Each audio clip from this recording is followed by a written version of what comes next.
Hello everybody, welcome to the United Stands. I'm Mark Goldbridge. This is your latest Manchester United news, but more importantly, it's the United Stand on a Friday night, 8 o'clock live. You are the ones, you are them. And I just want to say to Wisda, don't set this. Have you seen it? Look, we're going to talk about Sesko. Let's go, Sesko. I started that.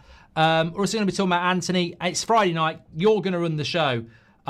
Basically, ask me anything. I just feel like you deserve it. But I just want to call out Wisda, if that is your name. Don't set a time if you're never on time anyways. I've got a present for you, Wisda. If I can find it now. It's deep in my pocket. Don't set a time if you're not going to be on time anyway. I have got a present for you. Here it is. There it is. Have that. Shut up. Look, I'd rather you weren't here, mate. Seriously, I'd rather you jogged on. Get a pair of trainers on and do one. Waster. Waster you should be called, not Wister. You should be called Waster. If you don't know what the United Stand's all about, unapologetically do one. It's Friday night. I'm running up the hill. It's part of the show. All right, it's 12 minutes past 8. Yeah, if you don't want to be here, don't be here. Do one. Seriously. Couldn't give a toss. No, I do appreciate you, though. Not you. Don't appreciate you. I do appreciate you. I was thinking about this today, you know. I'm probably wandering into the post-show territory, but I'm still going to do it anyway because I don't really care about views anymore. I sort of passed that. Obliterated every other United journalist outlet and just absolutely destroyed them. If you want an email, I'll send you the figures. Just destroyed them. This is Talk of the Devils, the athletic show dedicated to Manchester United, and coming up, the striker search is now all about Benjamin Sesko, but will United get their man? And what exactly does it mean for the future of Rasmus Højlund, who was on the score sheet as United battered Bournemouth in the second match of the Premier League Summer Series? We'll hear from Højlund and a few of his teammates in an upbeat camp stateside. Also stateside, of course, on their magical mystery tour together are Laurie Whitwell and Andy Mitten, and not content with just appearing on social media now, shoulder to shoulder, they're doing it on the show as well. You're just sharing everything, you two, aren't you, basically? Well, Andy sorted me out. Who'd have thought it that the technophobe Andrew Mitten has come to my rescue, because we were supposed to be doing this in my hotel room with Wi-Fi. The Wi-Fi at the hotel has been down for 24 hours. Hey, listen, if you say that because they've had a load of guests coming in for Lollapalooza Festival and maybe their systems can't quite handle it, I don't know. I'm speculating there. But the Millennium Knickerbocker, I think the last time maybe they updated their Wi-Fi services was the year 2000. So we are in Andy's hotel, the Felix. He's sorted us out with the business suite. And I'm getting nice and cozy with him. Look, I reckon the version to that story is that Laurie's used the internet that much because he's been on Instagram an average of 21 and a half hours a day, that the hotel have just like, enough, let someone else use our bandwidth. So we were struggling, weren't we, half an hour ago? Yeah. Connor in this hotel sorted us right out in the Felix Hotel in the middle of downtown Chicago. So away we go. Do you remember that production chat we had about 30 seconds ago where we said we'd talk about the Wi-Fi and everything else in part 2? I know, but you sort of set us up for it where you were saying, you know, we have to give a reason as to why we're so cozy. Okay. I'm literally cozy for 20 minutes. Here. Look at me here. Let's talk about Benjamin Sesko then. Yes, this is the way that Manchester United striker search has gone. Like I said at the top, we're going to talk about who exactly picked him out, what the deal will cost, when he could arrive, where United will find the money, and ultimately why Sesko. So, Laurie, you've led on this story with David Ornstein on The Athletic. Why Benjamin Sesko? It's a good question because, you know, as far as my information was, Ollie Watkins was a genuine option alongside him. It had been sort of narrowed down to those two from the list, the various options they've got. And then it seems that they have now pressed ahead with Benjamin Sesko. I think that ultimately they've decided to go for a striker who is at the younger age. Obviously, he's 22. Ollie Watkins is 29. So that was always the consideration, that you'd perhaps only get a limited amount of time at the elite level with Ollie Watkins. obviously he comes with a kind of guarantee of Premier League goals, double figures in each of the last 5 seasons. Sesko is perhaps a bit more of a gamble in that regard, although United have scouted him for a long time. So even back when he was 16 at Domžale in Slovenia, they looked at signing him, and when we can get into the exact reasons as to why they didn't at that point, because it's kind of amusing. Then he went on to Salzburg, then he went to Leipzig. So in Erik ten Hag's first summer, they looked at signing him. Then also even last summer, before they signed Joshua Zirkzee, they looked at trying to get him, and different reasons as to why he didn't join, and when we can again go into those. But I think that he's a player that they've looked at for a long time. He has clearly got a high potential ceiling. That's what a lot of people are believing. And I think they've decided to go for him because you've got Bryan Mbeumo and Matheus Cunha perhaps as the 2 guys that have scored in the Premier League previous to this. Because Sesko's not exactly had a tearaway season in the Bundesliga, something like 13 goals. It's not quite at the level where you'd think, okay, he's now going to be, commanding huge fees across Europe. But obviously United are in this mode of, can they really get the elite? But Sesko could be that. So that's why they're sort of quite keen on him. I think also a figure in this that's important is Christopher Vivell, who is United's director of recruitment. He was at Salzburg when Sesko joined. He was at Leipzig when the deal was agreed to bring him to Leipzig. He kind of joined a year later, but I think he's quite influential on this. I'm told he's pushing for it. So it seems that they're going to try and see if this one can work out, but obviously there's negotiations ahead. Yeah, informal contact was the story on Wednesday. Is that the stage that we're still at, or do you think it's progressed at all? I think it's progressed a little bit. I think, Red Bull are aware of United's sort of intentions, but a lot of these kind of things do go through intermediaries. So, that's sort of how the starting point goes on the conversation. And now, it's going to take time. I don't think it's a quick thing, right? I think it's going to be, you're sort of looking towards even deadline maybe, but got weeks before that point because you've got so many moving parts, not least Rasmus Højlund in all this, not least United actually having the funds for it. So I think it's certainly something that Red Bull are clearly aware of, and United, know which way they're going to progress with it. But in terms of the actual, club to club talks, I think it's been sort of tentative so far. Yeah, obviously Ollie Watkins has been the name that's been mentioned as well with Manchester United. Laurie mentioned it, or actually hinted at it on the podcast initially a few episodes ago. Why do you think that they've gone down the route of Sesko and not Watkins, Andy? Because basically our email inbox was inundated with the same question. Anthony pretty much summed it up on email saying, given the season we'd have last season and the apparent strategy of signing proven Premier League players, would Watkins not be the safer and better option right now? What do you think? The first thing is United have identified that they need a number 9. I think that's important. They're not going into the season thinking we're okay with all the strikers that we've brought in. They know that there's an issue with goals. There's an issue with whether Rasmus is going to be good enough, and that's to be found out. And Watkins, we've spoke on this podcast in the past when United asked to be informed before he went to Aston Villa. I get the point. Premiership proven. That's what Ruben Amorim has wanted. That's what he said to people. No time for buying the equivalent of a Rasmus Højlund again now. He needs wins. He needs points. So why then bring in a striker who isn't Premier League proven?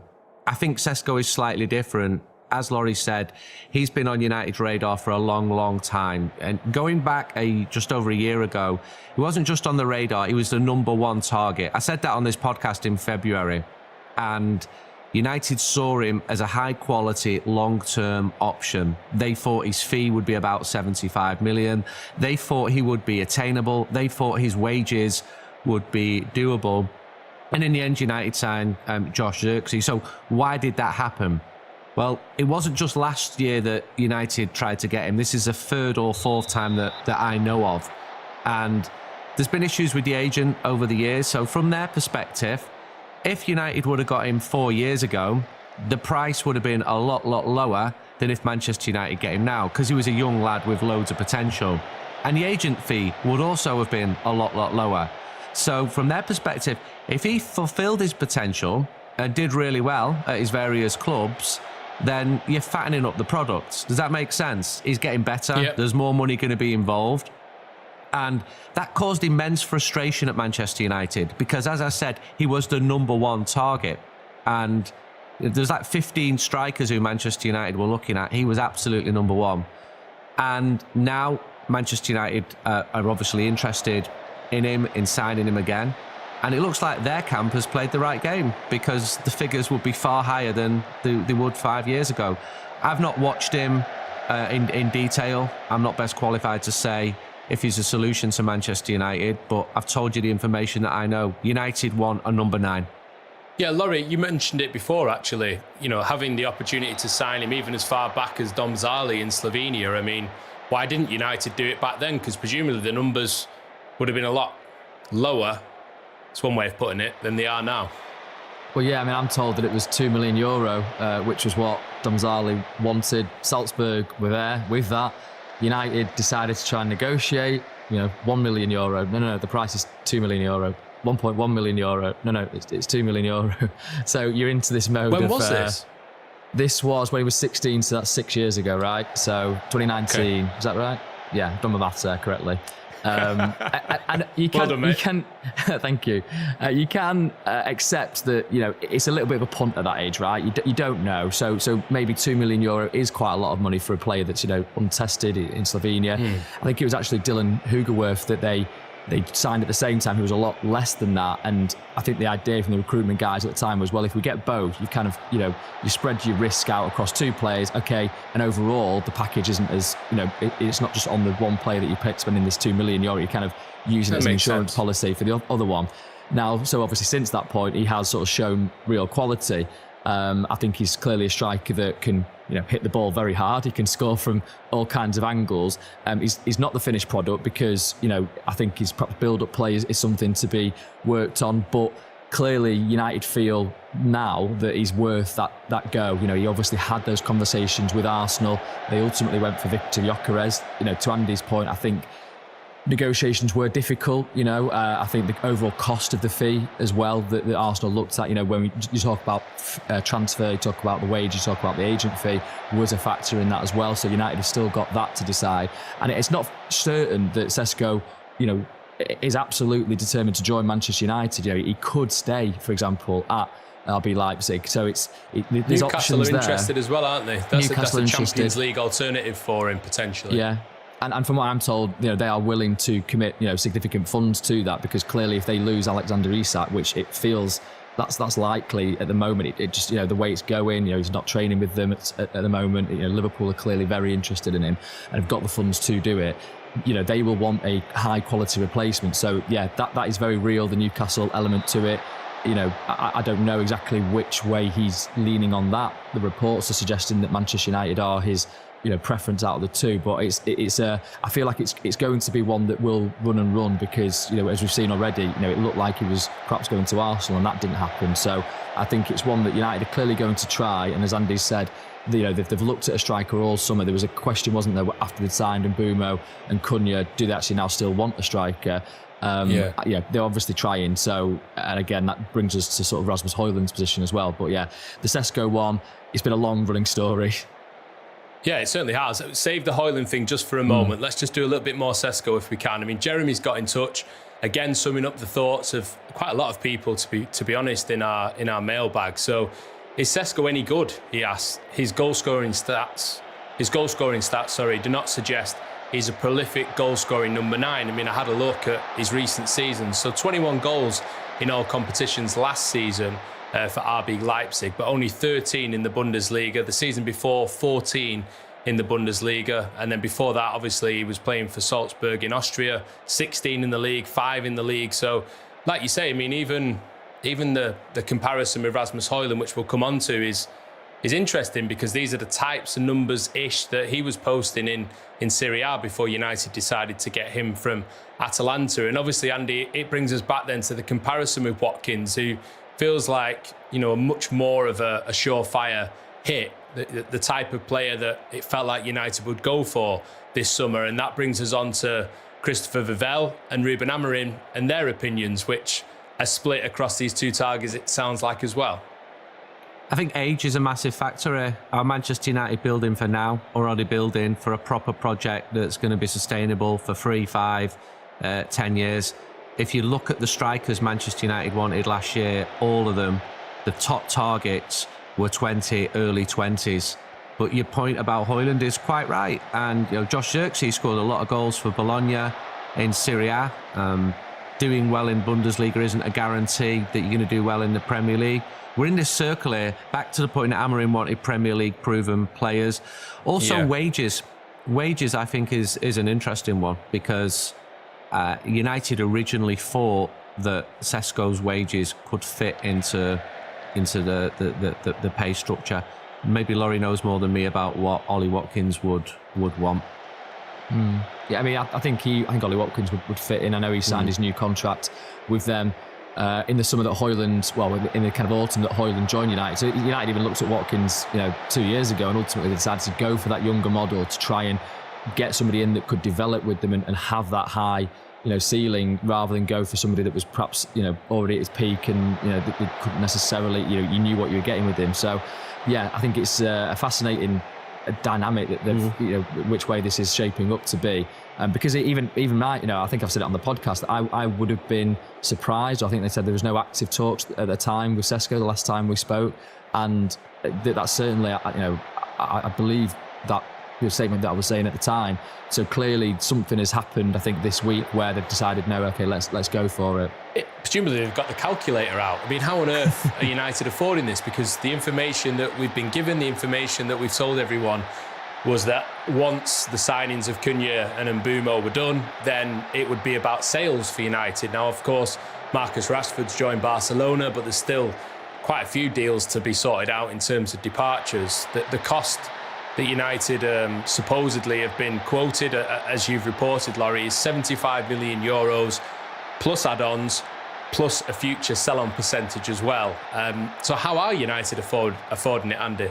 Well, the sales is something that has to happen for Manchester United. And maybe there are assumptions that the people who will be leaving are the players who've been ostracised. I think you might also see other players leaving if a big bid came in for them at Manchester United. I still think there's loads of moving parts at play here. I think there's some Manchester United players who are on this tour who are very attractive to other clubs. So I wouldn't be surprised if there's movement there. Clearly, United need to get money in for Anthony, for Jadon Sancho, for Malacia. Marcus has been done. Who was the other one in the bomb squad? Garnacho. The small issue with Garnacho is probably going to bring in more money than anyone. The most sellable asset, of that group. So chicken and egg in terms of do you get the player in now? Because if you get the player in now, you splurge the money, and you get him in training and he's there for pre-season, and you've not got a repeat of past years where you've panicked at the end of August and you've brought somebody in because you're confident that you can move players on. But as you're accumulating players and you're not selling players, it's difficult, Ian. But it was always going to be difficult when you finish 15th. And we said this right along. This isn't a Liverpool where you've won the league and everyone wants your players. This is a team who's finished 15th. Yeah, the question now is what happens with Rasmus Højlund. He's been asked about it. We'll hear from him in a moment. So let's take a breath and then talk about his future.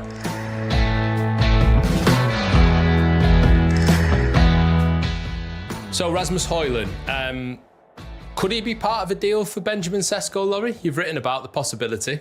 Yeah, I mean, it was something that was sort of proposed to me, a few weeks ago as a, just hypothetically, really, when I was speaking to various people around the club. And, I suppose swap deals are difficult just because it's usually easier to kind of do one deal and then do another deal sort of separately. But clearly with these two strikers, uncertain futures, I think it's fair to say, then could there be some kind of negotiation around that? It would obviously, I think, include a cash, payment from United to Leipzig as well, because Sesko's value is higher. In fact, I think Rasmus Højlund's book value is something like £45 million, maybe a little bit less.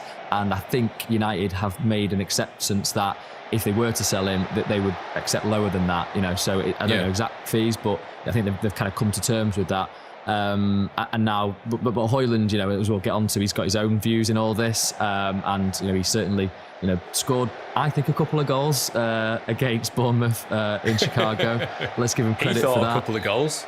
And listen, I was behind the second one, and you could see the ball divert for sure when Ahmad hit it, and then obviously it went into the far corner. And I think it was down by our end when he scored the header. I'm pretty sure he got a touch, although I don't think it looked like it came off his shoulder. So listen, if he is to depart, hopefully that increases the transfer value from Manchester United's point of view. But again, we'll get on to exactly what he thinks in due course. But I think, that kind of gives United a bit of currency, maybe, the fact that they've also got something to bring to the table. Which was always an option of bringing some of the bombed out players on the pre-season. If they do well and people can see them doing well, then it increases the value. About a month ago, Laurie and I discussed Højlund, and I was of the opinion that he'll stay, and Laurie was not. And about a week later, Laurie came round to my way of thinking. Well, I'm going to go round to Laurie's way of thinking now, because I wouldn't be surprised if he left Manchester United. Yeah, I was supposed to finish this section by asking for an update on the Højlund hokey cokey, but you've done that nice and early, so thank you very much. Let's hear from the man himself then. Let's see what he thinks about it. So this is Rasmus Højlund, who was asked by The Athletic's Adam Crafton about whether the club had spoken to him about his future. Nothing so far. I think the most important for me is just to keep working hard and stay focused, and then obviously we'll see what happens. I think my plan is very clear, and that is for me to stay and fight for my spot, whatever happens. When I came, Martial was there as well. He had a lot of injuries, so I obviously had to take a lot of the game time. So that's just part of it. You're not going to tell me that I shouldn't be playing because I want to play every game. So, but obviously, I could have done with some help in terms of sharing the games a bit, especially in the beginning. But I feel like I've matured a lot, and I feel like I'm ready for what's coming. It's a very interesting team. I think we got a good mix of offensive players who can really combine, and I think we're looking towards some good coming months. I'm still very young. I think people forget that sometimes. I'm only 22. Obviously, not every striker is scoring 100 plus goals in the age of 22. But I've learned a lot. I think you can see in my game, I'm starting to develop and become even better in the basics. Now it's just about for me to sharpen myself, and I've done very well in the pre-season so far, and just focusing on continuing that. Competition's fine with me, sharpens me, so I'm more than ready. I'm feeling sharp, so I'm welcoming everything that comes. I think it's good with competition, and it only sharpens the team.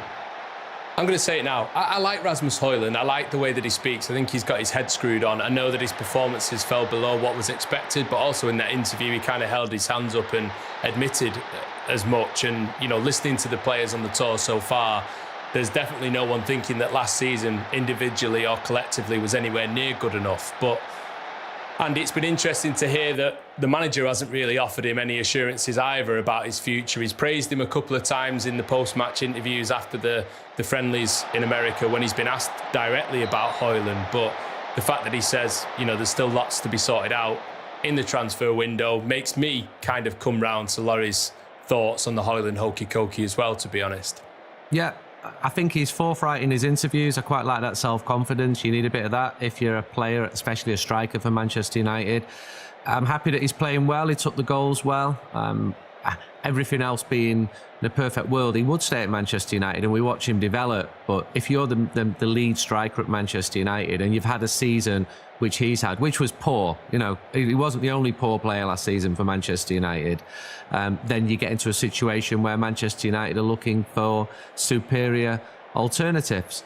And he is still very young. There's loads of mitigation. We've discussed it. We've been very fair about Rasmus Højlund. But I wouldn't say he was spiky the other day in the mix zone, but he certainly put his case forward. No, he's forthright. I've interviewed him many times. That's exactly how he is. And I like the fact that he's comfortable in saying when he feels like he's not been at the level that he needs to be at. James has asked on Instagram, Laurie, is there any chance that United end up with both of these players, Sesko and then keeping Højlund as well? Or is it as simple as one or the other, basically? I think the likelihood is it's one or the other. But, I mean, if they do sell well with the other players, so Garnacho and Antony, say they do get 60, 70 million for them, that obviously would be then, the balance of Sesko, and you can obviously amortise the payments for the incoming player, even pay them in instalments as they have done with Mbeumo and Cunha. So it's easier to balance that, in terms of PSR calculations than if you don't sell anybody. And then they don't. The idea is that they wouldn't have to sell first because you can sign a player and then sell afterwards, because as long as your books are balanced by June 30th next year, then you're okay on the PSR situation. It just does mean that I guess clubs know that you need to sell. So does that lessen your negotiating power? Yeah, I mean, it's fascinating. But I mean, Højlund's sort of stance on it all, you know, he's been strong, hasn't he? I don't want to leave, really. Sort of come out and he came into the mix zone at Soldier Field saying, does anyone want to talk to me? So he obviously wanted to get this out there. Yeah. So he Wow. you know, provoked the conversation. So, and clearly he answered everything comprehensively. I agree with you guys. Like, I think he came across really well. He was feeling himself, which is fine. I'd be intrigued to know if he hadn't have scored, you know, 1 or 2, would he have done it? But I think, I don't know, I sense that maybe he was feeling this way anyway. I mean, I saw him at a kids event in the community in Chicago the day before with Luke Shaw and Andre Onana. I mean, Onana, by the way, got, you know, the biggest sort of cheer. They were chanting his name and kind of, he was giving them high fives, the kids. So it's kind of interesting to see that dynamic. And Højlund was playing barefoot with the children. It was lovely to see, you know, him and Luke Shaw. But I don't know, I kind of sensed maybe a little bit of, he was being subdued in moments where, you know, it wasn't the cameras necessarily on him, which is fair to say. It must be a sort of interesting mindset to be in at this moment for him. So I think scores a couple of goals, wants to get his statement out there, and let's see how United then handle all that. Yeah, it's the balance again, Andy, isn't it? We have talked about this a lot, to be honest, so I don't want to dwell on it for too long, but it's a balance between having a 22-year-old already on the books, who's been around for a couple of years already, who's had that experience, positive or maybe more negative actually in the last 12 months in particular, to be a bit more battle hardened, to understand the task, to understand the league, the club and everything that goes with it, or some bright, shiny new thing who's completely untouched by any of the issues that the club has had in the last couple of years and he's coming to try and take the next step in their career. It's a difficult choice to make, maybe. It's an expensive choice to make if you end up going with the bright new shiny thing, but it's one that the club needs to get right. Unquestionably, there is a lot of eyes on this particular decision. There's a lot of shouts for a new number 9. There's a lot of pressure, really, to get this right, not least with the numbers, because it's not like United have got endless pots of money to be able to spend this summer. So this might be the last big deal that they do before the season starts. Everything you said there is right. And it comes about because Manchester United scored about 2 goals last season. So you need a number 9. It's no point having none of these wonderful creative players around. You need a goal scorer. And there were times last season where Rasmus missed chances and we were watching him and there's not many top number 9s about. There's no such thing as a guarantee. I know you said it with Ollie Watkins. I've seen bigger name players than Watkins come to Old Trafford and still crumble under the pressure. They either flower or they wither. And United have gone for the proven idea in the past with Ibrahimovic, with Edinson Cavani. Wonderful, wonderful players, but they were short-term fixes. And if the they were new free leadership, transfers as well, crucially, weren't they? Those two. If the new leadership are determined to make a proper project, and they do seem to be buying younger players for a longer-term future, then Sesko would fit into that. It's about balancing books with Højlund, and it's come about because he's not had a decent season, and I've not heard anything bad about his attitude. I think he's trained well, he's forthright with the media. I'm absolutely fine with that, but he had to score more goals. That was his job. Yeah, there was a stat going around actually that between Mbeumo, Sesko and Cunha, they scored more goals in the league, or their leagues, last season than United scored in the Premier League collectively. But I had a look back actually, Laurie, at the title-winning seasons for United. I had to dust off the record books, unfortunately. It's going back quite a while now, some of these. But I like this. Where are we going with this? Only 5 players in United's 13 title-winning campaigns scored 20 or more league goals.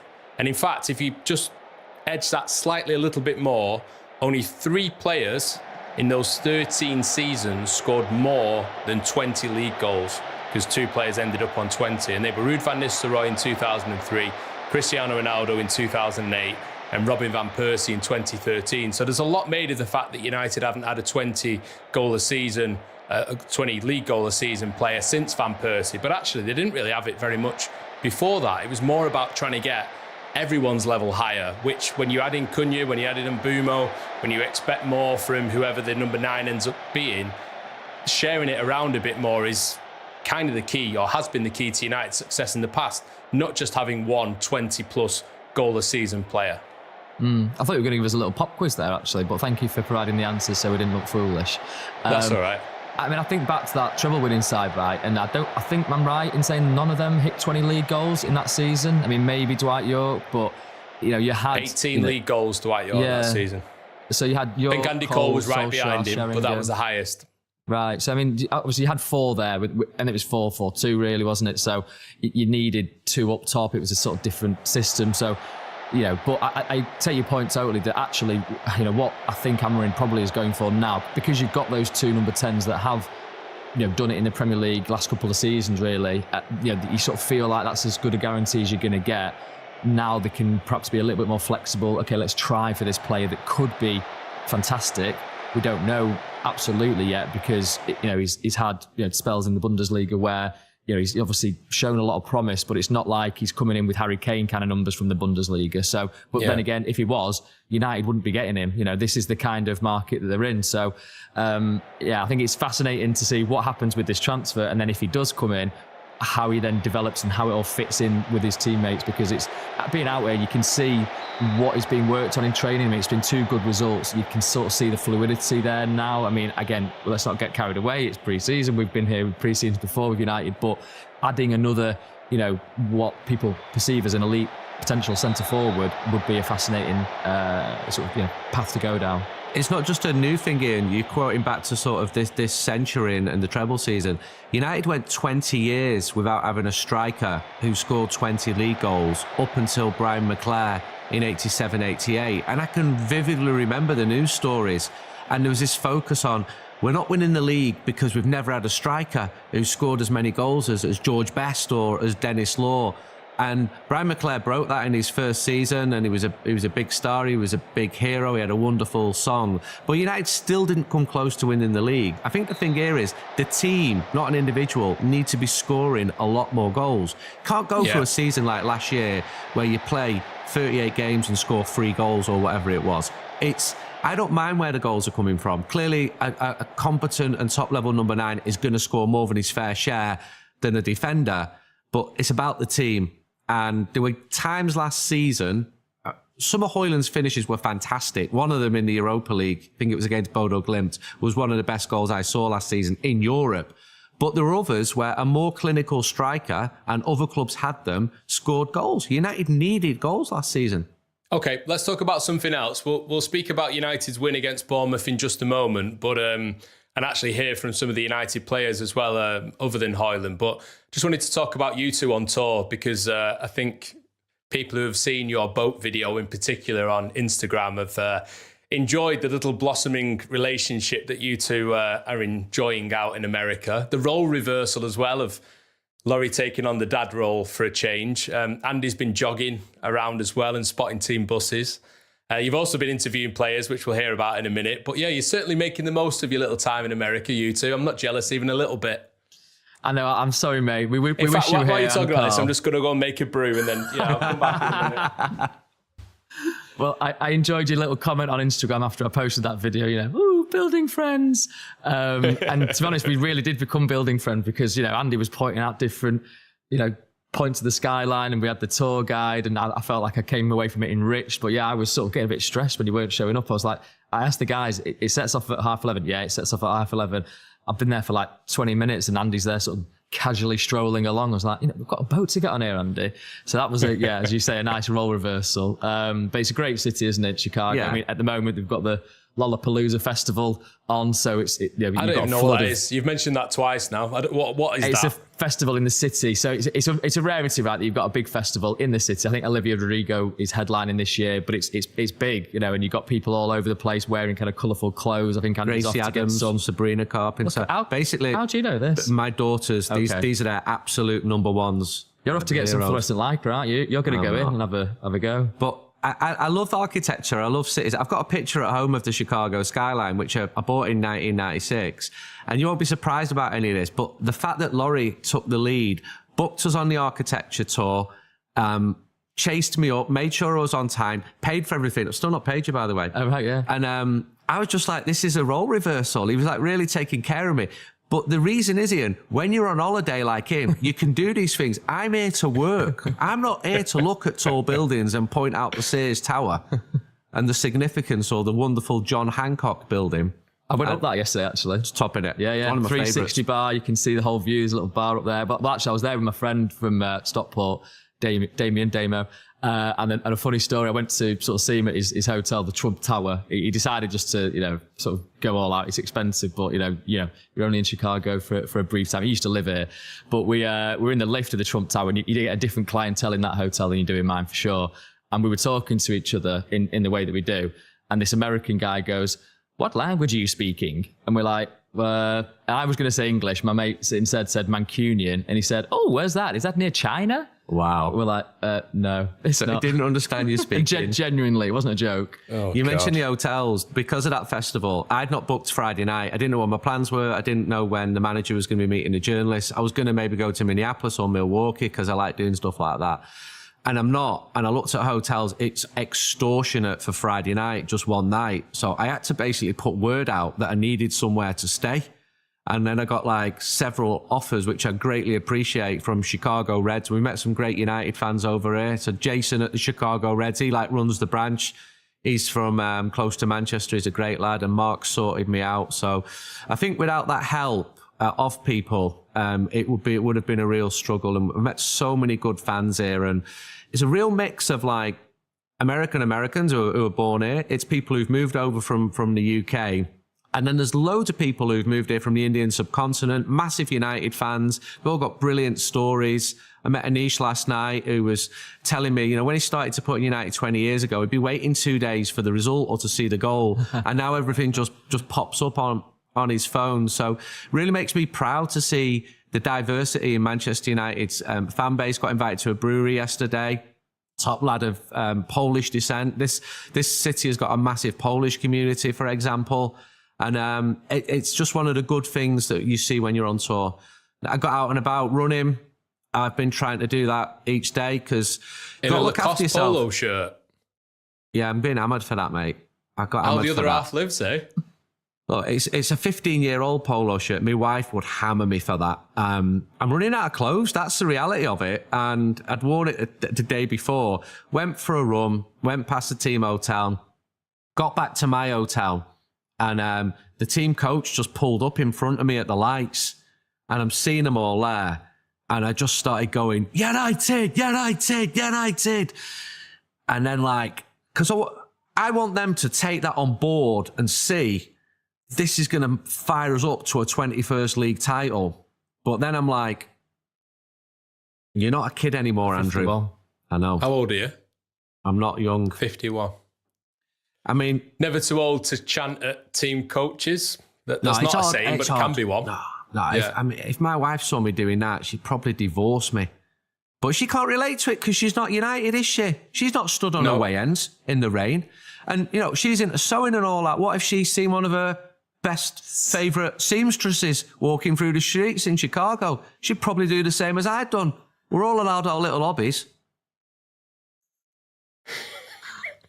Go on, pick that up for you. I don't really know how to follow that. Should we hear from Brian and Bumo? Andy and Laurie, you were both in conversation with him. Like I say, you have been squeezing a little bit of work in speaking to players amongst all these weird and wonderful tales. And I think it was a nice throwback, Andy, wasn't it, to hear exactly how our Bry refers to his new club. Here he is. Manchester is a big club, and I think I had a great opportunity, and I trust the project. I'm someone who likes a challenge, and I think there is a very good project in Manchester, and I wanted to be part of it. Of course, I speak with some managers because I wanted to hear their project, and the Manchester one was very good for me. Yeah, it wasn't a long answer, but it was funny because I love it how he just refers to Manchester United Football Club as Manchester. And there's The project in Manchester. Well, there's big parts of the world where this is the case. I did a piece for The Athletic this week, what you should call Manchester United, because there's so many different... There's Man U, there's Manchester United, there's Man United, Man United. There's all sorts. This is Manchester United Football Club. Exactly, but with Brian Mbumo, and he's Mbumo, by the way, it's just Manchester. I just love it because he's just not acknowledging that there are other clubs in Greater Manchester, like Bolton Wanderers and Altrincham FC United, Wigan Athletic, Trafford, Hyde United. I can't think of any other. Stockport County, Macclesfield, sorry, not town anymore. Yeah. Interesting character, though. Laurie, interesting character. Yes. Quiet confidence about him, and that's not when he's talking about chess or playing the piano.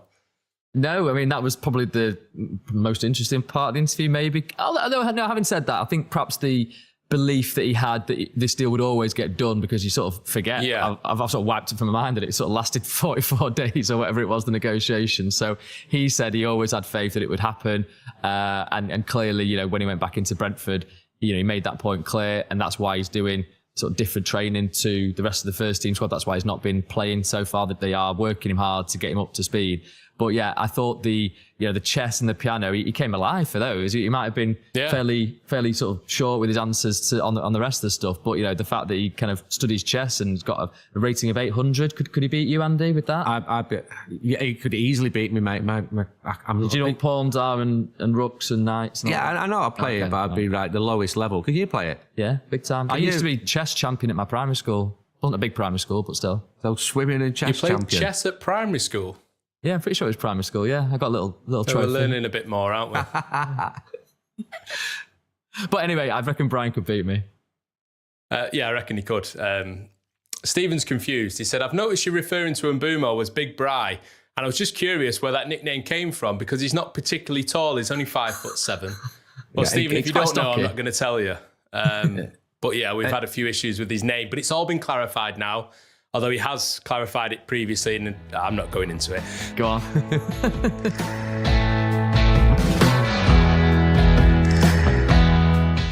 Right, let's move on straight away. Let's talk about Luke Shaw. We'll also hear from him straight away, because he's been speaking to the press over in America too, very pointed once again in his comments, and he was looking to clarify about an interview that he gave after the Europa League final in Bilbao, when passions were running high, when everyone was feeling very emotional. And Luke, in that interview, questioned whether some of the squad was good enough to play, or were good enough to play for Manchester United. He was asked whether he regretted what he said.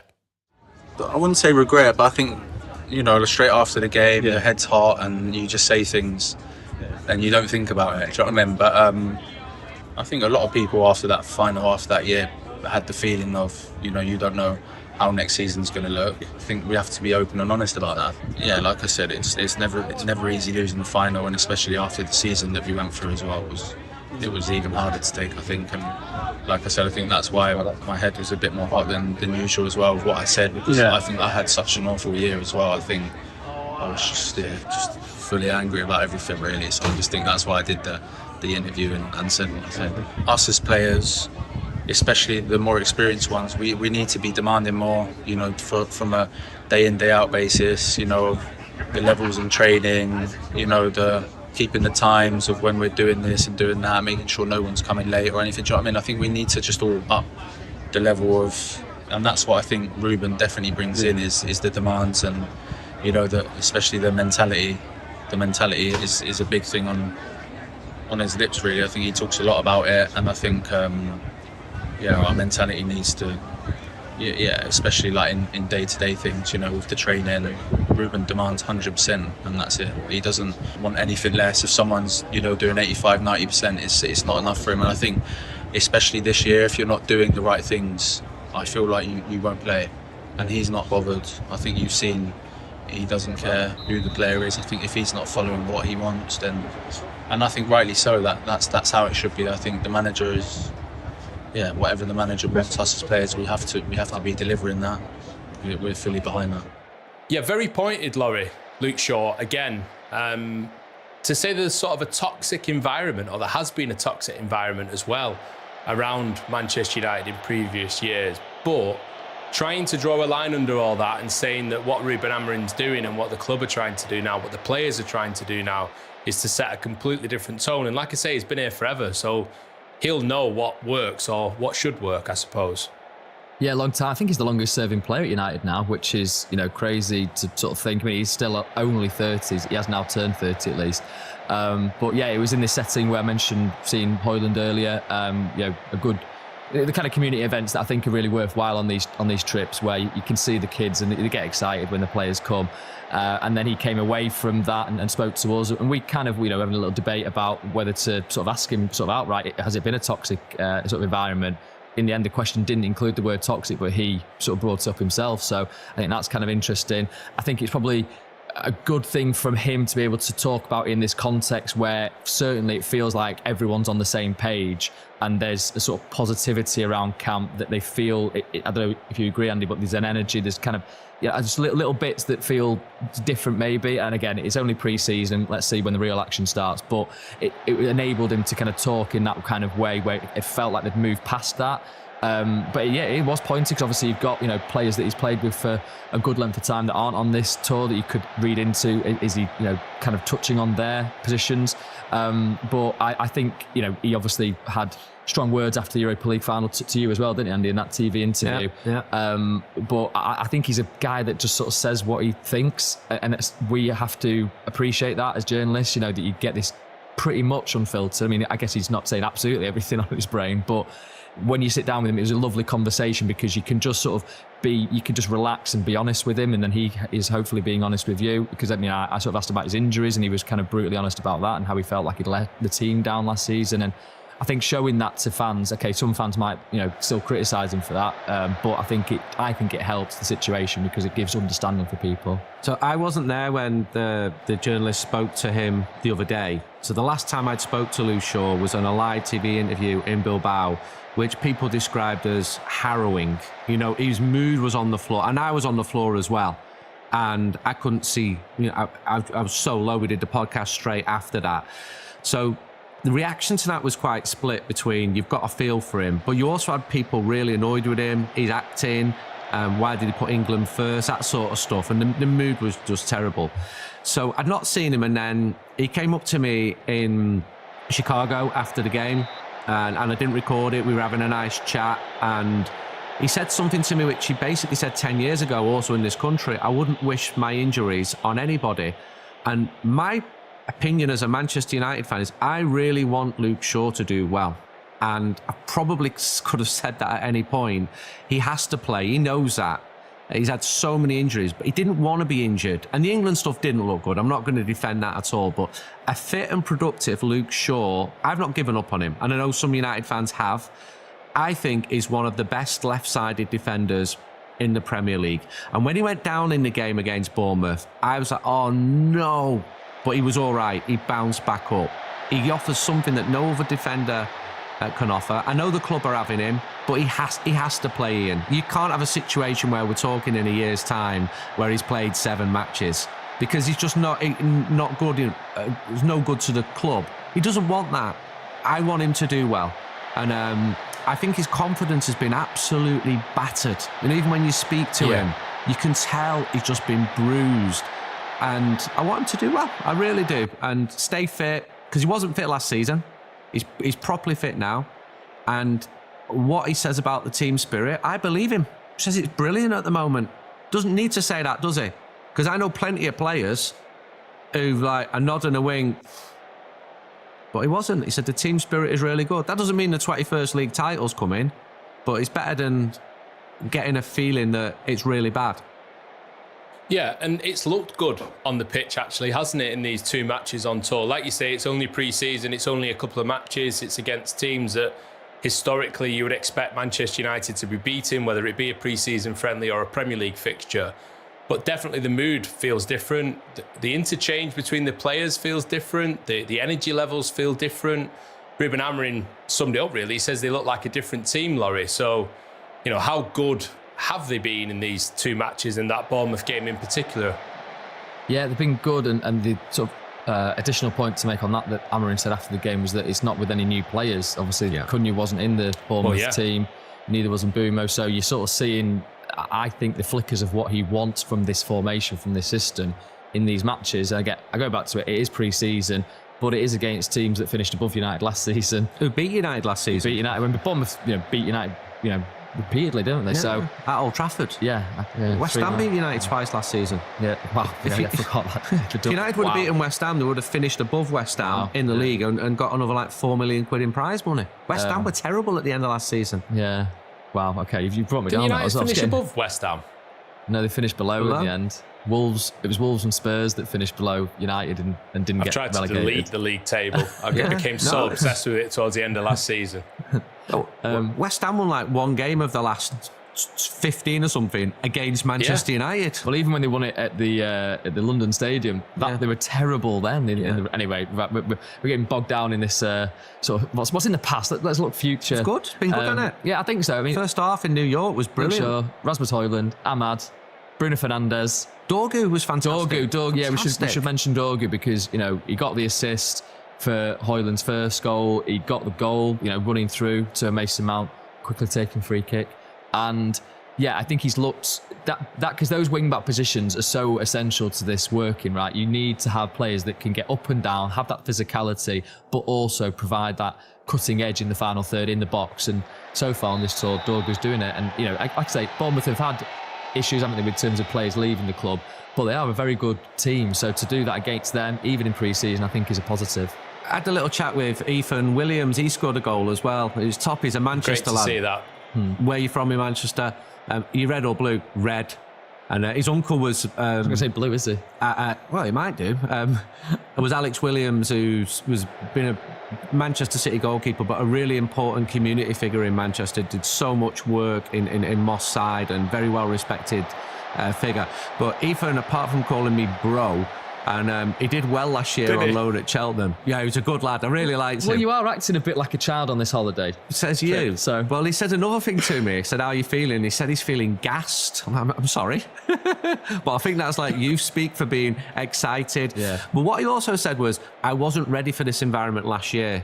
When he went to Trondheim for the second worst game ever, at the start of last season, he said, I wasn't ready for it, but I'm ready for it now. I'm going to push for the first team. You like to hear that from a young player, don't you?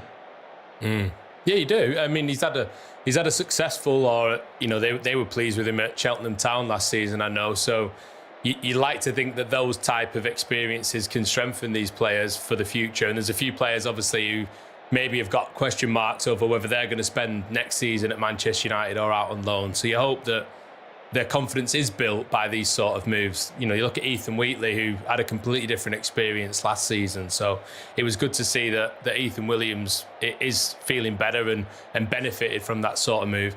I'm getting a soft spot for Diego Leon already, Laurie, as well. I mean, the assist was chaotic. But how's that kid only 17? He's an absolute unit, isn't he? Well, is he 18 now? I feel like he might have to, because you have to. He's 17 till he's 18, is he? To join United. Okay. Yeah, you're right. You're right. Just 18. He's a stacked lad. To go back to sort of youth terminology, maybe he's pretty hench. So yeah, and that shows, doesn't it? I mean, it's going to be interesting how much. I mean, Doug is obviously the first choice, left wing back, and that's probably an aspect of the Luke Shaw conversation. I asked him about where his position. He said, I've been asked this question loads, but not necessarily by journalists, by people in his circle, I suppose. So it feels like he's going to be a left-sided centre half, and then you've got Leon and Dorgu kind of competing. I think that's why United brought him on this tour, and they originally didn't give him a squad number, did they? Because they weren't sure exactly where to pitch it. And now that I've said that, I don't actually know what his squad number is right now.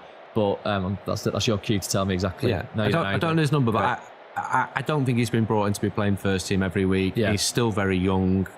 Giving him a taste of everything. It's interesting to see him do.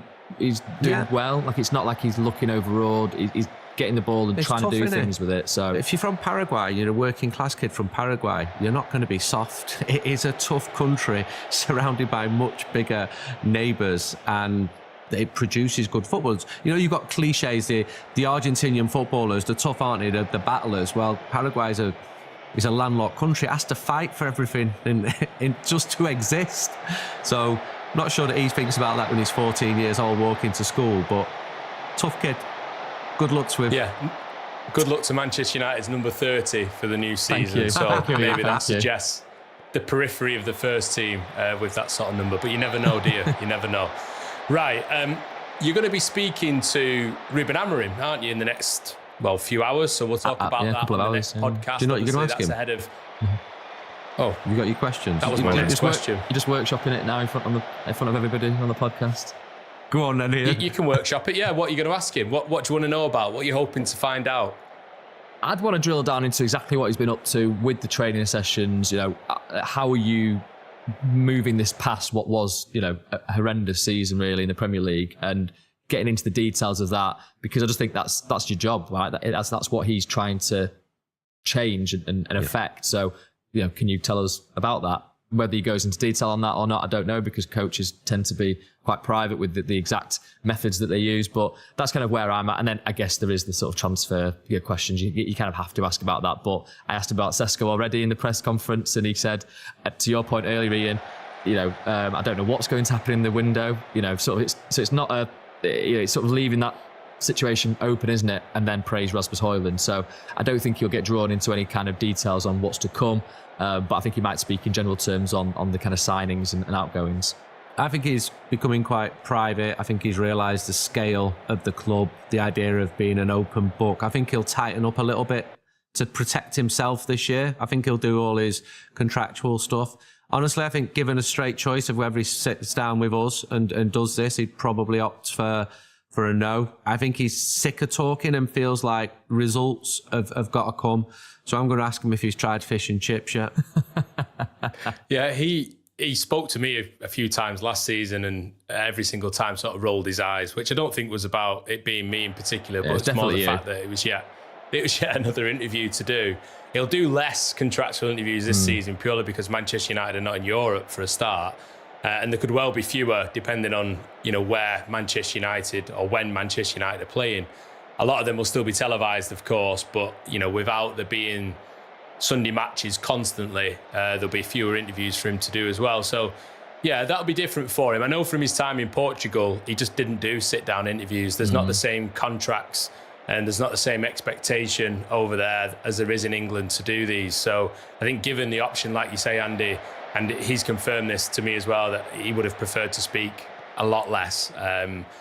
And yeah, hopefully he'll have the opportunity to play things his way a little bit more as the season goes on. Although it is nice to sit down and find out what the Manchester United head coach is thinking week to week, especially when things are not going particularly well, because you want answers and fans want answers, and hopefully, that's the job that we do. So it'll be interesting to get a view from him when you speak to him. Of course, the audience watching this, listening to this, we want to know what you think as well.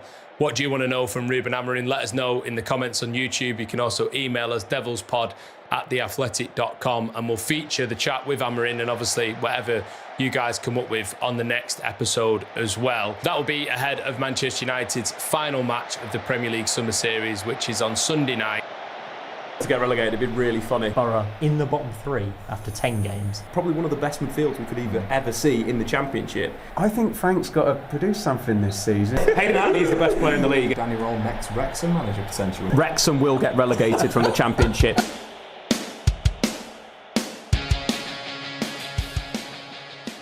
Hello guys, and welcome back to the Sportsman Untitled for our Championship season preview, and I've assembled a guest panel of stars for you this week. We've got Benjamin Bloom joining us, Ipswich Town fan, now back in the Championship of course. Conor McGilligan, who's an EFL expert, even though his Leeds United are now in the Premier League. And Statman Dave, who's been doing all the research you need to know about the Championship, making your debut on the pod. Welcome, Statman Dave. I can't wait to talk about Ivanovic from Millwall. I've spoken about him before, one of my favourite players in the Championship, so I'm excited for that bit of the video. You've got it in there already, but there is only one place we can start, unfortunately, with the Championship, and it is about Sheffield Wednesday. I mean, we're in a situation where it seems like a club has already been relegated before a ball has been kicked. There's players threatening not to play. Dej Fonchansiri, what on earth is he doing with this football club? Ben, I'm going to throw it over to you to have your say on this.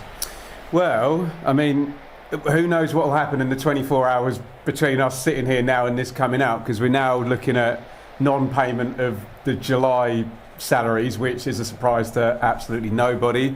Looks like the North Stand safety certificate has been declined. So if you remember Birmingham under Trillian a couple of years ago, where we had a three-quarters open stadium, I don't know what there else is. What is left to say? All the assets are gone. Danny Röhl's gone. Now I've seen Barry Bannon now linked with Middlesbrough. He's kind of training, but he can go anywhere on a free. As of right now, they're guaranteed to finish bottom and be relegated, and probably going to be a horrible season with some youth players coming in the worst possible way. But we all have our fingers crossed that Mr. Chansiri will sell to somebody for a reasonable price at some point. But the expectation that could have happened before the window, Danny Röhl could have stayed. I believe Henrik Pedersen's been announced now, talking about Vikings and choppy waters and stuff, and it's it's a lovely soundbite, but it's dreadful. And I'm sure you guys are all expecting an extremely low points total and a horrible season at Hillsborough. 10 players over the age of 21 remain. Connor, what's he trying to do? I don't know. It's almost like burning your toys instead of sharing them. It's bizarre. I think he's just running the club into the ground at this moment in time. I don't know what his purpose is. We were just speaking about that off air. What is the motive when it comes to Chansiri at this moment in time? I really fear for them. Badly fear for them. Gassama going, I think, is huge. Bannon, is he going to be there? Likely not. Windass going, Smith going, Michael Smith going as well. It is just chaos at Sheffield Wednesday. Pre-season's been a non-event. There's legislation in place which has been passed, but maybe regulation needs to be passed as well. Serious problems at that club, I think, and be nice to see someone step in at some point, wouldn't it? Absolutely, but I think we all have them in bottom spot, and we're going to come to our predictions later on in the video. We're going to predict our league winners, automatic promotion, playoffs and relegation as well. Let's start though with Ipswich Town, and Ben, I'll come to you in a minute because I know you're keen to talk about them. But I think they're actually quite the opposite. Let these guys take it, honestly. There's someone even more keen to talk about Ipswich Town. Dave, take it away. What can we expect from them? I think they are going to smash the Championship this season. I think they signed very, very well for this kind of position, right? You look at the likes of Jacob Greaves, Sammy Smodics. These are all players that are brilliant in the Championship. So their spell in the Premier League was slightly disappointing. I thought they would be better. The style of football was really good. They press well. They go over the press in certain situations to a big striker. We didn't quite see that enough. But I think now with their signings, on top of maybe Hayden Hackney, probably the best midfielder in the Championship, who could play for a top 10 Premier League team, they're going to be far too good for the league.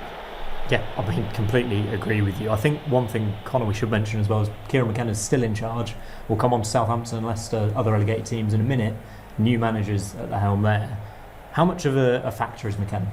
I think he's huge. I think there was a lot of rumours going around about him. It was even Man United at one point, wasn't there, about him being the coach there, and Tottenham at one point. I think what I always recognise with McKenna's side is how tactically fluid he was, the substitutions at the right moment, but also how fit they were. Ipswich always went till the last 10 to 15 minutes. They'd score late goals, and like Dave was just saying there, the composition of the side now, Jaden Philogene in there, we're just talking about Jack Clark as well, Sammy Schmodic's in there, 31 goal involvements last time he was in the Championship.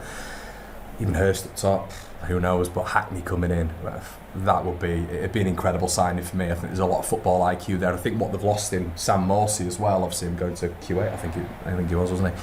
I think Hackney at 23 has a really good level of leadership about him as well, a real mature head on him, and his football IQ and just technical abilities. But even on top of that, I remember watching their new lad from France, Matasuwa. Yeah. I remember watching him playing for Rennes under Will Still. He was brilliant, a technician, very, very good on the ball, could receive deep, very good in the press.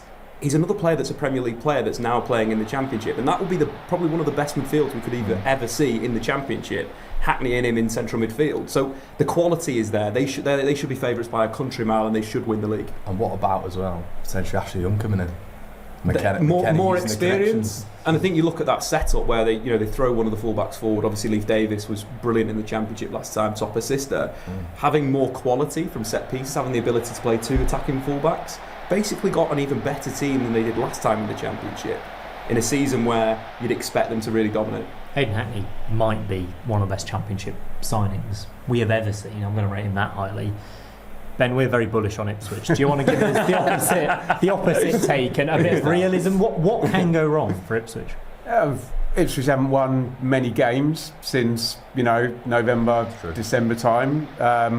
The year one parachute churn. Everybody has it when they come down, don't they? You mentioned Mutasiwa coming in. Big signings have to develop.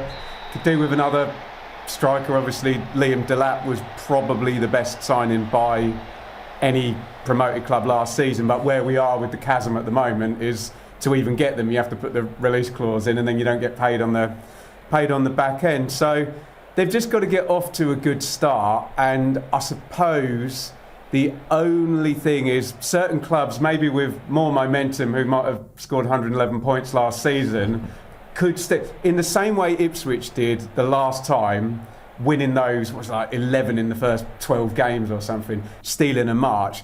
Everyone's going to see Ipswich coming. Everyone's going to see a lopsided team with Leif Davis forward. So just the expectations are higher. But look, obviously I'm the wrong person to ask because I'll find any reason why they can mess it up. We'll come on to that 111-point team later in the video. I don't know who you're talking about, honestly. No, you're keen to hear our thoughts on Birmingham City, but we're going to talk about the other two relegated teams now. Connor, you're pretty keen on Southampton, aren't you? I am, yeah, 100%. I think a lot of people aren't focusing on Tyler Diblin as well. The £100 million man. This is what I mean.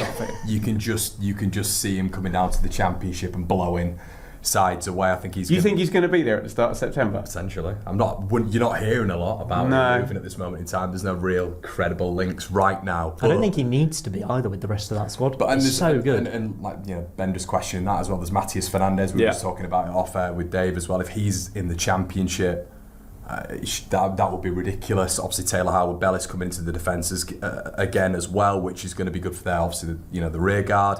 I like Will Still. He's aggressive, and in the transitional moments, I think they'll be really quick. Southampton, I think they're going to be a huge problem. Cameron Archer, 20 goals, my golden boot guy already. I think it's going to be. I don't think he's a Premier League striker, but I think making that step down, he's unequivocally probably one of the better players in the Championship when it comes to the forward players.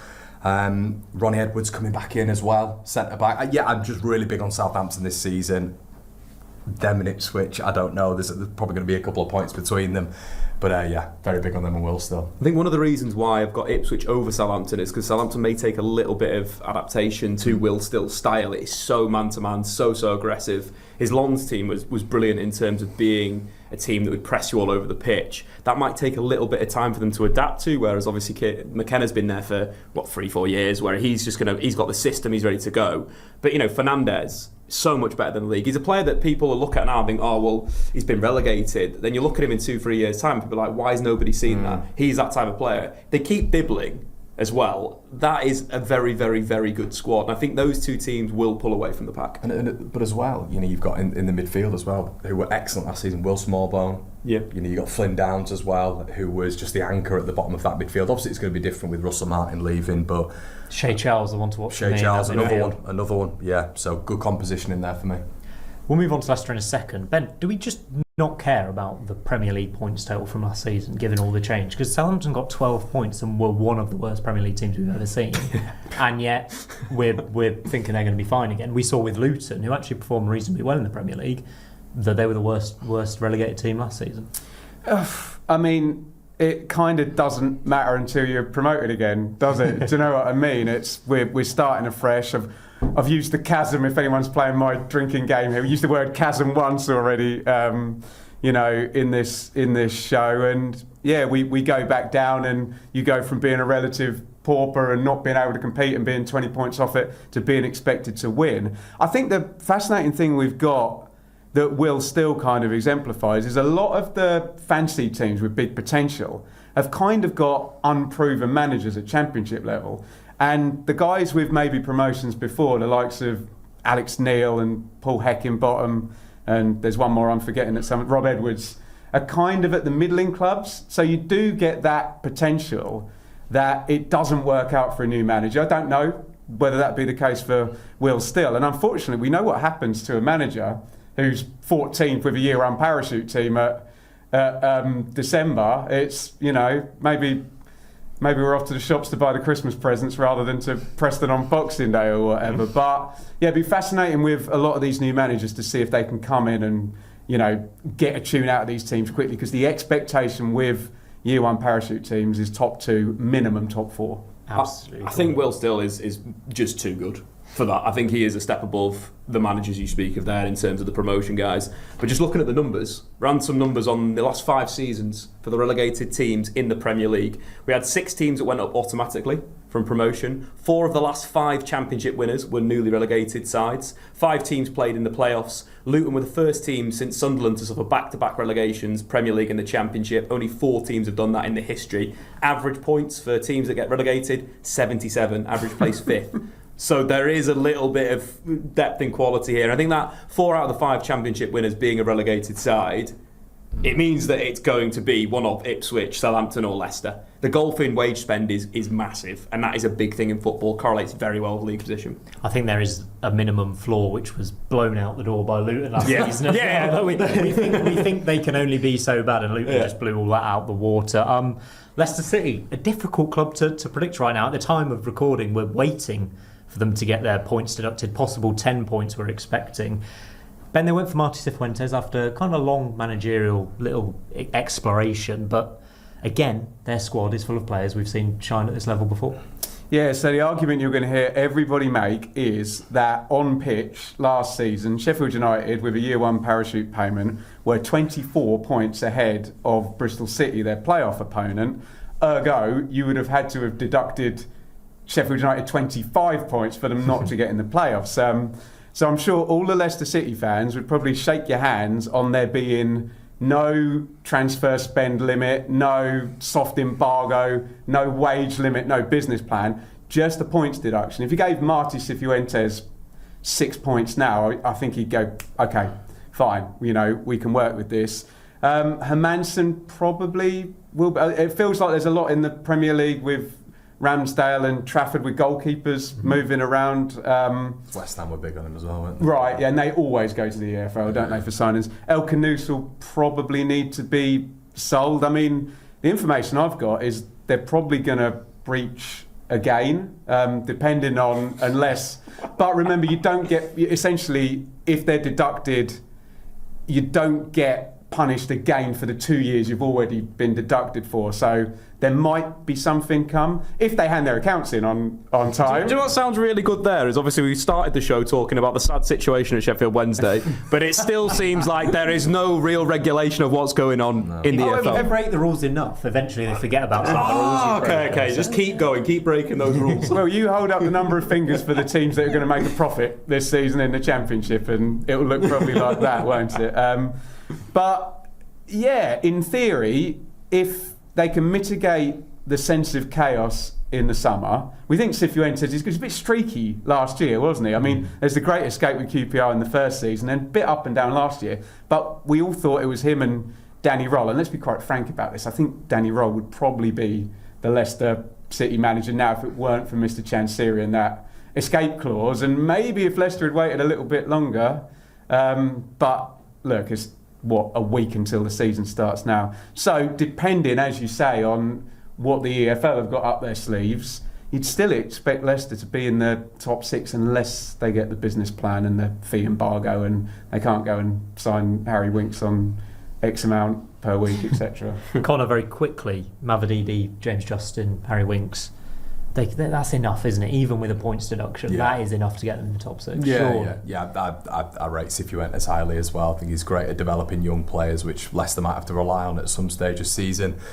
Mavididi, Fatu, I believe, yes, he's still there. Still there. Bad injury, right? Yeah, very bad injury. Hamza Chowdhury as well did well in the Championship. Right back at Sheffield United, came back and was one of probably their best loan player really when you're looking at the January signings. Yeah, I think Leicester will be okay. I think they'll be okay this season. We'll come on to our predictions properly at the end of the video, so stick around for that. So Connor's holding something back there. Got a little quiz question for you that I hope you'll know the answer to. Of the 18 teams still in the Championship this season that were in there last season, so not the 3 relegated Premier League teams, not the 3 promoted League One teams, how many have retained the same manager as the start of last campaign?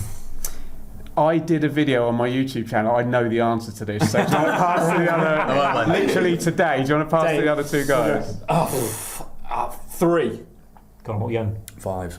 It's 1. It's John Mousinho at Portsmouth. So fair play to Portsmouth, fair play to John Mousinho, but you'll hear us talk about new managers coming in a lot because that is the reason. We're going to move on to the playoff losers now, starting with the biggest playoff losers of the lot, Sheffield United. I mean, Dave, 92 points on the pitch in the Championship last season. So much talent in their squad. They've made the big decision to get rid of Chris Wilder and bring in Ruben Sellers.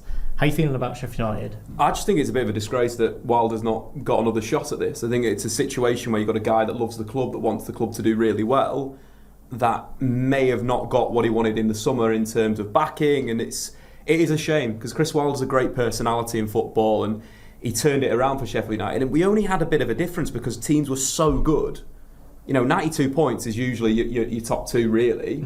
So why not go and give him another summer? Why not back him again and do that? I think it's really disappointing from Sheffield United. And Connor, we know about this squad. I'll come on to Tyrese Campbell later on when I'm talking about top goal scorer. Callum O'Hare, Michael Cooper, one of the best. In fact, Michael Cooper's now the best goalkeeper in the Championship because James Trafford's not there anymore. Ollie Arbuster, Sidney Peck. This squad's got enough again, I think, to go again. I think we might be in a situation where, because they lost the playoff final and they've changed managers, people might be slightly underrating them. Yeah.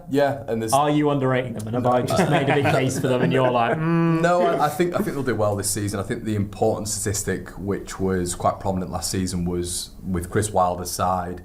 They were 17th in the last 20 minutes of games. That's the position. They really 17th. Yeah, so they completely fell off towards the back end of games. It's quite startling, that one. I think there's going to be a bit more, once again, intensity when it comes to Ruben Sayers. We're aware of that. Obviously, Louis Barry is joining him again, which is a good sign, I think, for Sheffield United when it comes to a wide player out there with a little bit of pace as well. I think overall, Ryan One as well seems to be doing okay for him in pre-season. We know that Kiefer Moore might be moving on. But I think overall, we're just speaking about, we've spoken off air about Vinny Souza leaving. That is big. I think he's such a ground coverer, such a physical presence in there. But people forget about Ollie Arblaster out for the full season, coming back in to partner Sidney Peck, who I believe they were together at academy level as well. I think Sheffield United are going to still be very, very strong. Kept hold of Harrison Burrows, another big one as well there. I think they're going to be seriously strong. O'Hare in there, Gus Hamer. Nobody's signing him. Nobody's signing him. Championship player of the season. Yeah. How are you feeling about Sheffield United, Ben? Well, it's so confusing, isn't it? Because you're totally right that it was a massive points total. You're totally right that they cobbled it together, and sometimes it was like, how have they won that game? Do you know what I mean? 1-0s, weren't they? Individual. I think that's what you get with Wilder. Wilder wins 1-goal games a lot. He was a gambler, wasn't he? Yeah. Sellers is more trying to win games statistically, which hopefully over the course of the season will then lead to more points. Going back to Dave's point though about the relegated teams, when you go into year two, you either get promoted or you look at your Norwich or Watford and you're year 4, year 5 down. So there is that egg timer turned over for Sheffield United that they're going to be hoping Leicester get a whacking points deduction. Will still doesn't start off well. Ipswich struggle with the churn, and the teams we're about to talk about that could be dark horses don't go through. I would be surprised if Harmer didn't leave. I think Arma Hodzic is in the last year of the deal now as well. I expected a bit more churn there. So if it does remain relatively stable, you can argue they might start better than Ipswich, Leicester and Southampton, but let's see, and let's hope for the Blades fans it's not playoffs again. Well, it is that second season though. If you look at Leeds United with Daniel Farke, with that second season, there's a massive conversation that first season. Are you going to get rid of him? Are you going to keep him? No, stuck with him. And Leeds obviously got to where they got to with selling big players as well, which you're expecting Sheffield United to do. Like Dave said, Chris Wilder is almost kind of certainty to an extent. There is a massive risk here with Ruben Sayers, huge risk. But if you can, those margin bits, those differentials when it comes to fitness, the last 20 minutes of games, that could be huge for Sheffield United, I think. Just running the numbers again, looking at the teams that lost the playoff final, the runners-up, average position in the next season, 9th, 73 points, so less than the stats we gave before. But the big one is only 2 of the 5 playoff finalists have reached the playoffs or got promoted the following season. Obviously Leeds one example and Brentford another. So it is a bit of a difficult spot. If we look at the last 5 years, and those two, Dave, continuity. They kept the same managers, like Connor was saying, and the Blades have changed. Talking of a stable club, hopefully, I don't want to speak about them too much because it's my team, Coventry City. We're going to win the league. No, we're not. We'll calm down. Frank Lampard, first full season in charge, obviously made the change last season. It feels again like another top 6 challenge, Ben. I'm not speaking out there, am I? I would agree. It's difficult because you've got to factor in a big underperformance with Mark Robins. We've discussed that. You and I have discussed that. I think we can park that. And then Lampard, it was a brilliant run, but that was kind of the expectation. We looked at them in the pre-Birmingham Wrexham world of the Championship as the team below the parachute teams with the best squad, with the biggest opportunity here. And I think Frank's got to produce something this season. Derby, you can argue, was as good as it could get, but kind of just above the floor. Chelsea, 4th, yeah, lost the cup final. Everton, 16th, yeah. Coventry, 5th, lost in the playoffs. I think Frank needs to put a season together now where he puts the whole thing together. Yeah. How do Cov stop being the nearly men? Come on, please give me some hope. I think sorting out the goalkeeper was massive. I think Cal Rush was a really important signing. Kesler Hayden coming in, obviously we know he can be versatile, either on the right side or the left side. Van Eyck will be interesting to see how that one goes. I think that will be a big blow. Expectation he will leave, but in terms of that, we have already signed his replacement. So on the front foot with that. But yeah, Rodoni huge as well, keeping hold of him. But I'm with Ben. It's a huge season for Frank Lampard. This credentials to be proven. Has he not already done it? Because if you look at the league table since he joined Coventry, they're 4th behind Burnley, Leeds and Sheffield United. But Dave, that's why we have Dave on the show. Big underperformance. Going from a low base. So but still, you've got to factor that in, though, haven't you? They did turn the season around, and obviously he's had his. People have slated him for his work at Chelsea. You know, 4th of that transfer window is quite good, but also take into consideration they've got the 2nd youngest team in the league. Last season was Sunderland, so there's a few things there. I think Lampard's slightly underrated now as a manager. A young team that plays good football.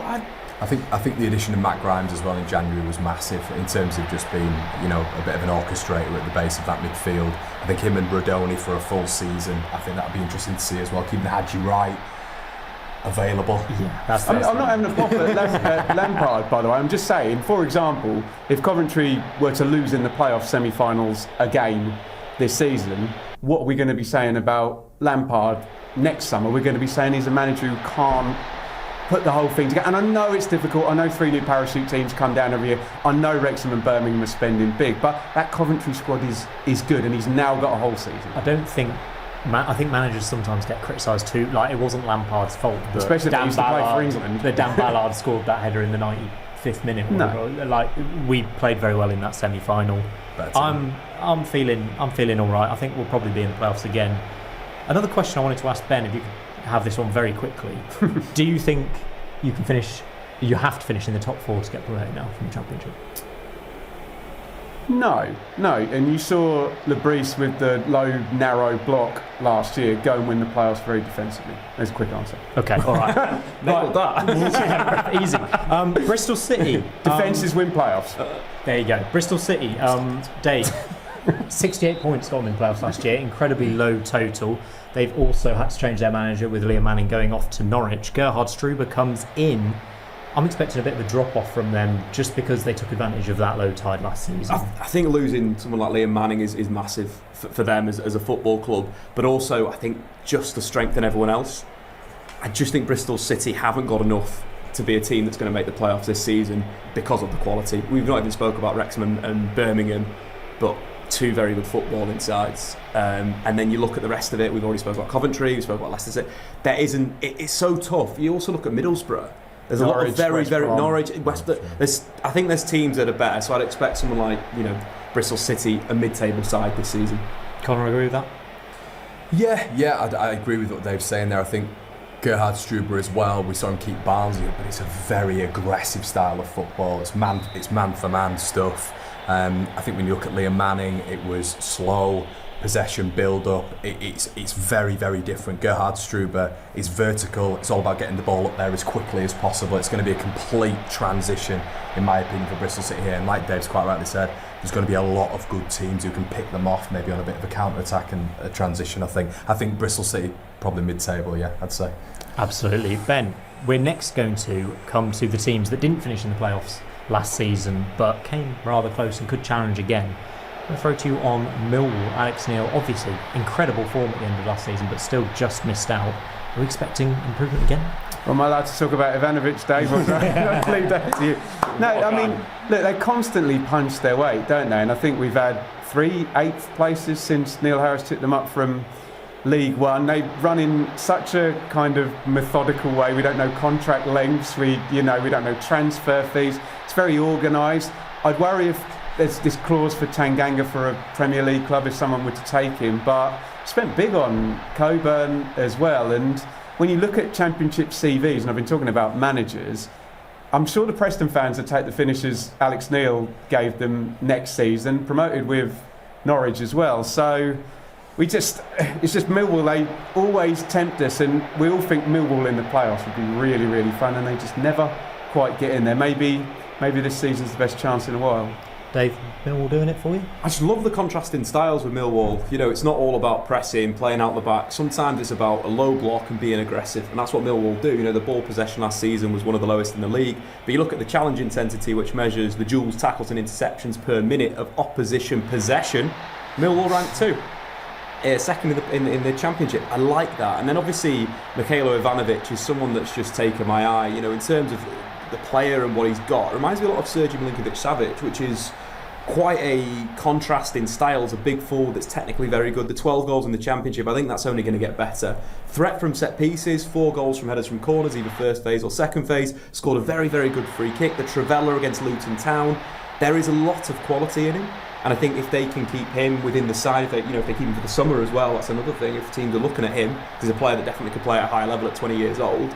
They've got another player that can be the perfect player for Luton Town. The perfect player for Millwall. That Trivela was in my mind. I was seeing orange again. And tears. Luton would love to have him. Let's move on to Connor. Do you want to talk about Borough, West Bromwich? Do you want to talk about this one? Yeah, we can talk about Borough. They just confuse me. I've absolutely sort of no idea where to put them this season. I know we've had a little bit of a conversation about predictions going forward, but you know, the Hackney money coming in potentially, if Ipswich do grab him for 20 million quid, it's going to go into the back pocket. Obviously they had 22.5 million quid come in not long ago for Latte Lath as well. I don't think they've ever properly replaced Latte Lath, which I think has been slightly problematic for them. I think the move on Carrick was interesting for Rob Edwards. I'm still yet to be convinced on that. They're going to go to a back 3 as well, or we're just having a conversation off air, they might not do, but I think they will, which has worked obviously before at Forest Green. I just don't know where Gibson goes from here. Steve Gibson, apparently the club owe him around about 14-15 million quid. Can he keep plummeting money into Middlesbrough because they've got one of the highest wage bills in the division? Can he keep plummeting money in to get them incrementally better every single season? It's going to be a tough division again this season, as we've spoken about. I don't know. I don't know with Middlesbrough, but that's kind of the detail of it right now. But it'll be interesting to see if they reinvest that money again. There's been murmurings of potentially Ben Sheaf, if that'd be a worthwhile replacement. I can see you just scouring there. But yeah. As always with Borough, I start with them in my playoff picture when I start. And this season, as it's gone on, they've got lower and lower and lower. And I'll tell you, they're 14th on my 1-24s. Yeah, it's kind of. I think Michael Carrick's a better manager than Rob Edwards. I don't think that's an improvement. I think their squad's probably weaker than it was last season. I think it's a tougher division than last season. I'm not happy about Borough this season. Ben, do you want to shade some light on this? I mean, yes, Steve Gibson will keep plumbing the losses until Steve Gibson's not here anymore, I think. And they do normally back managers, to be fair, Middlesbrough. And I take your point, Connor, that sometimes it's better to just have a run at the playoffs than to be trying and just clawing at them year on year. There's a lot of talent in there. Aidan Morris is really good, the central midfielder. Whittaker, you mentioned, can win you a game or have 3 touches, and it seems to be nothing in between. Conway, can be a 10 or a 9. Vandenberg seems to be linked with lots of clubs moving away. Dale Fry as well has been linked with clubs. So I don't know, they don't want too much churn because then every season becomes a season of transition. But how damaging is last year to Rob Edwards, I wonder? Because old handsome Rob, who was the star of the show in Luton in the Premier League, and then we all saw those interviews, we're like, mate, go and have a holiday. This does not look fun for you. So I hope he's back and he's at it. If he is, promoted Forest Green, promoted Luton, a lot of Nathan Jones fingerprints on that, I will admit, but I'm probably equally as confused as Connor. Just in terms of that, like, if he gets Borough playing like Forest Green Rovers, they'll be in the playoffs.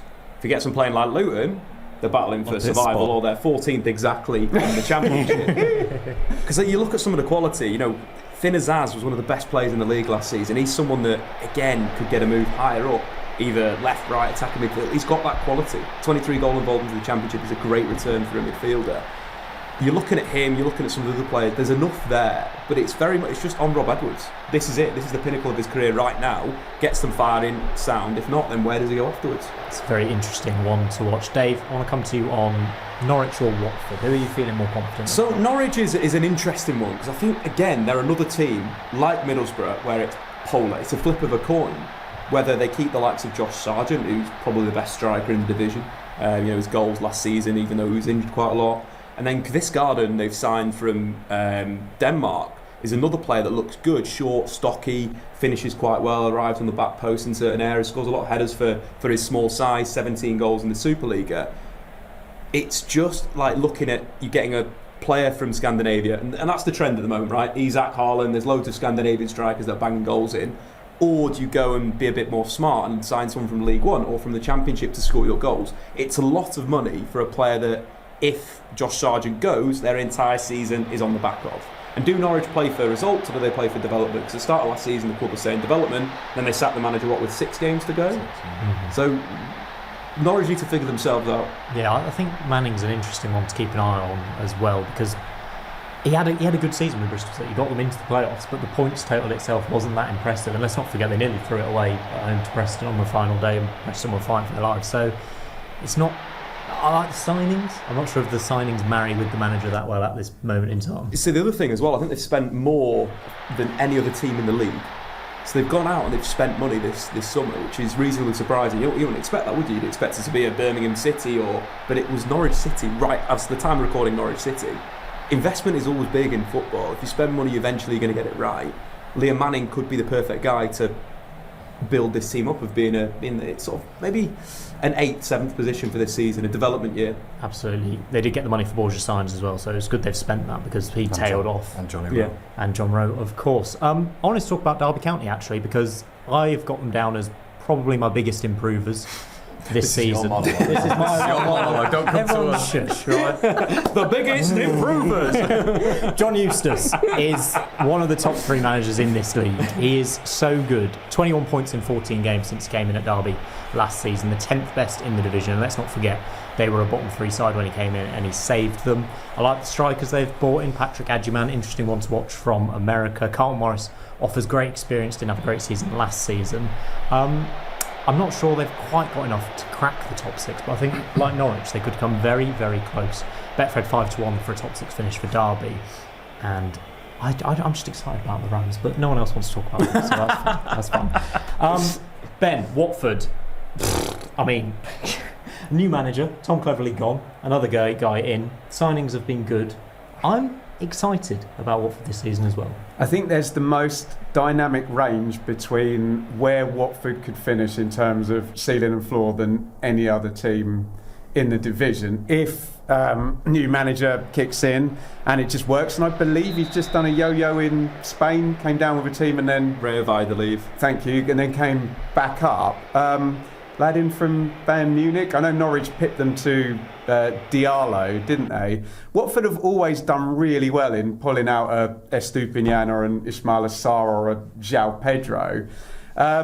If the Pots, I mean, lots of Watford fans are telling me, oh, well, Ben, you see, the Potsos now are parking Udinese and they're going to focus on Watford. Although I think for the 100th season running, we have had a player move between Udinese and Watford this transfer window, haven't we? But yeah, it's very much could go either way. I think, bless the Watford fans, I think they're excited because again it's a new start. But it must be exciting every season, wouldn't it? Well, in a sense. I know. Let's just hope that because it has been a bit of a mockery, hasn't it, with 30 games and then the manager's sacked again. It'd be very interesting as well if Cleverley brings Plymouth up to see whether they regret that decision. But I'm reasonably optimistic, I've got to say, like you, yeah. I'm optimistic. Dave, anything to back up the happiness at Watford or not? I think we've got maybe 10 games and then we've got a managerial change. Stop it. You look at Watford in the second half of last season, bottom of the Championship. Bottom. That's why they sacked Cleverley. But when you're looking at these things, there is a carry of form, in my opinion. There's things with motivation, there's things with players' attitudes. You look, they got 20 points from their last 24 games. That is rubbish. I don't think they've improved that much in the transfer market. Iran Kunda looks like a very, very good player and someone that might be one of the young players. Is he the Bayern Munich? The Bayern Munich lad. But at the same time, you just look at that squad and you think it needs a proper refresh again. If the owners are getting closer, is that not more worrying? Does that mean the manager has got less of a string? And as you mentioned, he got promoted via the league. They're very poor in the La Liga. I'm just not convinced by them right now. Saying that, like you said, they could finish 6th. I would expect. Or 23rd. Yeah. It very much depends on how long this manager lasts for, whether they sack him, whether they move on, who comes in next, and what do they do in January. Because all those things are so dynamic with Watford, with their group and how they move players around. It's a question mark for me. But I'd say lower down. I'd put them in my 14th. Okay. Maybe even maybe 15th. Connor, I don't have anything to say on West Brom. so unnecessary, Simon. It's like us with Derby, really. Ryan Mason is interesting, obviously taking his first senior job. But again, are they going to improve to a level where they can crack the playoffs after the whole Corberán exiting last year and the roller coaster they were? It's exciting in a sense because he's worked under Conte, he's worked under Pochettino, he's worked under Corberán. It's not going to be sort of rigid tactical dogma if you're to believe what Moat's come out and said, I think in pre-season, where he said that he's excellent at feedback. They try different things consistently. So it's a risk, it is. Obviously you've seen Ajayi go out, haven't you? Diangana, John Swift's left as well. But I think Nat Phillips is a really good signing. George Campbell coming in as well, kind of sorting out that rear guard. So they've got a reasonably good nucleus. It's all on the manager, isn't it? It feels. Ryan Mason, how is that going to work out? It's all up in the air. He's only 33 years of age, but his pedigree, working under certain managers, it's not bad, is it? So, yeah.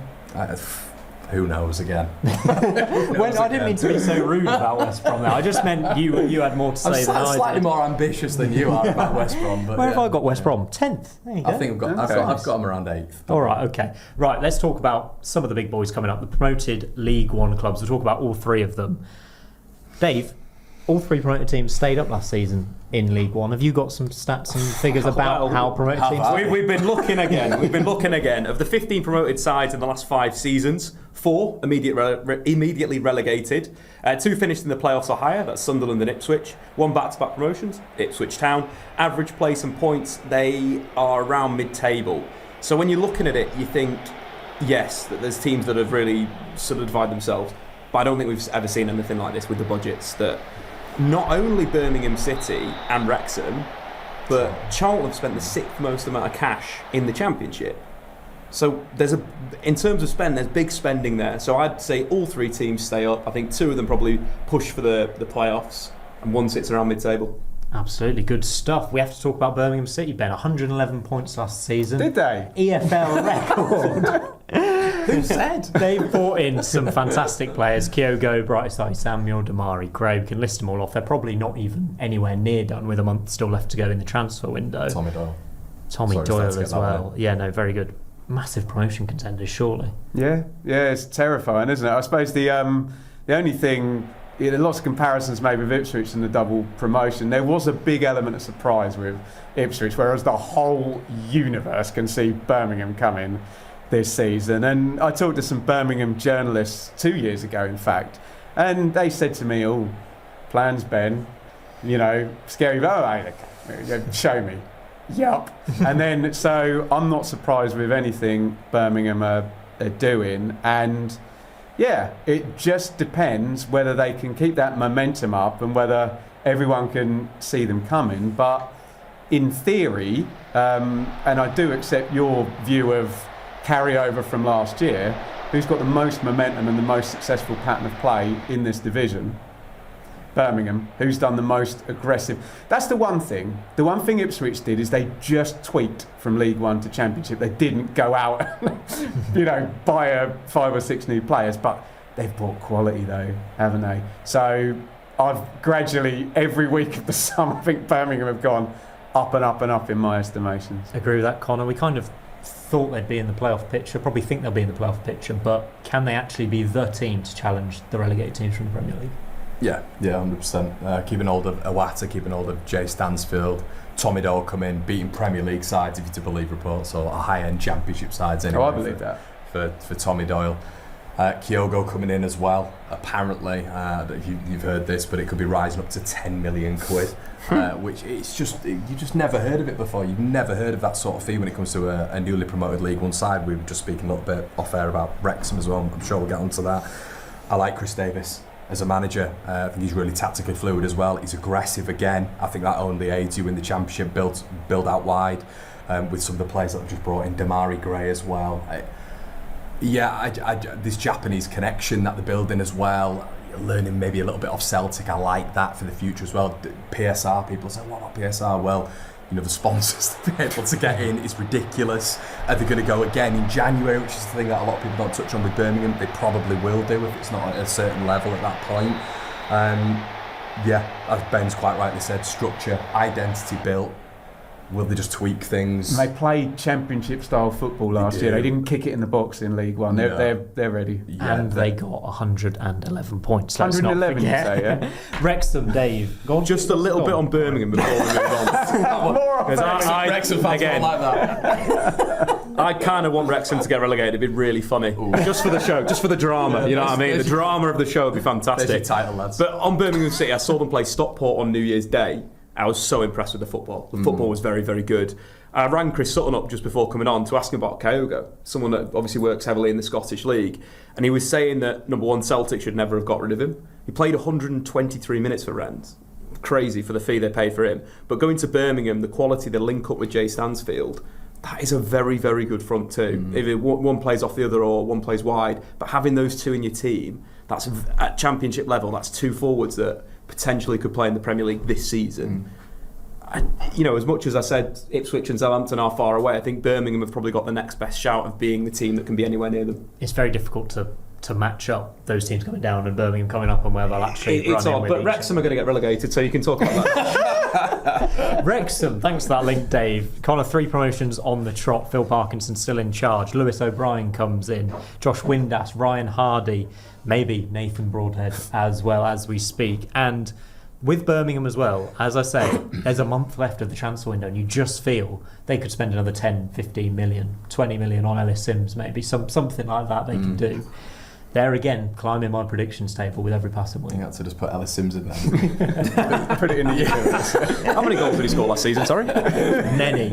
6. I think a lot of the questions about Phil Parkinson this season as well. Obviously 900 Football League games. It's going to be interesting to see how he deals with the sharpness of the Championship this season, with obviously a newly put together Wrexham side. When you look at, like you just mentioned, Windass, O'Brien, Danny Ward in there as well. Fair few new signings there. Windass, I think, is a top signing, 12 goals for Sheffield Wednesday last season as well. Probably their top output in terms of a player. And I think Ben touched on it earlier in terms of the top sides coming down. I think it's going to be the pressure and how the likes of Phil Parkinson deals with that. I think they'll be fine. I think it'll end up mid-table for Wrexham. But I'm still unsure. There's an uncertainty there. Ryan Hardy coming in, good addition again. I don't know what it is about Wrexham. I think it's because it's just the complete unknown. The complete unknown. We'll have to sit. But once again, it's the pressure pulse on the manager, Phil Parkinson, and will they get rid of him? That's quickly, the key factor, isn't it? If it doesn't work. I don't know. Are you a little bit on Phil Parkinson? It's such a different style of play to what Birmingham did, isn't it? But then, could that ease you into the league? It does feel like it's a hold my beer, isn't it? It's like Birmingham spend, and it feels like Wrexham are now going for it. And my understanding, Connie, you talk about the PSR, is they've got the money and they've got the headroom because of the Disneyfication and the sheer amount of money that's already coming in. Interesting they're going Welsh as well, if they're going to get Kiefer Moore and Nathan Broadhead. They love a bit of narrative, Wrexham, don't they? That works well on all popular streaming platforms. Relegation is a great narrative. For God's sake. But he did, just on Parkinson, he did change shapes, to be fair to him, in League One. 6 promotions, Phil 6 Parkinson. promotions, played, a lot of people call him a little bit rigid, but 4-3-3 last season, 3-5-2 as well. So there's a bit of flexibility there. I wonder the patience with the higher. I mean, what's it been 4 years now at Wrexham? 3-4 years with Parkinson? What would Salford have done if they'd just stuck a Phil Parkinson in at the start of their journey? I know they don't have the money Wrexham did, so maybe he's exactly the right guy. Some wise and 900 games who knows how to set up a team to. I think very interesting, especially talking about Wrexham. There is now the looming shadow of Danny Roll, which every Championship club will be aware of. True. And if they act quickly, they could get a manager. And you don't have to pay £5 million anymore. And I'm not relegating them if Danny Rowe takes charge. Just FYI. We can have this chat as well again if Broadhead comes in and Christian Eriksen comes in. Right, well, entirely different conversation. I know. Right, Charlton as well. Dave, again, you said they'd stay up pretty comfortably. They've made some good signings. Big money spent on Charlie Kelman, who got quite a few goals last season at Leyton Orient, I believe. Yeah, 23 goals. He's a player that I really like, a player that is got that barrel chest, that English style, bit of a poacher on the back post, last line. I like him. I quite like what Charlton have done apart from Kaminski. Kaminski was the worst goalkeeper in the Championship in terms of expected goals prevented. Really? Bottom, awful. Someone that they have bought that needs to step up again. Rob Apter as well, quite like him, right, left-footed right attacker, go either way, real cleverness, 8 goals and 3 assists in League One, most progressive carries as well. I quite like their business. I feel like with their spending, they've done well in terms of recruiting the right way. They've bought the best players from League One. They've got promoted. We all know Nathan Jones is very, very good at this level. I'd see them around mid-table, even pushing for potentially the playoffs. Ooh. Are you that positive on Charlton? Yeah. Really. Wow. Additions, Amari Bell coming in as well. Yeah. I think what Dave's saying there is quite right. I think if they're in a bit of a low block as well, we've seen Nathan Jones do it when he's brought Luton from League One to mid-table Championship, but if they're in a bit of a low block and they explode out the traps like Tyrese Campbell as well, I think Charlton will be good. I think they'll be tactically astute enough to stay in the division this season, actually have a good season, like we just spoke about earlier as well. They're spending a lot of money. Brings us nicely onto the relegation picture. Now, we all think Charlton will stay up, I believe. Hull City, I'm going to come to next, Ben. New manager at the helm, yet again, potentially ownership issues. They never seem to be able to kind of shake those off. They survived on the final day last season. Have they improved? Can we see them getting out of this kind of relegation mix, or do we think this could be the season they slide down to League One? No, they haven't improved, and I mean, Mr. Illichali seems to just have in his diary whatever May the 1st sack manager, whoever it is, and I liked Sellers. I thought there was a rising tide last season. Dave pointed out Watford being 24th. Part of the big reason for that is that Pompey were good, Derby were good, Oxford were good, Hull were good. Everyone had a kind of surge up the table, didn't they? Depends whether they can sort out the fee restriction thing. If that were to go over both transfer windows, because we know Mr. Illichali will spend, whether he has the PSR headroom or the money or not, and that's kind of got them out of it. And it feels like who's the centre back? Jones has been linked with Middlesbrough. That feels like the last asset with a Greaves and a Philogene and going back to Keane Lewis Potter or Bowen, whoever. They've sold them all off as they've gone.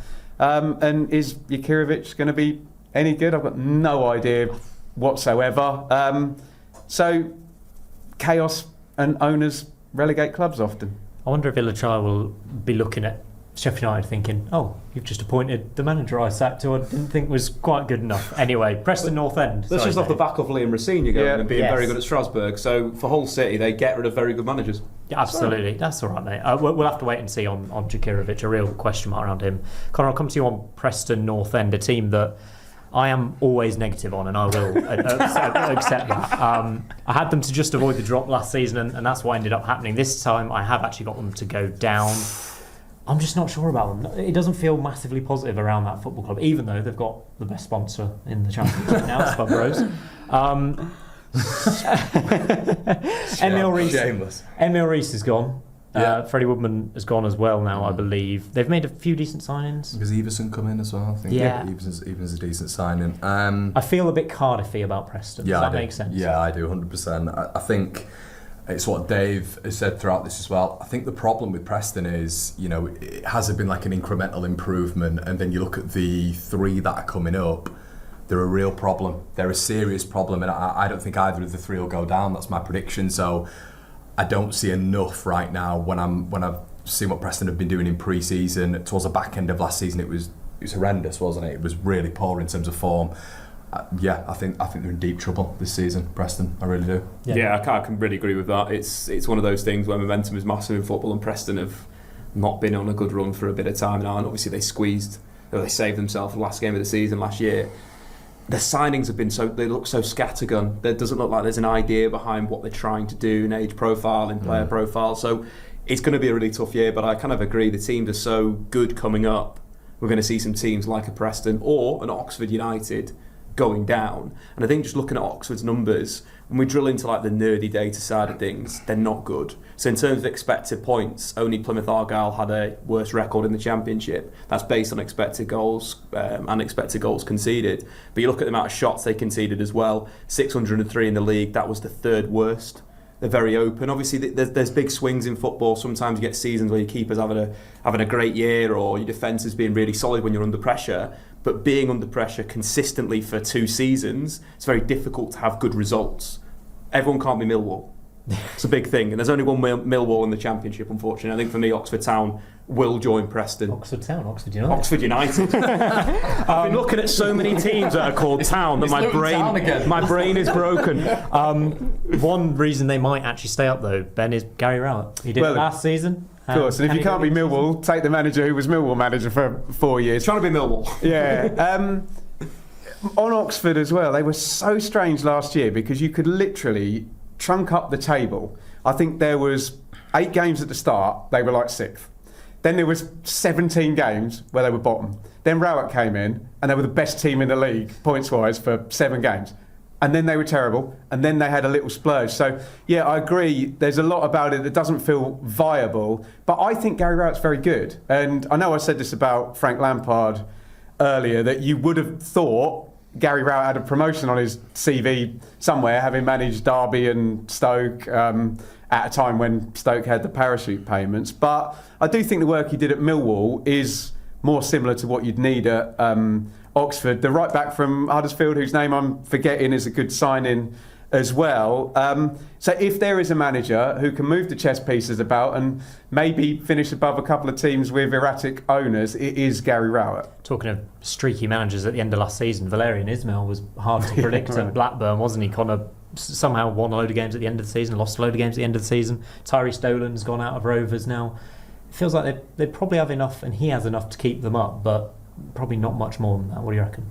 Yeah, I think it's pretty basic, isn't it? Obviously, Eustace leaving, I felt was a real hammer blow to them. I really like Dolan. I think Dolan's a really effective player in transition, especially for an Ishmael side. But I'm pretty confident that they'll be out of it. I don't think there'll be any problems there. But I think it's just going to be another mid-season for Blackburn. To be honest, not really anything else to say on them. To be honest, Matt Targett is going to be a threat again. I thought he showed real good glimpses up front last season. I think if he can just get a bit more game time, find a few more goals, they should be all right. Dave, I'll come to you on Stoke City. Mark Robins in charge there now. Pretty decent appointment from my point of view last season. He tends to need a few years to get going. There's obviously a few differing circumstances there. He's brought in the likes of Sorba Thomas. He's a project manager. It's not like first season comes in, everything changes. It's like this is going to get better season on season. And to be fair, that's what Stoke need. Stoke needs something that's going to run for a little bit, because we've seen them be so hot and cold with managers, directors of football, players. There's been so much change. Having stability and signing someone Aaron Cresswell, who will bring back the long throw, I think it's a good thing. Walter Berger as well, massive exit to Hoffenheim this summer, so we'll have to see how they get on this season. Ben, I'll come to you on QPR. Julian Stephan joins as manager, and he's got a pretty good CV in France. Won the French Cup with Rennes. Kwame Poku comes in, quite a big name signing on a free from Peterborough. I think I agree with QPR, what you said about Watford, in that I think their range of finishes is just pretty much 5th to 23rd. Yeah, it's difficult. It's kind of similar to Stoke, isn't it, where you get excited and then they're 16th. Do you know what I mean? At the start of every season. So I'm interested in Poku, actually. I'm interested. There must be a reason why a top half championship team didn't go. I don't know what that. It's linked with Rangers as well. Yeah, I don't know what that. Birmingham as well. What that reason is, but it's been. We talked about getting kind of stuck in the mud in the championship, and QPR have definitely done that since they've been. I know they had the really the first team to have the big fine for breaching. It comes back to blooming money, doesn't it? But PSR up in the Premier League.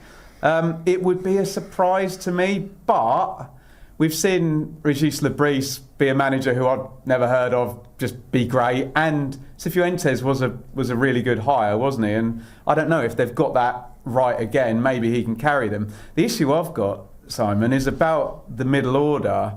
If we get a stronger mid-table, there's been no mid-table in the Championship the last 2 seasons. Top 4 beat everybody. Bottom 6 high tide at the end of the season. Middle of the table, dreadful.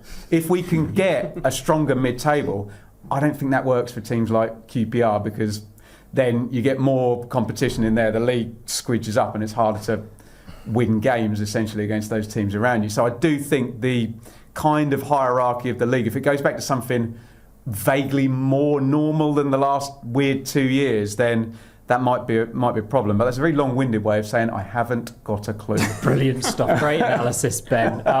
We're coming up to the last 2 teams now. Sorry, Portsmouth and Swansea fans, but maybe it's a credit to you that we don't think you're going to be in the relegation battle. Portsmouth, I think they're about as solid as we come. And we talk about John Mousinho, the continuation of him in this job. They're going to be fine. Fratton Park, we know what we're going to get, don't we?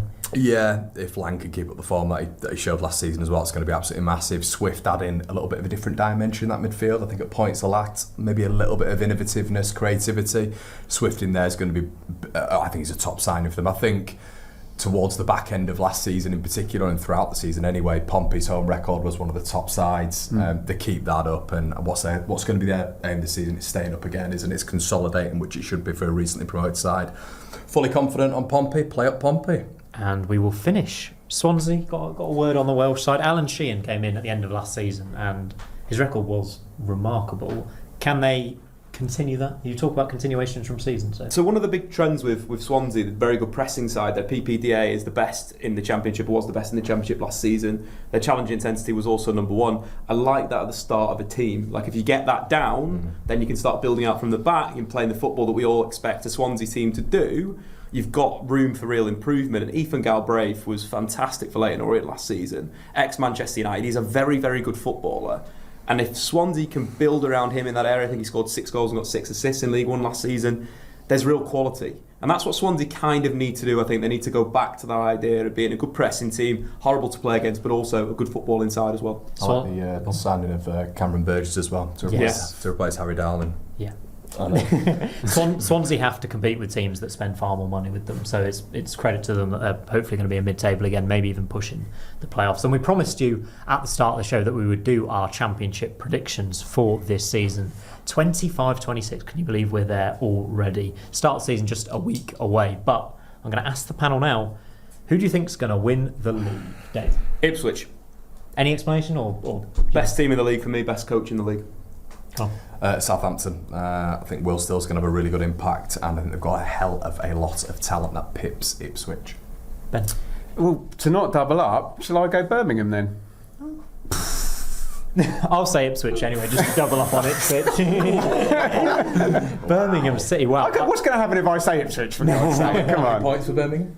112. Who goes up with Birmingham then automatically? Definitely Wrexham. No, Ipswich. Ipswich. Go on. Ipswich. I have got Southampton. Yeah, Southampton as well. Southampton top 2. Who are your playoff teams? Connor, you go first, mate. Yep, I will go with... I'm trying to do it in order here. Sheffield United will be in there. Leicester will be in there. I've got Norwich and Birmingham as well. You won't be invited back. Dave? I will get an invite back. We're going to go with Leicester City, Sheffield United, Birmingham City and Coventry. Thank you. I'll give that 10 later then. Yeah, I think I quite like Norwich for the playoffs. I better put Wrexham in just to continue my ridiculous League One love. And I want to be invited back, so I'm going to put Coventry in as well. We need a random one, don't we? Who's coming out of the pack? Watford. Amazing. Wow. Amazing. Genuinely amazing. I've got Birmingham, Sheffield United, Coventry, Leicester in that order as well. If you had to pick your player... I'd have Southampton in the top 6. They're ridiculous predictions. I'm sorry, everybody. If you want to see Ben's real predictions, tune into his Monday, by the way, on Monday. Playoff winners, if you had to pick right now. From the 4 teams you've put in the playoff. I've not gone that far. Birmingham. Okay. Dave?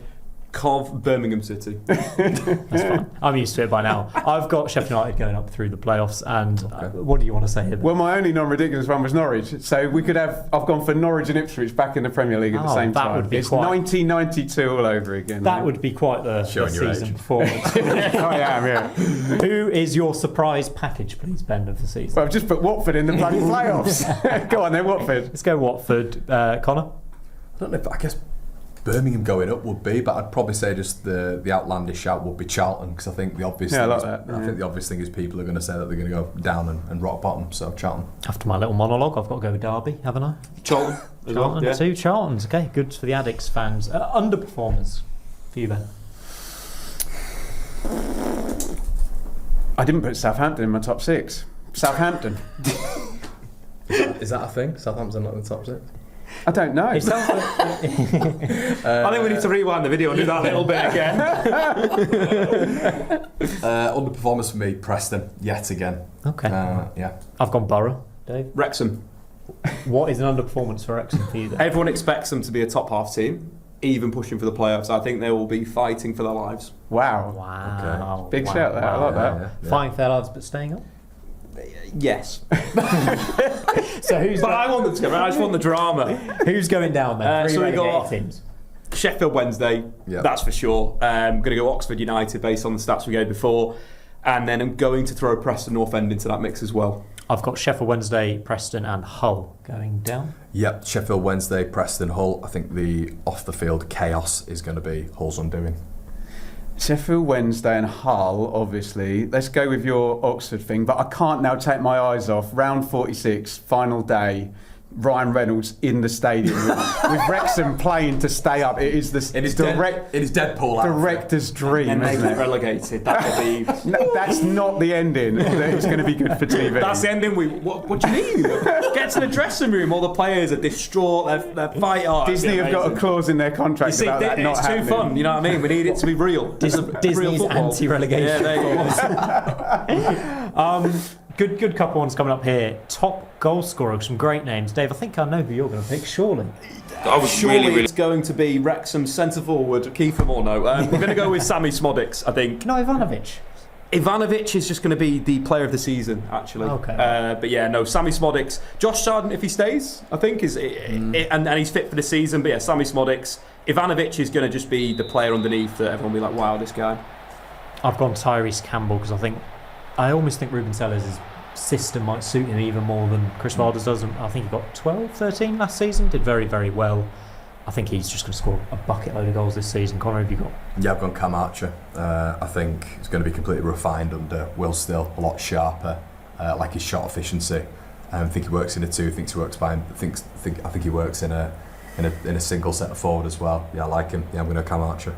Being as I've gone completely rogue with all of this, if what he says is true about Bristol City being loads of fun, can you imagine taking a free transfer signing from Preston, sticking him in Bristol City, playing him every game and playing through him, and Emil Rees scoring 23 goals? Can you imagine that? We have to expect Ivanovic. We have to expect the top scorer in the Championship this season will get more than 20 goals, right? Because last season was just it was a period with 19. Insane. And then if Preston go down, and the top scorer, Bristol City's top scorer. And well, no one's caring about that because we're at Wrexham on final day, aren't Wrexham we? yeah. The narratives, right? Let's finish with our player of the season. Ben, I'll start with you. Oh, crikey. Amari Hutchinson will not leave Ipswich and be the player of the season. Imagine that. It's never going to happen. Wow, yeah, not even thought about that scenario. I am going to go with Matthias Fernandes, Southampton. Excellent. I've gone Jack Clark, who is almost certainly going to be at Ipswich for the full season and was probably the best player in the Championship the last time he was in the Championship at Sunderland. And the segment now, then I guess. He's great. If Rob Edwards can get it right at Middlesbrough, Finn Azaz. If not, Hayden Hackney is the simple one if he moves to Ipswich Town. And then obviously if those players don't move, it's of course Ivanovic from Millwall. 3 options. There you go.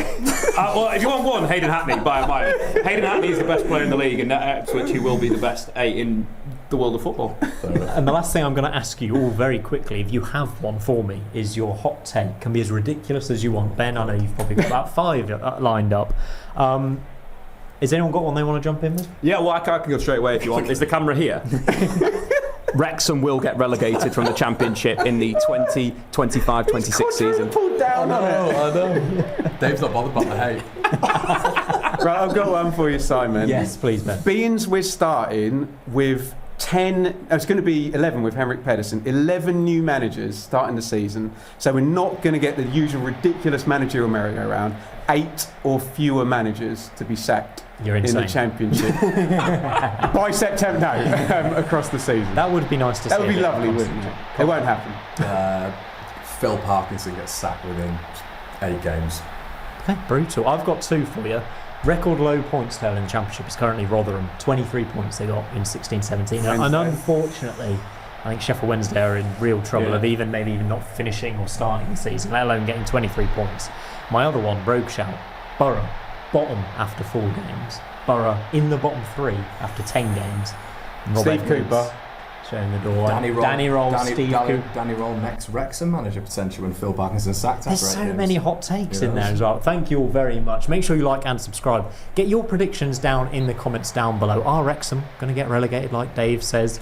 Is Watford in the playoffs? Well, I was trying to think of the others. Watford in the playoffs. Whatever you think is going to happen, put your top 3 promoted teams in the comments down below and give us your hot take as well. We'll be back with weekly episodes on the Sportsman Untitled, focusing on the championship this season. But thank you very much, everyone, for joining me. Thank you all for watching, and we'll see you next time.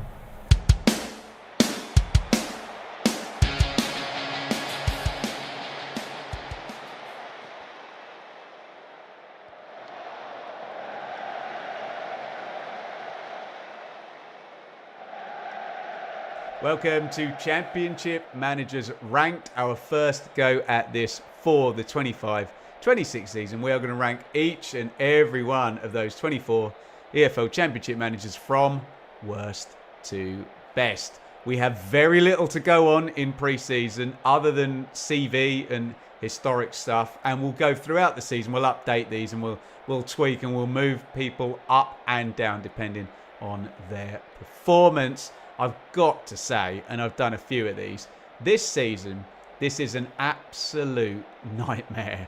Basically, all of the clubs you think with kind of a lot of potential, or the majority of them at least, kind of have unproven-ish managers at championship level.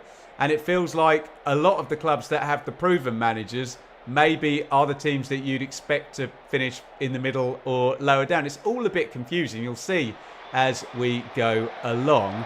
I had a look at my list from last year, and this is incredible. You can make a guess, and I'll try and circle back to it. But let me know how many managers from my video exactly at this point last year are still in their job right now in the EFL Championship. Hit pause and answer me now, and I'll try and remember to circle back round to that at the end. We have 6 managers who have never managed in the Championship before. We have 4 managers who have never managed in England before.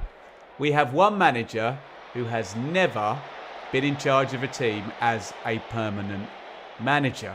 Since last season, we have lost 7 Championship promotions, with Wilder, Parker and Farker either being promoted or fired, and only 4 managers in this EFL Championship lineup this season do have a Championship promotion on their CV. Gone are the days of Warnock and Bruce and McCarthy and Mowbray kind of boosting up the total for everyone. And maybe there's a wider conversation that people are going for career coaches now rather than the, well, what's he done in the Championship before, which brings me to my criteria. Maybe in coming seasons I'm going to have to change this criteria, because I am very much basing this on managers' CVs in the Championship.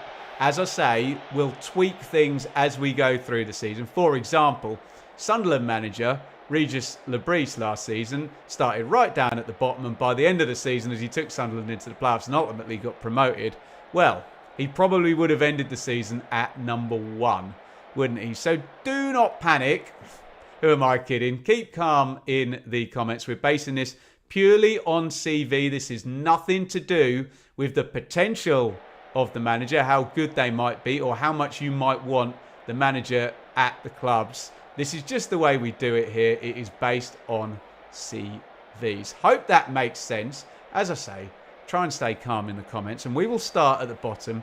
And it's always great news when I don't have to put anybody at number 24, because Sheffield Wednesday do not have a manager at the moment. They may well name Henrik Pedersen their manager, who's been the assistant there. But as of time of recording here on Wednesday, 30th of July, Sheffield Wednesday do not have a manager. So I get away without having to put anybody right down at the bottom. At number 23, and it feels a little bit unfair, but if I am doing this purely on CVs, I have to put Ryan Mason at the bottom, because I have no information whatsoever about Ryan Mason as a football manager. I know he's done a couple of caretaker stints at Spurs. He's got a good gig here with West Brom, and they've signed, I don't know, 3 or 4 players for quite nice fees as well. So it could be that Ryan Mason works his way up through the season, but he is very, very much at the start of his journey as a manager, and therefore he's starting right down at the bottom of our list. And good luck to him, and hopefully we'll see him much further up. Look, if you can just last the season, you'll move up to halfway for all the managers that get sacked anyway, won't you? So there you go. Alan Sheehan, exactly the same thing. So he's had 12 games, I think, in caretaker charge of Swansea, 1 game in charge permanently. So again, a young manager who kind of got promoted through from the coaching ranks last season. And this goes to the conversation I'm having about clubs in the Championship are seemingly more okay now with just trusting a coach rather than where's my Neil Warnock, where's my Chris Hughton, where's my Mick McCarthy, who's been there and done it. We'll see what happens in terms of managers like that reappearing at some point. But as it pertains to Alan Sheehan, Swansea nice and busy at the start of the window. And look, they were really good in his 12 games as caretaker, but only 1 as permanent means he's pretty much tied with Ryan Mason. He's beaten him by 1 game. And again, hopefully we can bump him up the list if he has a successful season at Swansea. Sergei Yakirovich, yes, look, call me Little Englander or whatever, but I am not only optimising here for work done in the Championship, but work done in English football. Yakirovich has worked in Croatia, Bosnia and Turkey, quite a high level in Croatia. But look, this smacks of... do you remember Vladimir Ivic, who came in for Watford, didn't he, for about a half a season? Look, Hull is not Watford, but still got a pretty erratic at times owner, haven't they, at Hull? So I'm going to put Yakirovich in there just purely on the absence of English football and reminders, and that Tim Walter came in and struggled last season. So as I'll say, for all of these unproven managers, hopefully they can get some games under their belt and we will move them up the rankings accordingly. Same thing, Paulo Petzolano, who has worked in Uruguay, Mexico, Brazil and Spain, I think, as well. He might have even done a yo-yo in Spain, as in took his club down. I think I read that. And then took them back up. So, if he does that with Watford, gets them from the 2nd tier to the 1st tier, then he's going right to the top of this list. But yet again, I am focused in these rankings on what has been achieved in the EFL Championship before, which is making my life quite difficult this year. But good luck to Mr. Petzolano, particularly working with the Pozzos there down at the Vic. Julian Stefan is another one who hasn't worked in English football before or the Championship.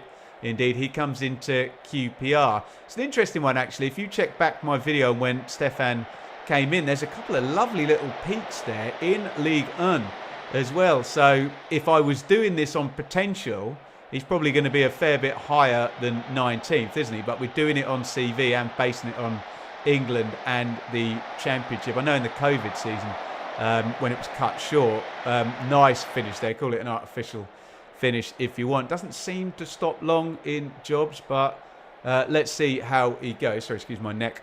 At QPR, and again, he's another one that doesn't necessarily benefit from my criteria that I use doing this. And there you go. There's the first one, who is at one of the promotion favourites there, Southampton, and Will Still, who we've known about for years and years. Obviously, I'm penalising him quite heavily here for not having worked in English football before. Will Still. He's worked in Belgium, in France, and like Julian Stephan, in Ligue 1. So I think using my criteria, I have to kind of have Stephan and Still together. Again, I'm not really doing this on potential. I know he's super young and highly regarded in the game. It's a difficult one though, because he's got high potential, but then so have Southampton as well. So you're almost at the point with these U1 parachute teams where if they're like lower than fourth, you're like, well, okay, is that par? Is that below par? I don't know for a first season in English football, but yeah, Still doesn't particularly benefit from my criteria. And hopefully he's about to build up a wonderful body of work in English football. Right, we have weeded out all of the people who have not worked in English football.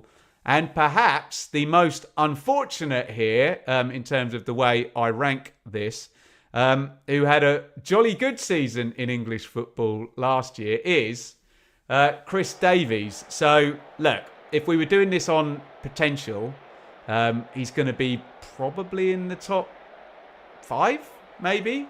Might even be higher than that this season. The potential of Birmingham is massive. The potential of Chris Davies is massive. And the idea is, can he be the next Kieran McKenna? In which case, he'll go straight to number 1 in this list. Obviously, I've got to give him credit. You've got to give any manager huge credit for scoring 111 points and dominating. You can make the argument that par for Birmingham was first.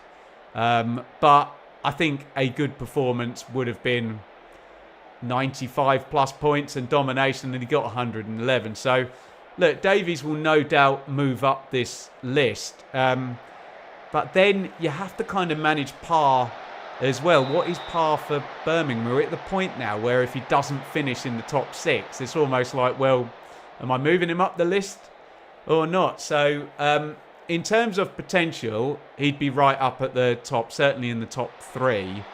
But in terms of CV, Chris Davies has never managed in the Championship. And par and expectations are pretty high. So this is one I'm going to have to judge pretty carefully, but no doubt he'll be much higher than that as we go through the season.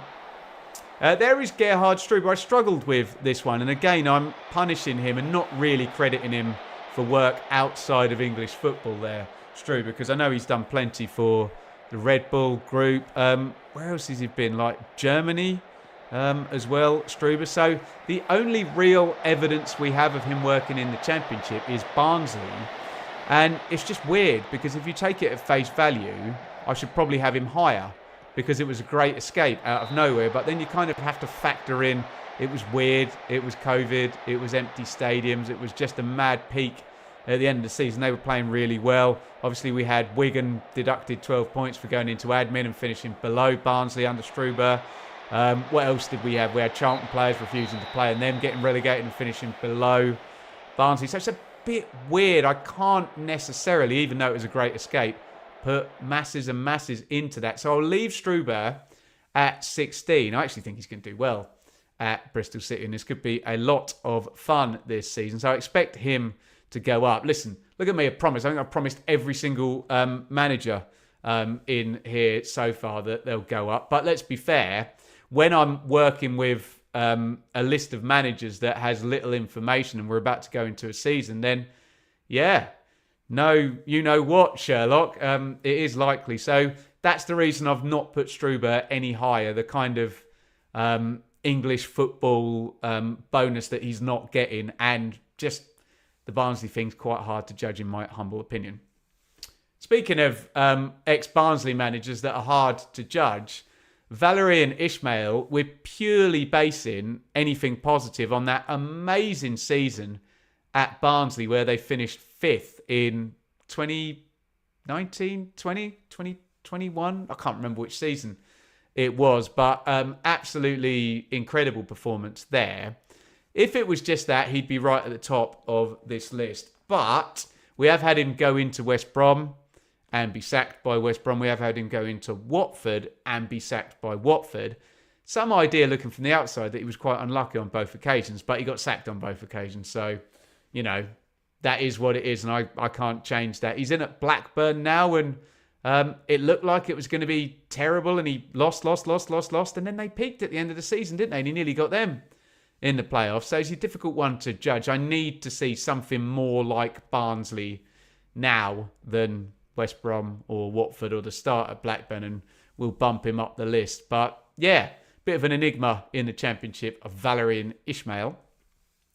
And at 14, Ruben Selles. And I've got to admit, I had him a couple of places higher and then looked at other people and I thought, I can't have him higher than them because it's just too little information, and I don't want to judge it purely on work in League One. Because look, I've got Chris Davis in 17th. But regardless of the league it was in, I think what Ruben Selles did at Reading in managing in adversity, that transfers across any league. So we'll give him a tiny bit of credit for that. But judging on Championship, I thought he did a good job at Hull last season. Massive rising tide at the bottom. And if we're judging it on the binary, did he get them out of trouble or did he not? Yes, he got them out of trouble on the last day. Hull are not a League One side because of the work Ruben Selles has done.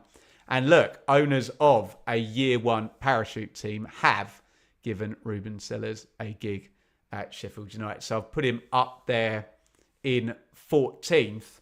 A bit of recency bias and maybe a little bit of statesman-like work at Reading as well, going into the bargain there. 13, unlucky for some, is John Mousinho, who... It's difficult this, because I don't really know what else he could have done. He took over Pompey, and I think... I should have this written down. Yeah, 8th with the last portion of that season.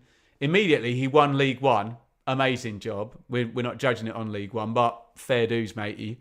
And he's now taken the club and stabilised them in the Championship. So, on the one hand, there's not really much else he could have done other than something ridiculous and gone straight up into the top 6 in the Championship. But that wasn't really going to happen with Pompey's budget, was it? And I think he's maybe a little bit unlucky that he's just up against people with more Championship work on their CV, with playoff finishes and promotions and great escapes and whatnot ahead of him. But yeah, I can't criticise John Mousinho in any way. He just needs to put another couple of seasons at Championship level to head up into the top half, where you will find Martí Cifuentes. And there you go, there's a prime example of why I would maybe have Cifuentes ahead of John Mousinho. Cifuentes obviously in at QPR, great escape, stabilised them, finished in the middle last season. Was he in the middle? Or was he more like 15th? Can I call that the middle? Yeah, you're doing me under the trade descriptions act there in the comments. Probably, hey, that's going to be the least of my problems in the comments on this one. But yeah, a couple of good seasons there. One spectacular, I think, in terms of the great escape at QPR. And I think working in difficult circumstances as well, Cifuentes puts him in my top half. I think at the start of last season, he was probably even higher than that. Remember, he had just done his great escape at that point. And what a potential opportunity here. If he doesn't get a clanging, huge, massive points deduction with Leicester, should be challenging up at the top, and very different circumstances to working at QPR. In 11th, I've gone back and forth on Phil Parkinson. So if we were doing this just on honours, promotions, then he'd be number 1. He's got a National League promotion. He's got 2 League 2 promotions, and he's got 3 League 1 promotions. He's actually got 6 promotions there on his CV. And he's also potentially in the running for not only being number 1 of this list, but if he were to get promoted next season and go National League, League 2, League 1, Championship, Premier League, that would be, even with the money that Wrexham have got and the Disneyfication and the Hollywood owners, that would be one of the most spectacular managerial runs we've ever seen, to go coast to coast right the way through the pyramid of English football. So I've got to factor in that he's going in on back-to-back-to-back promotions. The only problem I have with putting him any higher is what have you done for me lately at championship level? I know he was here with Bolton, wasn't he? Maybe most recently. That was like 7 years ago.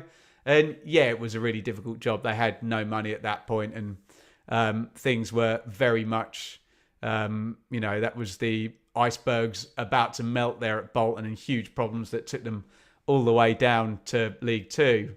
But then I think prior to that, would it have been Colchester, or was his work at Colchester in League One in the main, and then he was off to Hull? So basically, this guy is Mr. CV, but what has he done in the Championship recently? Not a lot. Means I can't put him much higher.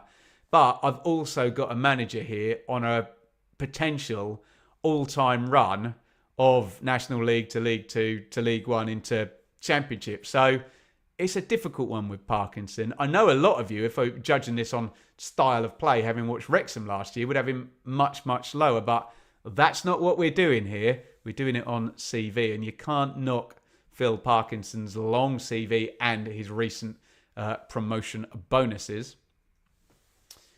Number 10, Frank Lampard. I always preface anything about Lampard or Rooney or Terry or Gerrard, Carrick, whoever's in the golden generation who's now managing a club in the Championship. It's very hard to have a sensible conversation about Frank. And I was interested, actually. I didn't respond to this comment, but I said in my video about Coventry, Lampard needs to deliver something now. And somebody replied saying, Benny's only been here, for half a season. And I'm like, yeah, but his career doesn't begin and end with Coventry. And when you look through it, he's kind of been a bit of a nearly man for all of it. I mean, Derby in 6th, on the one hand, and reaching the playoff final in 18-19 is pretty much as good as they could have done, I think, that season. But it's not promotion, is it? Chelsea, 4th. I mean, great. Lost in the FA Cup final as well. So kind of, same with Derby, kind of, best of the worst it could have been, but could have been even better.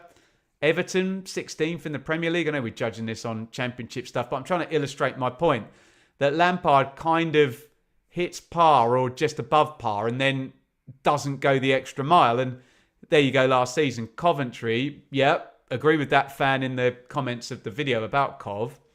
Got them up to 5th, but then again lost in the playoffs. And he doesn't want to build up more of a reputation as a manager that kind of gets you close, but then, doesn't get you over the line. And that's kind of where we are a little bit with Frank right now. But he's been in the Championship 2 seasons and got in the playoffs twice. So, there is that side of it as well that pushes him up in to my top 10. Number 9, Rob Edwards. And I think he was number 2 in this list at the start of last season. And here is our first of 4. We haven't gone past one yet, have we? Who has a Championship promotion on their CV. But that's been badly damaged by last season, hasn't it? Badly. I'm not going to judge him for getting relegated with Luton in the Premier League. It's Luton in the Premier League, for goodness sakes. That would be harsh, I think. And then it becomes difficult because can you argue a little bit that he just rode the momentum of Luton into the Premier League? That would also be harsh. He won the playoffs in, pretty dramatic fashion there. He's also got a promotion at Forest Green as well in one season there. So when we were judging him the last time out, he'd pretty much had 2 EFL seasons, nailed it on both. But you've got to say some of the toothpaste is out of the tube there with what happened at Luton last year, and it all fell off and it all collapsed. So I've dropped him to 9th, but there is our first promotion winning manager from the Championship. Rob Edwards in at number 9.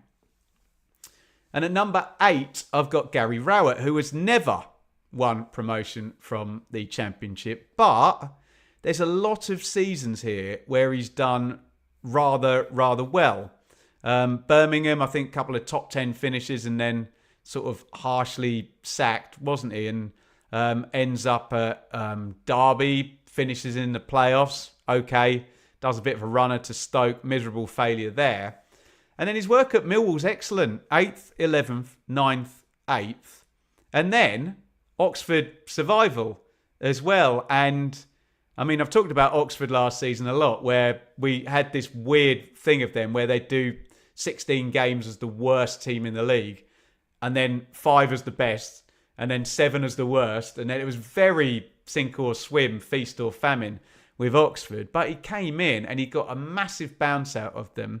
And if you think about clubs as peaking and, you know, decade-long highs, well, Millwall haven't finished any higher than Gary Rowett got them. Oxford haven't finished any higher than Gary Rowett got them. And look at Birmingham, since their struggles, they haven't been any higher than Gary Rowett got them as well. So it's context, isn't it, that getting promoted with Team A is sometimes not as impressive as finishing 9th with Team B. So put Rowett up in 8th. And Mark Robins in 7th. And again, like Rob Edwards, this is a guy damaged a little bit by what happened last year, where the work at Coventry finally came to an end and he lost his job. Some people say Adi Vivash went, and that was a big problem for him. It's difficult with Robins because if you look at his career, you're only really looking at proper success at Coventry, aren't you? I know he'd done a hell of a lot of work at other clubs, Huddersfield and Rotherham, etc. But then it all pales into insignificance compared to League Two, League One. So 2 promotions with Cov, and he was so close, wasn't he? Penalty shootout, sudden death in the playoff final.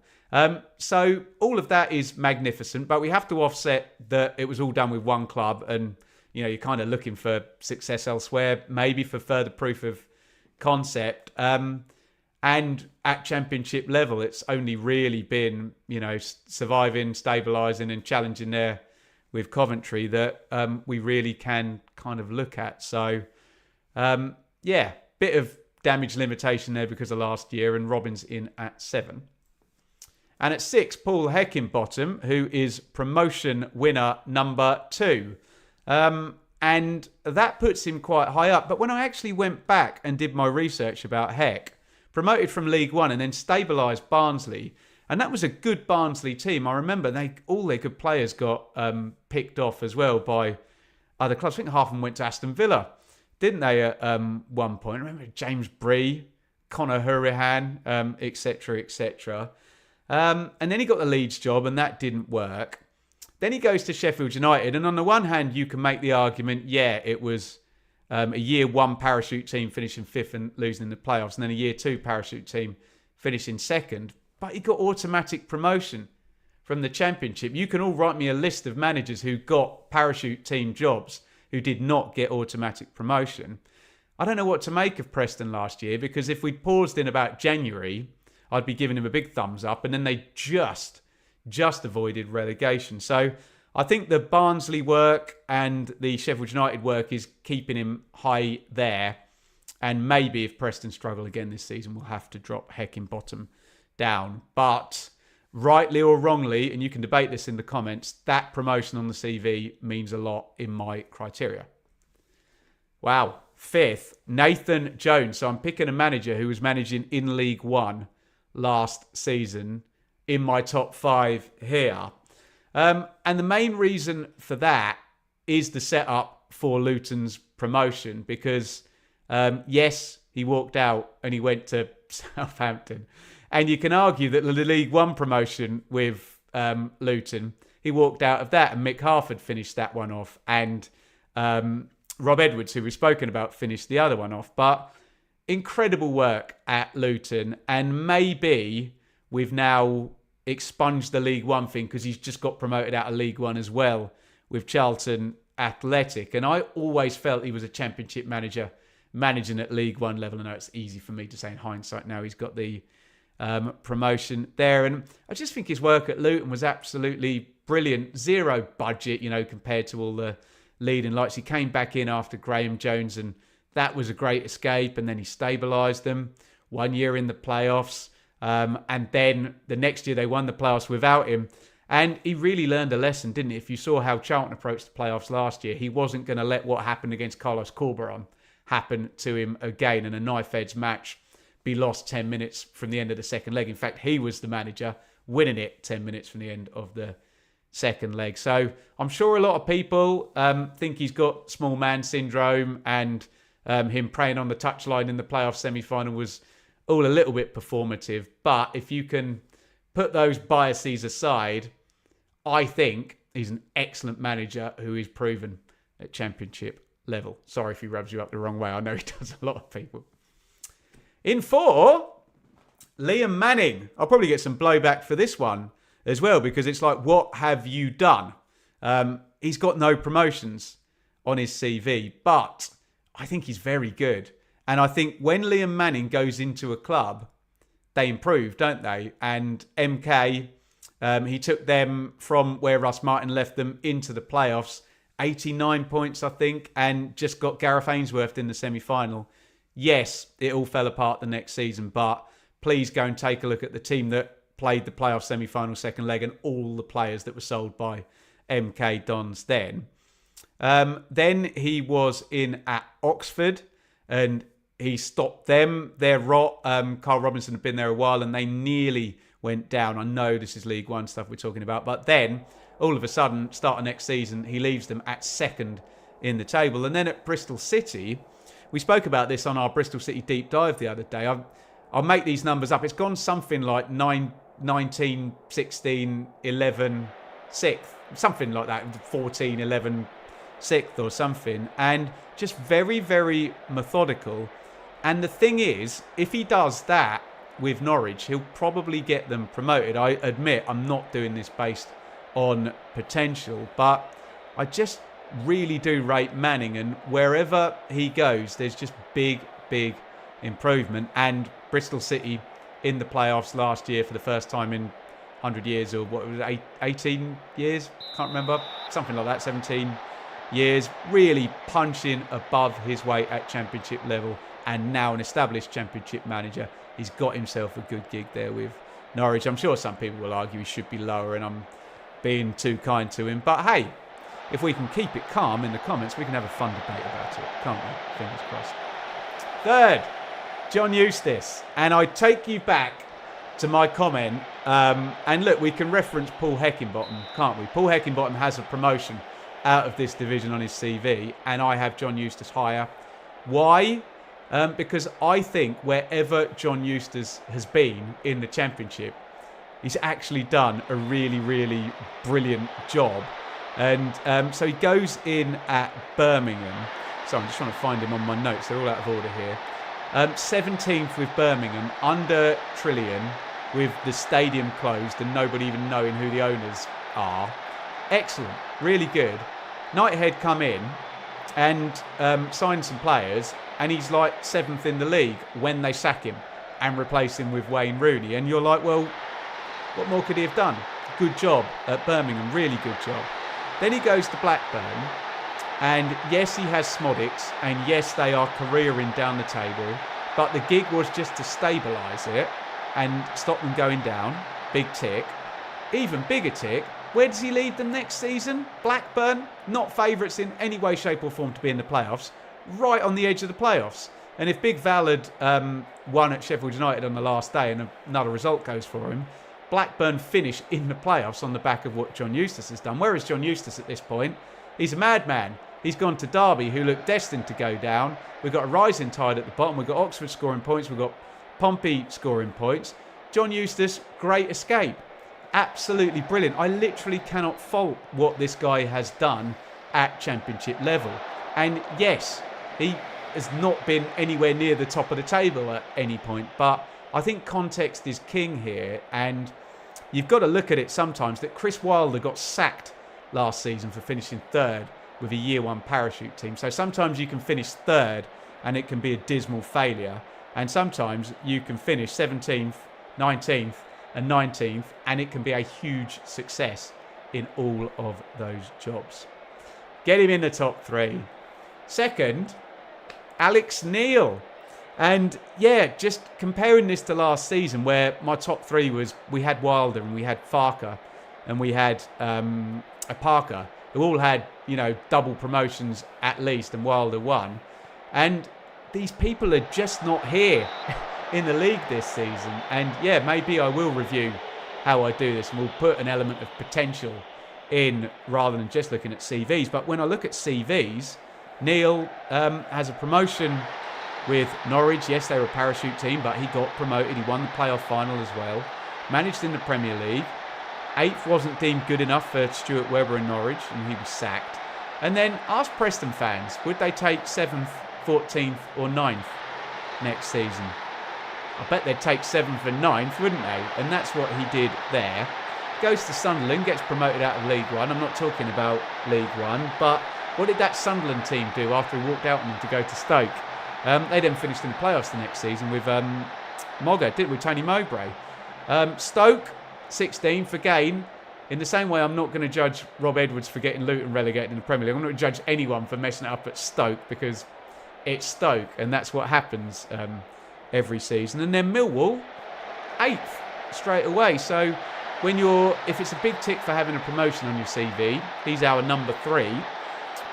He's got it. He's got plenty of longevity, and surely he's punched his weight there at Preston over 3 seasons, and Millwall last season as well. And it looks good for Millwall this season. Some good signings, and Doughty's just gone in, hasn't he? And they've still got Ivanovic, and they've got Coburn permanently as well. So it could be a really fun season. And in the absence of our serial promotion winners, Alex Neil has to go there. At number 1 is Kieran McKenna.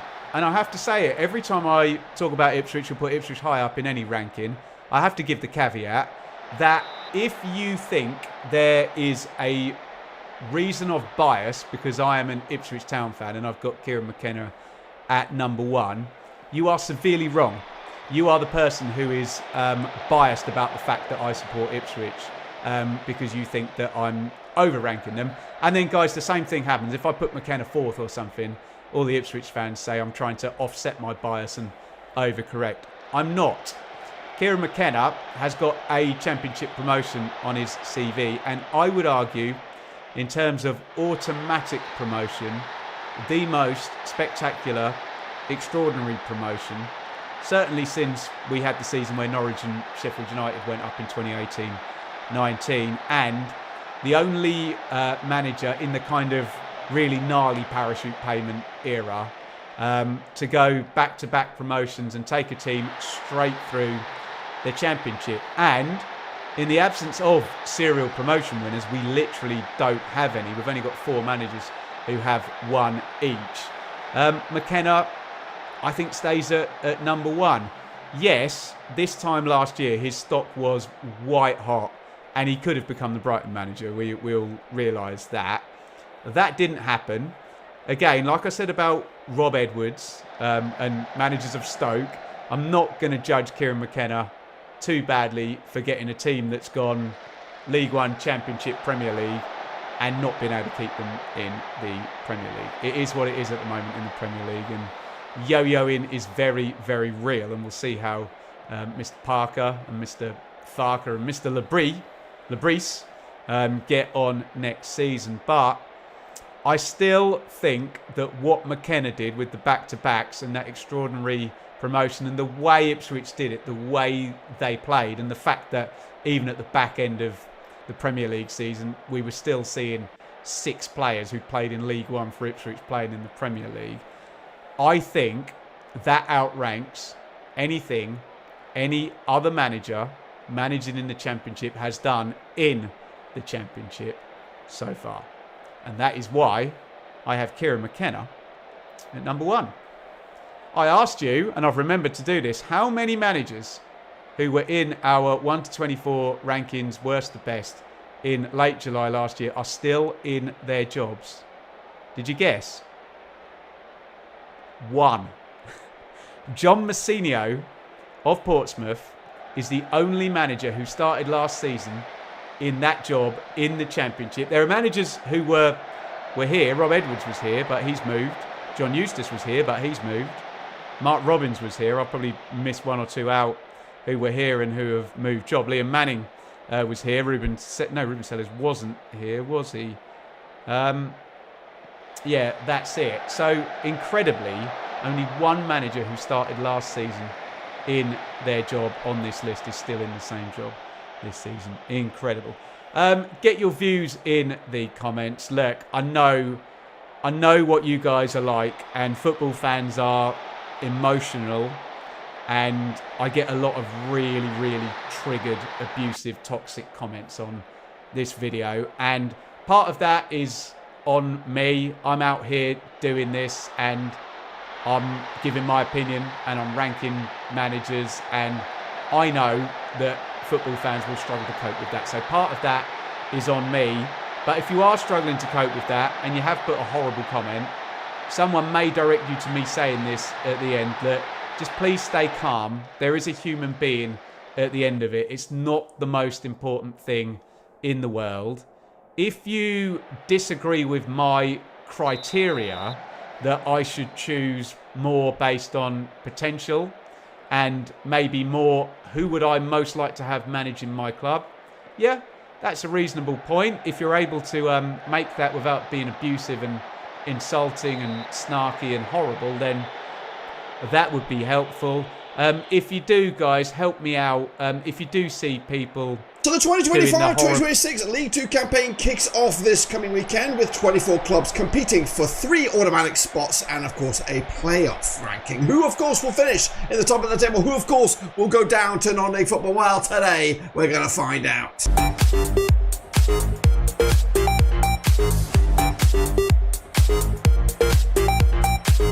Hi folks, back once again with another video. Today we take a look at, of course, my final 2025-2026 League 2 predictions. Who, of course, I think will be going to League 1. Who I think, of course, will be getting relegated to the National League. What am I talking about? Well, I'll tell you in a second. If you're new, where you've been, smash your subscribe. You want some shop for Blackburn Rovers, World Football, League 2. We're going to all here under one Rooski. That's right. I have done a few of these over the course of the summer, but it is now down to the business end of the campaign. Of course, with the kicking off with all 24 clubs starting this coming season. But who do I think will go up and who do I think will go down? Well, I'll show you in just one second. Big shout out to the members, big shout out to the patrons. You know who you are. Like I said, I have done this before, twice I believe over the course, maybe twice, maybe once or twice, but now is of course for the seriousness of it all. We've done some transfer business. The window does still remain open, but of course we have not kicked a ball just yet. But we're going to start with the weekend coming at you. So I thought I'll throw in my new school predictions right here. Who I think will go up, who I think will go down, and all that kind of jazz. So here we are in a bit of a matrix. Here we've got the teams all scattered around me, and we're going to reveal from I think 13 all the way down to 24 on this that side of the screen right there, and then we'll do the big 12, of course. So sit tight, hold on, let's get into it then, shall we? Kick it all off with 13th position, and it is newly promoted Barnet. That's right, of course, coming into this, a lot of expectation actually on the shoulders of Barnet. They're in around about the same sort of rankings. I think it's 10th favourite score to the bookies with 20-1 to get themselves promoted, or at least to win the trophy on outright. I think momentum is with them, of course.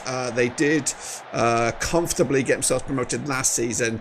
And I think they already had a comfortable League 2 looking squad last season. They've already boosted that as well with some new additions. So I think in around mid-table will be good enough for them as they look to kick on the return to EFL. Into 14th spot we go. And it is Fleetwood Town. That's right, Pete Wild's boys. They've been in this division now a couple of seasons. Charlie Adam couldn't get it done previously. Pete Wild is a man who knows this division with, of course, I think he was at Barrow, wasn't he? And he did a tremendous job for them over the course of time. So yeah, I like Fleetwood Town. Of course, they made some improvements as well off field. But realistically, when we do get to that top 12, you'll see there is a bit of a different class between some of these clubs, and unfortunately the likes of Barnet, Fleetwood just don't feature in my top 10, top 12 vision. Into 15th spot we have Crewe. Look how much change has happened in the course of a couple of seasons. They were playoff finalists a couple of years back, losing out to Crawley last season, a season to forget. This time around, I think they're also going to go backwards as well. I don't think they're in the right hands right now. But in and around about that mid pack, could feature anywhere from as low as like 20th to maybe as high as maybe as like 12th or 11th. But realistically, I think Crewe are in for another miserable, nothing kind of season.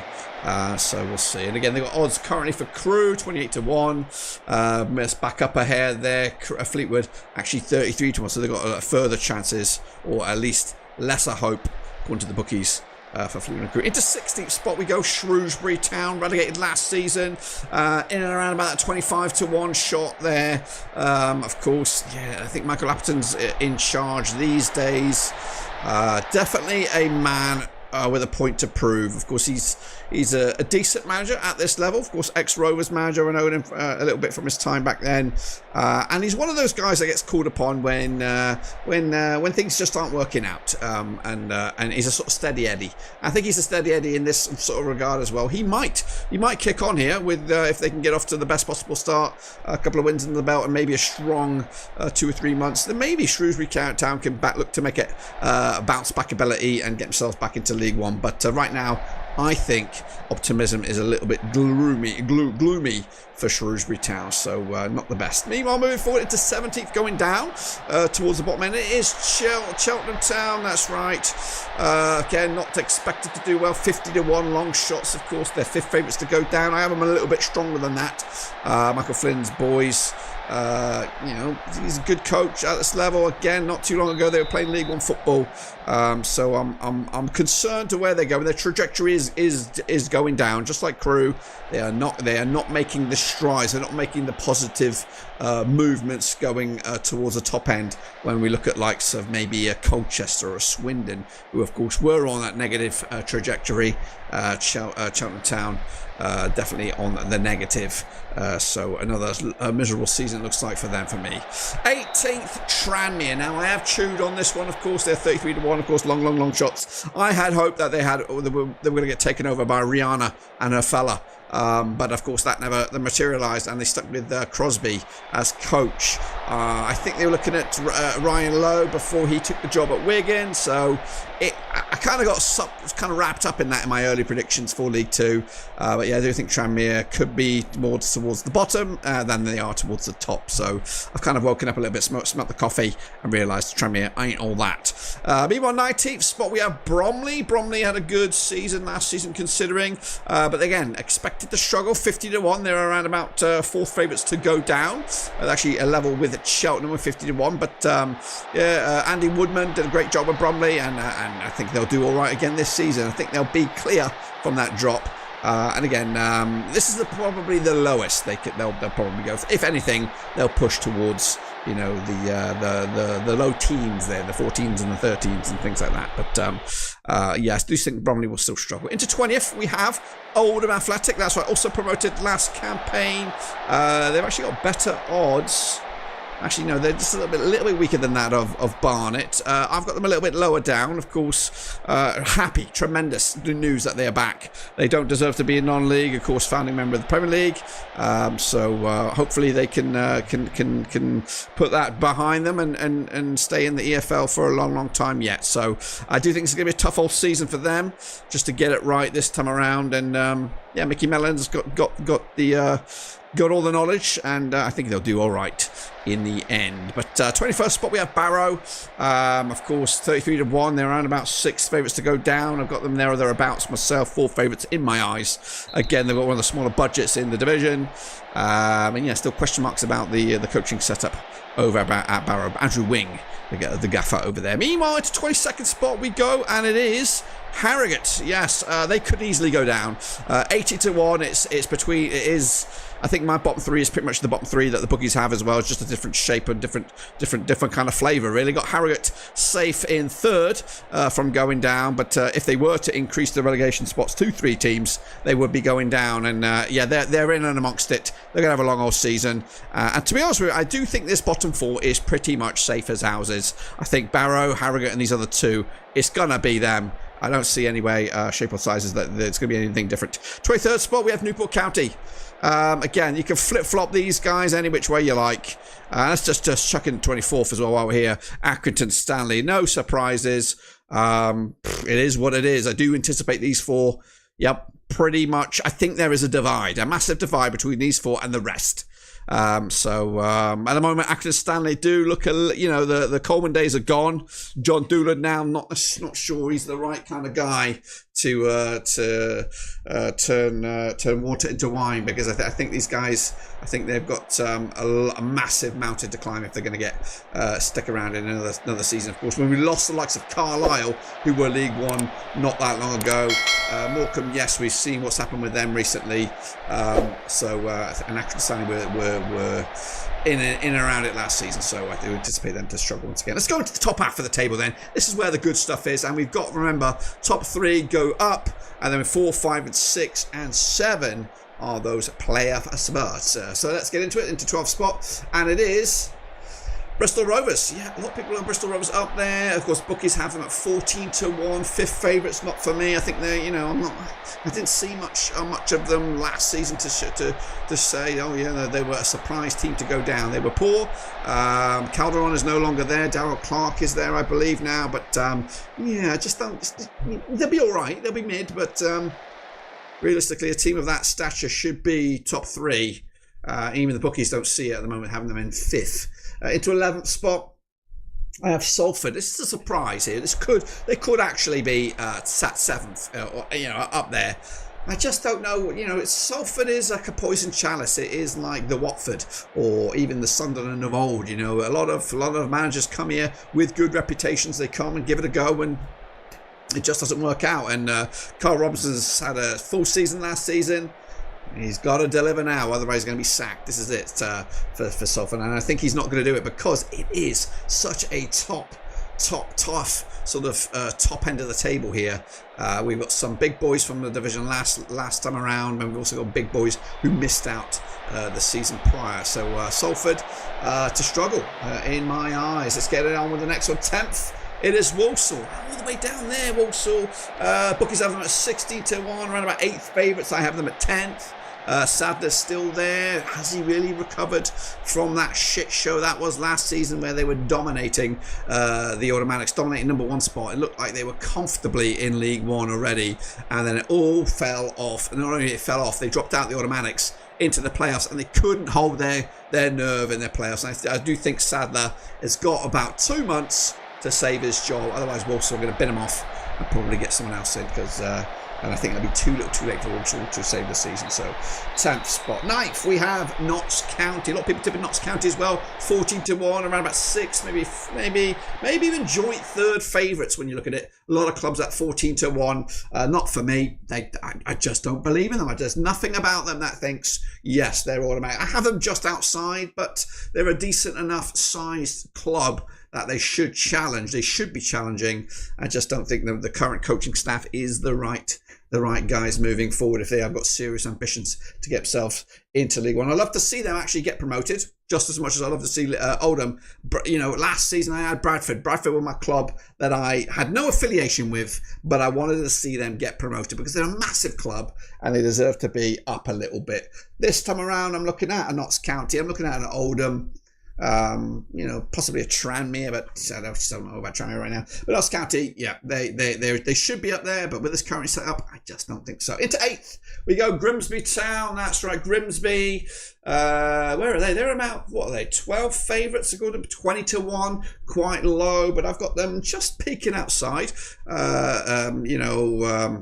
The ex-Crew governor in there, as his name escapes me right now, David Askell or something, I don't know, I can't remember his name. But anyway, they were close last season. They were competing, they were knocking on the door. They just couldn't get it over the line in the end. Again, they're just going to fall short as well in my rankings, my final rankings, of course, for the League 2 campaign. Into 7th we go, and it is Crawley Town. They're squeaking into the playoffs. I have written them off before, and I wasn't convinced with Scott Lindsay this time around, and I've got my reservations. And looking at it, you look at the chasing pack: Salford, Walsall, Notts County, Grimsby. They could all nick that spot off Crawley Town, but as of right now, Crawley, where are they? Bookies have them around about 25-1. They don't give much hope. I've got them in there. Scott Lindsay done it before with them, and I think he'll get a tune out of them. I'm not saying they're getting promoted. But that puts them in the mixer there to give. 6th spot we go now, and it's Ian Holloway, Swindon Town. That's right, Swindon Town around about 7th with the bookies odds, 14-1. You could probably even look at it as joint 3rd. Of course, the level up there with some of the other big boys. And yeah, Ian Holloway knows what he's doing. One of the most experienced coaches in the league, if not in the league, in the 72. If you want a safe set of hands, it's him.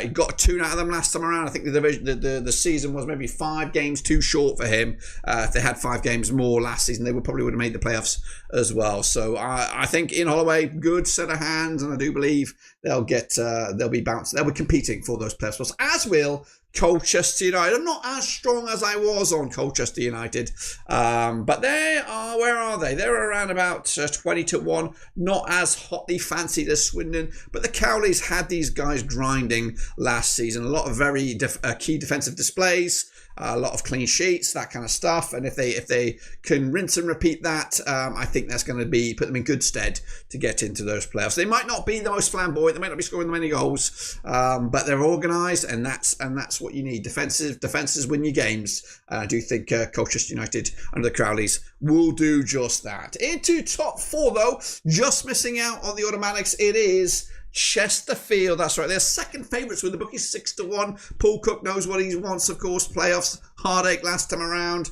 Well-oiled machine as well. They're looking to get back in the promotion charge, of course, following on from the promotion from the non-league.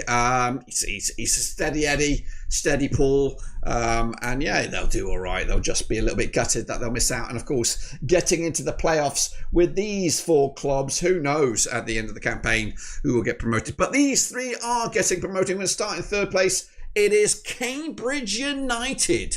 Where the hell have they come from? They're night favourites with the bookies 20-1, but I believe Paul Harris, is it Paul Harris, the old ex-Millwall governor, former Cambridge governor, come back to Cambridge following on from the relegation, and they've been pretty savvy with their transfer moves. They've been very, I think they've actually won the transfer window in regards to clubs in League 2. I think they're going to do some damage, and I think they're in a good, safe set of hands. And I'm excited to see what they're going to do, and put them in the mixer well and truly to challenge for promotion automatically to make it back instant return to League 1. Into 2nd place it is Gillingham. That's right, they're bouncing back. Gareth Ainsworth knows what he's doing.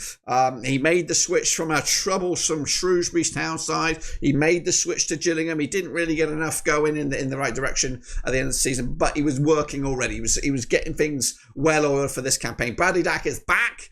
And hopefully he's back to his full potential. And if he can get him singing a tune, he's definitely, if he's fit and raring to go, he's still a championship player in my eyes, and he could still cause some damage for all the clubs in League 2. But finally, top spot. Is it a surprise? No, it's not. MK Dons, Paul Warne, the right man, the right scenario, and the club, no matter how you look at them. I know a lot of people don't like MK Dons and, MK Fakes and all that kind of jazz, but they've got the right coach. They're making some good signings as well. And I do think they're going to be competing for top 3 spots for the majority of the season. Again, he was also brought in back into the season, Paul Warne, just to kind of figure it all out. But that is it. That is my final 2025-2026 League 2 predictions. Of course, the transfer window will slam shut at the end of August. Maybe we'll revisit one more time. But right now, that is what I'm feeling coming into the brand new season, which does kick off this coming Saturday. If you haven't checked out my opening day predictions, check them out. They are now live on the old YouTube channel. But until then, I'll see you soon when we return, whichever that is. I'm done.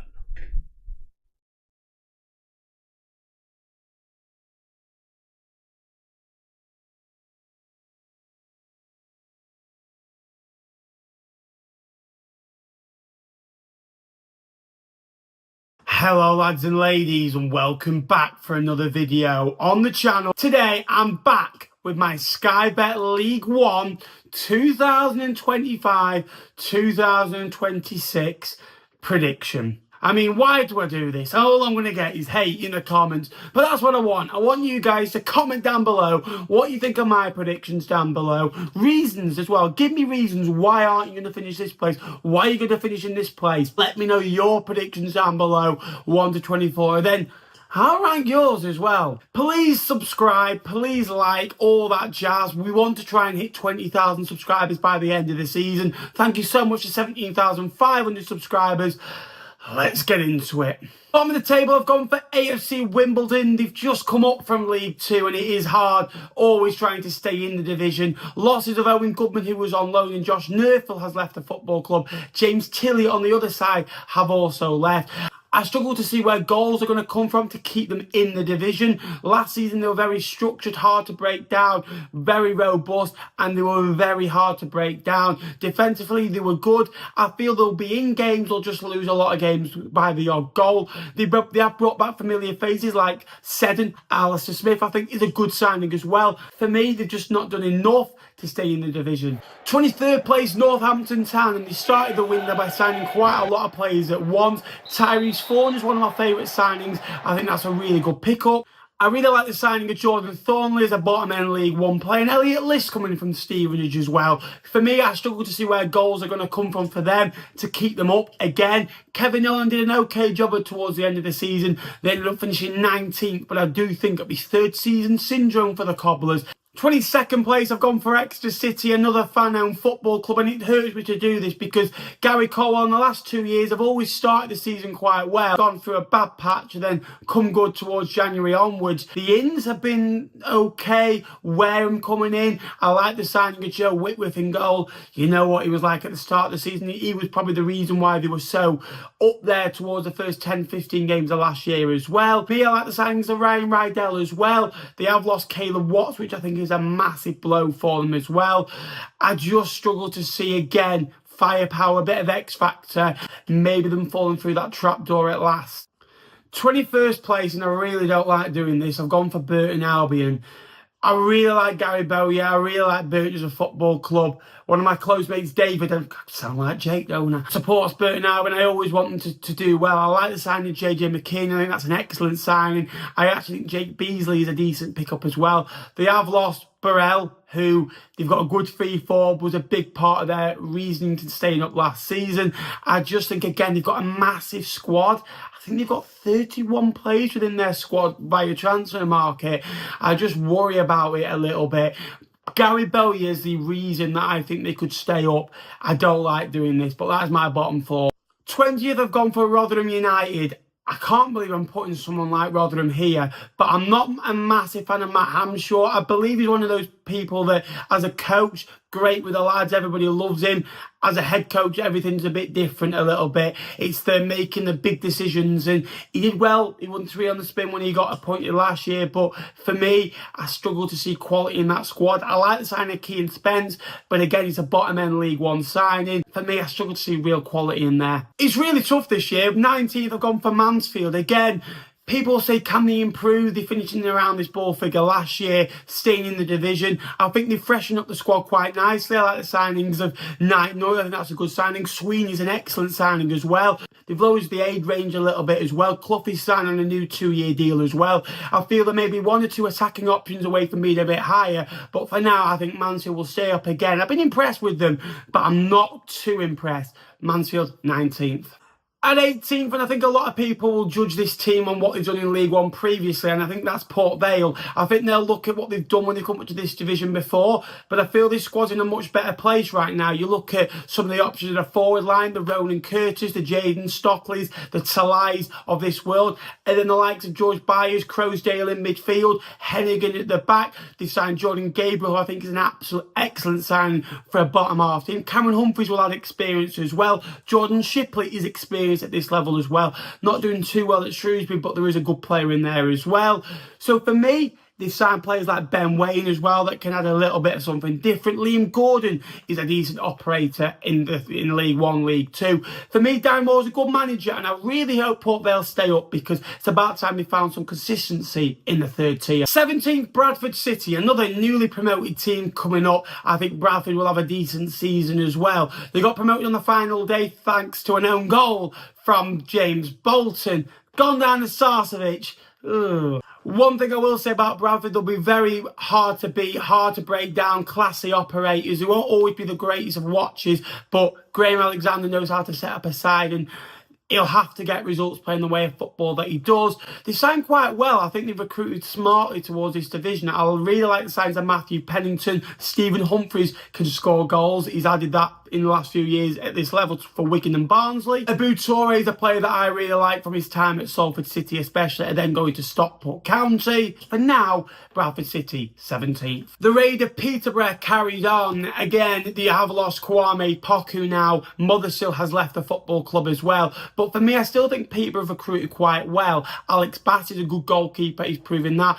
Fryth, again, is somebody that we can get behind as well. Sam Hughes is also coming as well. I don't think Peterborough are the side they once were, but for a side that are trying to be more sustainable now, it's always going to go one way and you have got to sell on your players. But there has to be a right balance on the pitch. Fergie's an experienced coach. I think they'll be more than fine. Peterborough United, 16th place.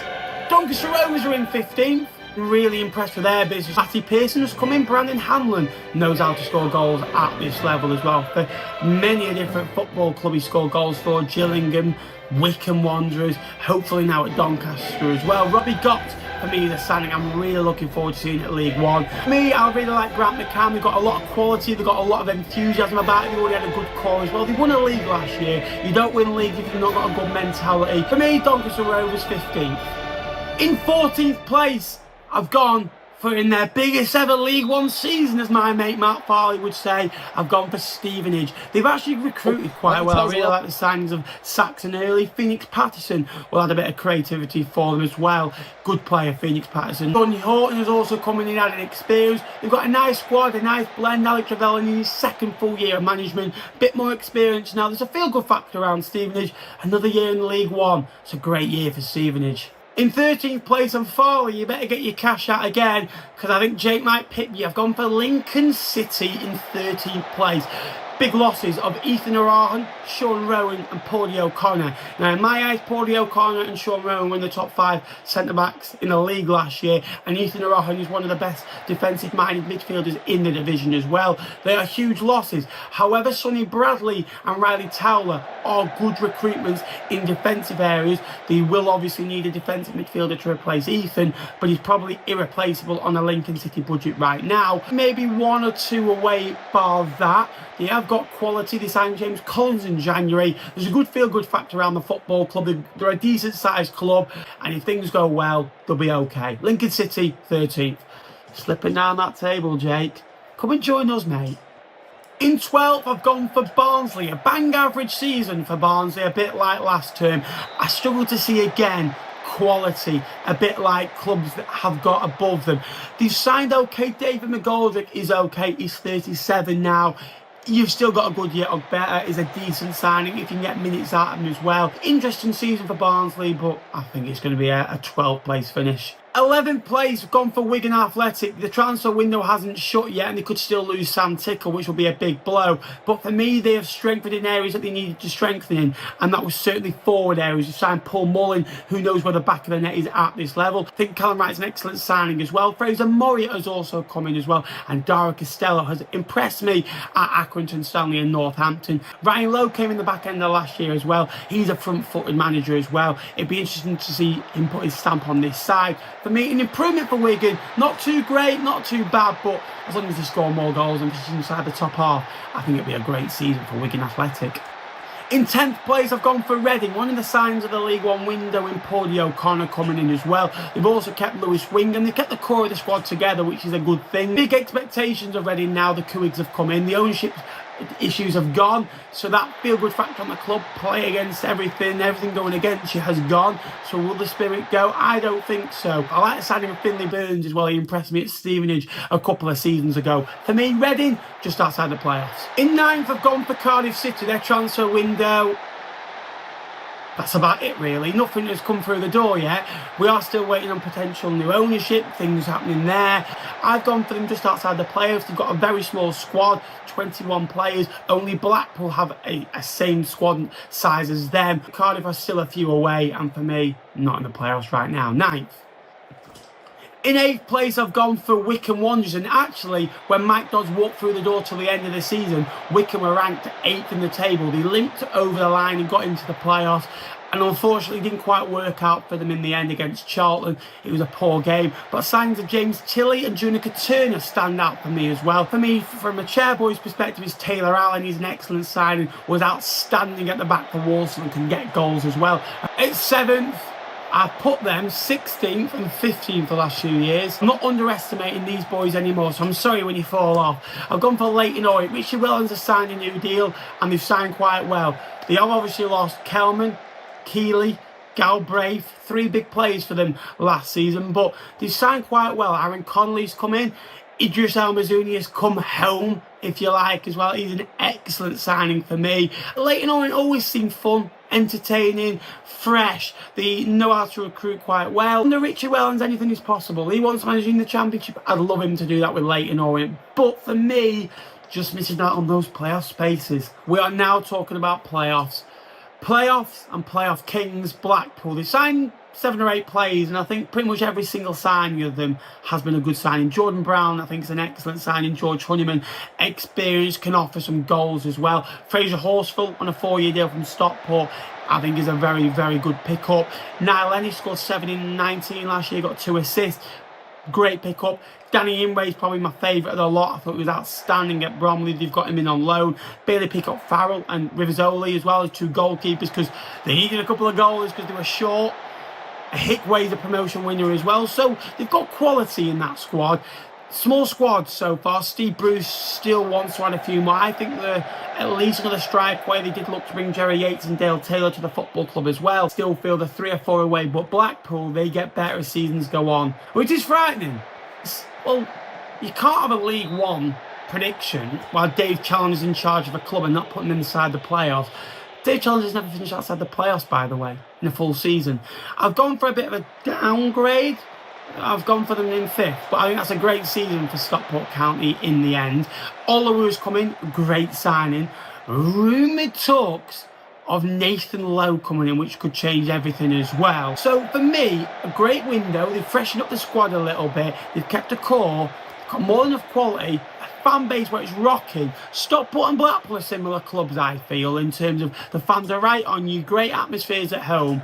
At 4th, I still don't think they're done yet, but I think they'll get in the playoffs. I've gone for Plymouth. I really like the signings of Caleb Watson. That's an excellent signing as well. I really like signing of Caleb Watson from Exeter City. I think local rivals as well. Brendan Weirdy is an alright signing as well. Oh, he's a great sign. The Tom Cleverley. I'm excited for this Plymouth group. 3rd, Bolton Wanderers. Playoffs again for Bolton, and they've got to go to Bloomfield Road, where normally Blackpool always beat Bolton at Bloomfield, and Bolton always beat Blackpool at their place. They're still a striker short. They have brought like Sam Dalby in. Midfielders Ethan Arahan. What a signing, by the way, when you've got him, Morley, Sheehan. I still feel, obviously, they've lost Aaron Collins, they've lost Santos, they've lost the Gethin Jones, they've lost the kind of the core of the squad that has got them to place in the last few years. But for me, I think they needed that. I think they just need a reset of the mentalities, and they've started to get that now. Bolton Wanderers under Schumacher, they'll be up there. 3rd. 2nd place, Luton Town. Big squad, big expectations after 2 relegations. They've gone from the Premier League to League One in 2 years. They've gone from St James's Park in Newcastle to St James's Park in Exeter. It's quite a way, and it's quite a way down as well. They have signed quite well. Naki Wells, 35. Josh Keeley is an excellent signing as well. Really impressed me last term on loan at Leyton Orient. And Akima Doffin, I do feel maybe one more through the door would be great in a forward line. In 1st place, I've gone for Huddersfield Town. You go through the business of who they've signed, and you think there's not a bad signing there. Alfie May. Last 3 or 4 years probably wouldn't have been the best striker in League One. There's no probably about it. He's been the best striker in League One, has Alfie May. You look at Lyndon Gooch is a solid option, promotion winner with Huddersfield.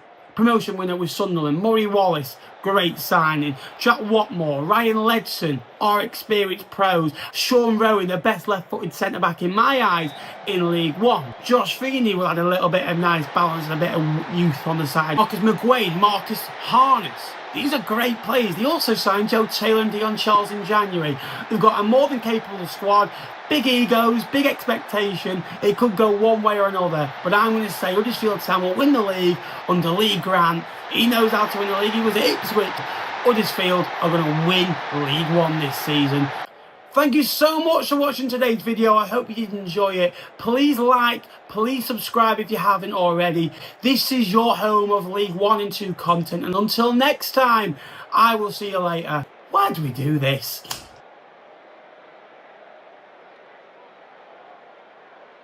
Everything. Morning, welcome back to Forever United TV. I'm Adam. This is all your Manchester United news on this Saturday, the 2nd of August. We are moving forward with all the transfer news. We're going to put to bed them rumours that came about last night that had a little bit of the Manchester United fan base in a little bit of a 2-8 state over whether Benjamin Sesko has done a U-turn and decided to go to Newcastle all of a sudden. We'll talk about that, we'll break that down and where that came from, what's happened since and why the aggregate accounts have taken down them reports off their accounts, and now we're seeing a little bit more sensible reporting coming in on this as well. So stay calm is the word. We'll go through it and we'll discuss it because it didn't come out of, well, it did come out of nowhere, but we have to look at every single side of this, and we're looking also on this in terms of what the Newcastle journalists are saying also from their reports last night. The big thing as well with this is you only have to look at Fabrizio Romano and what he said regarding Benjamin Sesko. We'll talk about that, but alongside the Benjamin Sesko news and what Romano was reporting, there is also news of a Manchester United bid for a new midfielder. In Romano's words, I can tell you one secret about a midfielder. All right. Tease every single Manchester United fan then, Fabrizio. Why don't you tell us a little bit more? He is definitely holding things back this summer, Fabrizio Romano.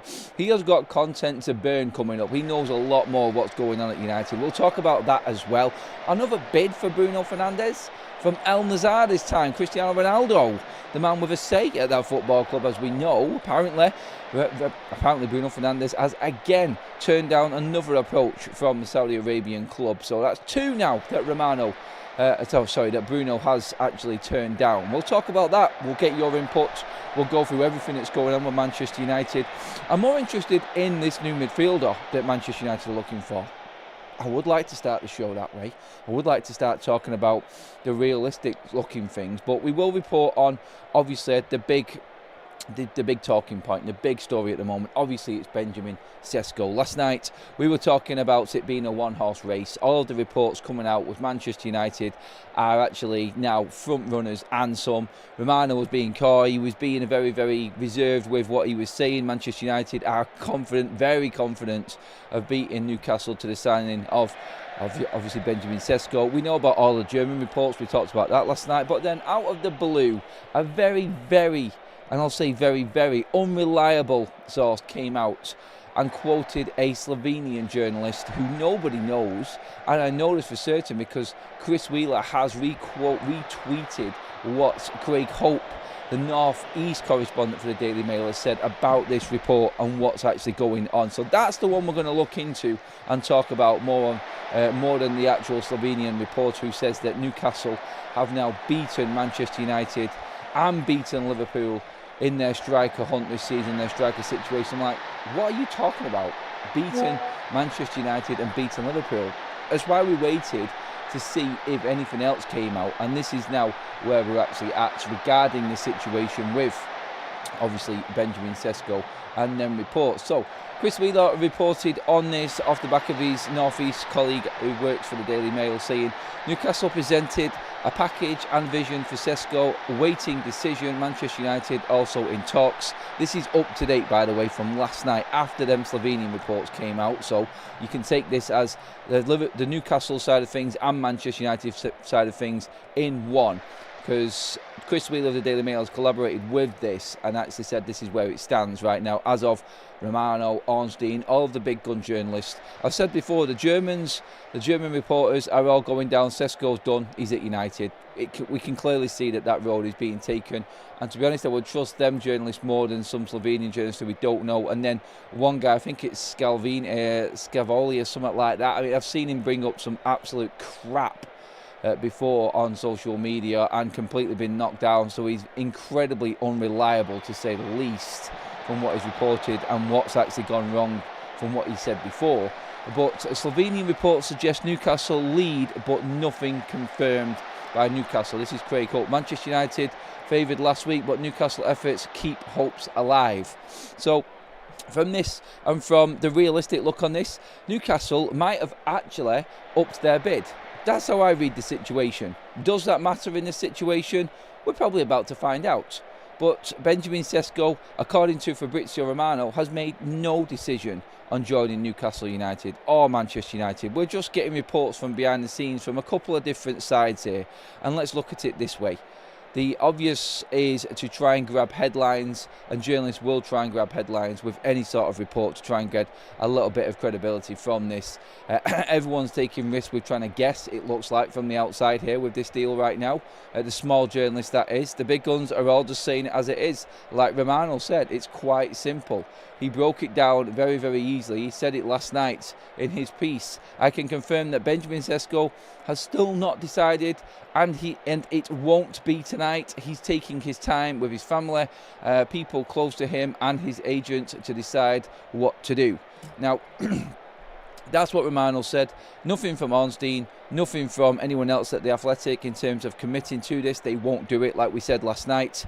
All we're getting is reports that last night, obviously, Craig Hope said that it looks like Newcastle now are dropping out of the race for Benjamin Sesko. Then he's gone off the back of this Slovenian report and this story coming about that Newcastle might have upped their bid, and Newcastle are well and truly in this, but are still waiting for Benjamin Sesko to actually come up and answer. So again, you can look at it a few different ways here in terms of the whole thing broken down. It's like we're finding out 2 days later possibly about this news now. Obviously the German reporters are saying that they know behind the scenes through their sources at Leipzig that Manchester United are favourites for the signing of Benjamin Sesko, and he has already said that he wants to go to Manchester United. A few people now saying stay calm with the Slovenian reports because they're nothing to actually look into at all.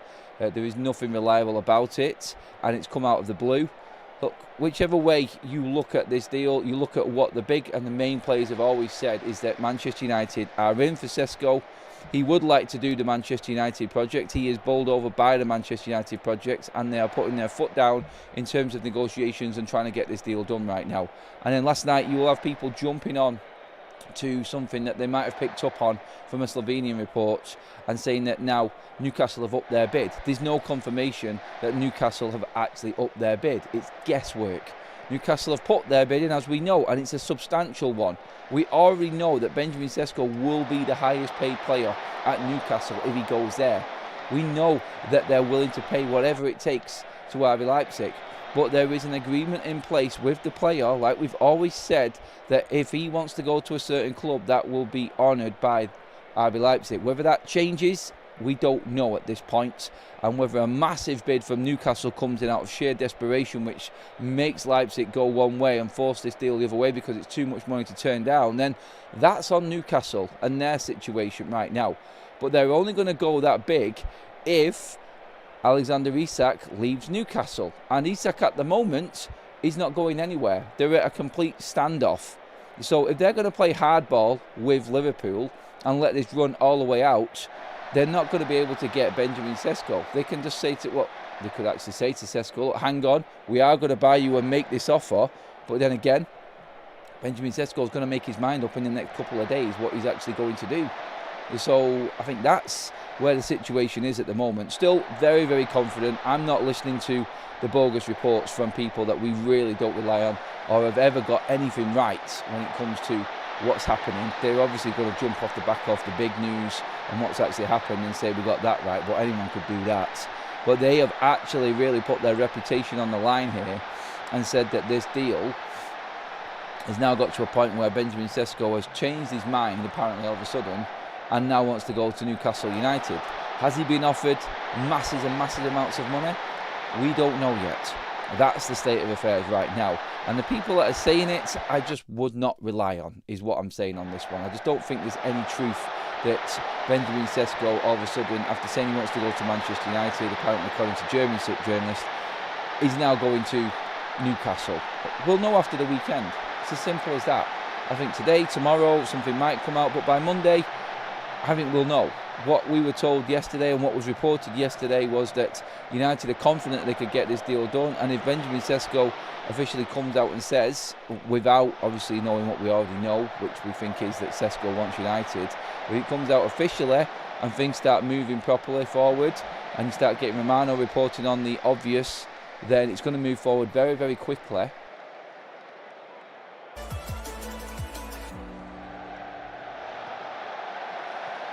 Okay, this is, of course, part 2 of today's show, where we're going to be jumping into the chat box, tackling some of your questions and more. Let me know what you think of the away shirt, by the way. Arrived yesterday. You don't need to guess who's on the back. You know who's on the back of the shirt. It's broken records. But with the club font, of course. Always the club font. But yeah, let me know what you think of the away shirt. I really like it. I think it's nicer when you see it in person. Like when you have it in the flesh, it's really nice. On the telly, you know, I had a few kind of question marks about it, but actually getting it and having it, it's really, really nice. Really nice fit. I think it's got that kind of like, not too tight, but kind of like kind of molded aesthetic. It's quite nice around the arms in particular. So yeah, I'm a big fan. I'm a big fan of this shirt. I think it's very, very nice indeed. It's not Kai Havertz on the back. He's on the back of my home shirt from last season. So there you go. Right, before we jump into the questions, Justin, thank you so much for becoming a brand new member or a continuation of your membership. Either one of those. It's very difficult now and again to work out whether it's a new membership or a restarting membership or a continuation of membership. It's really difficult at times if things run out and restart, but StreamYard doesn't give you any information. But thank you, Justin, for your continued support of the channel. And Lord B, thank you so much for the super chat as well. Long-time listener, first time to tune in. Thoughts on giving the captaincy to Rice at some point in the near future? To me, he's Mr. Arsenal. Not for me in terms of the change of captaincy. I don't think we need to do it. You don't need the armband to be a leader, to be a captain within the squad. Rice is definitely one of those leaders. It's not only going to do more harm than good, the changing of the captaincy. Take an armband off of Ødegaard to give it to someone else while he's still at the club. That's only going to cause more harm than good. So he doesn't need an armband to be a leader. He doesn't need an armband to be a captain. He has those abilities without the armband. So we don't need to change the armband at all. Ronald says, can Dalman play left wing? Don't know. I know a few people have suggested this, but I don't know is the honest answer. I didn't know he could play so well on the right. I knew he was very good in the middle. I didn't know he was so good on the right as well. Reece says, sell Martinelli for Leao. Not for me. You know my thoughts on Leao and the inconsistencies in his game and the complaints that we have of Martinelli. I just think there's a contradiction in being critical of Martinelli's inconsistency and his hot and cold and, you know, his poor decision-making and then wanting Leao, who has all of those traits as well. Yes, I think he's slightly better than Martinelli, but he's got all of the issues that we complain about with Martinelli. So it's just not for me. You know that by now. Anthony says, still waiting. Mine, due to the delay for the Gyökeres number, is in such high demand. Yeah, I ordered mine pretty much as soon as I could. So I assume that it's come through because I ordered it as soon as possible. I ordered it at the wedding I was at because it got announced when we were there. And I'd had a few beers by then. So it was easier to part with the money, although it hurt me a bit in the morning when I checked my bank account. Diamuna says, hello, Tom. I saw an Arsenal fan call Mikel Arteta an industry plant meant to destroy the standards of the Premier League to bring in the Super League so billionaire owners can get more revenue. Yeah, there's some wacky people out there, isn't there? Some really strange odd people out there. Vacan says, Tom, I'm concerned with the sales. I saw a tweet yesterday that says our title rivals an advantage every window since they sell players better. How much could we make from the sales? I mean, not much. Vieira, 17 million, if that. Zinchenko, 10 to 15. Nelson, 10. Lokonga, 10. Carl-Hein, 5. Trossard, 20 million. Like, we could potentially make, what's that, 2017, 37, 42 with Carl-Hein, 52, Lokonga, 62, Nelson. So maybe over 60 million if all of those go and we get those fees over 60 mil. But we talked about this a bit on the phone-in show yesterday. It's like, who are you expecting to sell for more? Like, realistically, like D says, we are underselling hard. You tell me what we should be doing differently. What are we going to do differently to bring in more money? You tell me what's going to change? How is Arsenal going to bring in, you know, more money for players? That's what I know. Yeah, Spinmet says sell Saka. There you go. All we need to do is sell Saka, get a huge fee, and we've solved that problem. Happy days, right? Happy days. Robert says, if you can't do a cold open, can you put the chipmunk function on the mic instead for a comedic open instead? I wish I knew how to do that, but I don't have the Arse blog box if you like to to change this sort of thing. Lawrence says, I love the slice of life stories that you share. Oh, that's all right. I don't mind. You're a little glimpse behind the curtain as to what goes on. Vacan says, we've done that one, haven't we? Concerned by the sales. Stephen says, hello, Tom. I don't know if anyone has ever asked you this. So what are your thoughts on Leao? Well, having never been asked before, I love him. I couldn't speak more highly of the guy. I would sell Saka for him. Bring him in. Bring him in. Fiesta says, do you think we'll sell Trossard? 60-40, yes. 60-40, yes. I think his injury is obviously impactful on what we do now, but I think there's a chance. There's definitely interest from a fair number of clubs, but I guess we'll have to wait and see. Anthony says, Tom, if Eze comes in, I hope that lights a fire under Odegaard to step up his game this season. Do you think Arteta will bench him and that it is an issue for Odegaard? I sincerely hope that it does. I think we've seen a better Odegaard in pre-season. Certainly, I think he's responded. I think he's looking more sharper. He's looking sharper. He's looking more like the Odegaard that we've been praising of in the past. So that's a positive sign. But yeah, you bring in a player like Eze. That's what it's designed for, to push players, to create more competition. So definitely, that's the aim. That is the aim. Amar Organa says, Tom, I thought Berta was our saviour. He would be great at selling. I'm on alert. Well, yeah, I mean, you can only sell what you've got to sell. It's like turning up to a boot fair and saying, I expect you to bring in huge sums of money. You've got a great selling record, but what you're given to sell is some second-hand stuff that, you're not getting much interest at your table. It's all well and good saying, it's meant to be better, but you need the interest, you need the assets. And Nike says, like, Martinelli could be our sales record. Yeah, he definitely could, but only if a club comes in with a bid that tempts Arsenal into selling, which so far I do not expect to happen this summer. James says, you will only make good money on selling players fans don't want to leave. You can't have it all. Exactly. Soup says, part of the problem is that many of the players that we want to sell are injured, injury prone, or on relatively big contracts. And the big contracts thing, the only player really, I think Reece Nelson to an extent as well. He's on a high salary because he's 25 and signed a new deal recently. But Zinchenko, he's on 150,000 supposedly as a base figure with bonuses on top of that, depending on appearance and stuff. But when we signed him at 24 when we signed him for Manchester City to be our starting left back, that's probably the wage that you would pay for a 24-year-old joining Arsenal from City being a starting player. So we always say we pay players too much money, but realistically, that's what you're going to pay Zinchenko when he arrives at the club, when his first contract with Arsenal. So I'm not too fussed. Ideally, he would still be our starting left back and he'd be good enough to be in that position and be going into his prime years as a left back.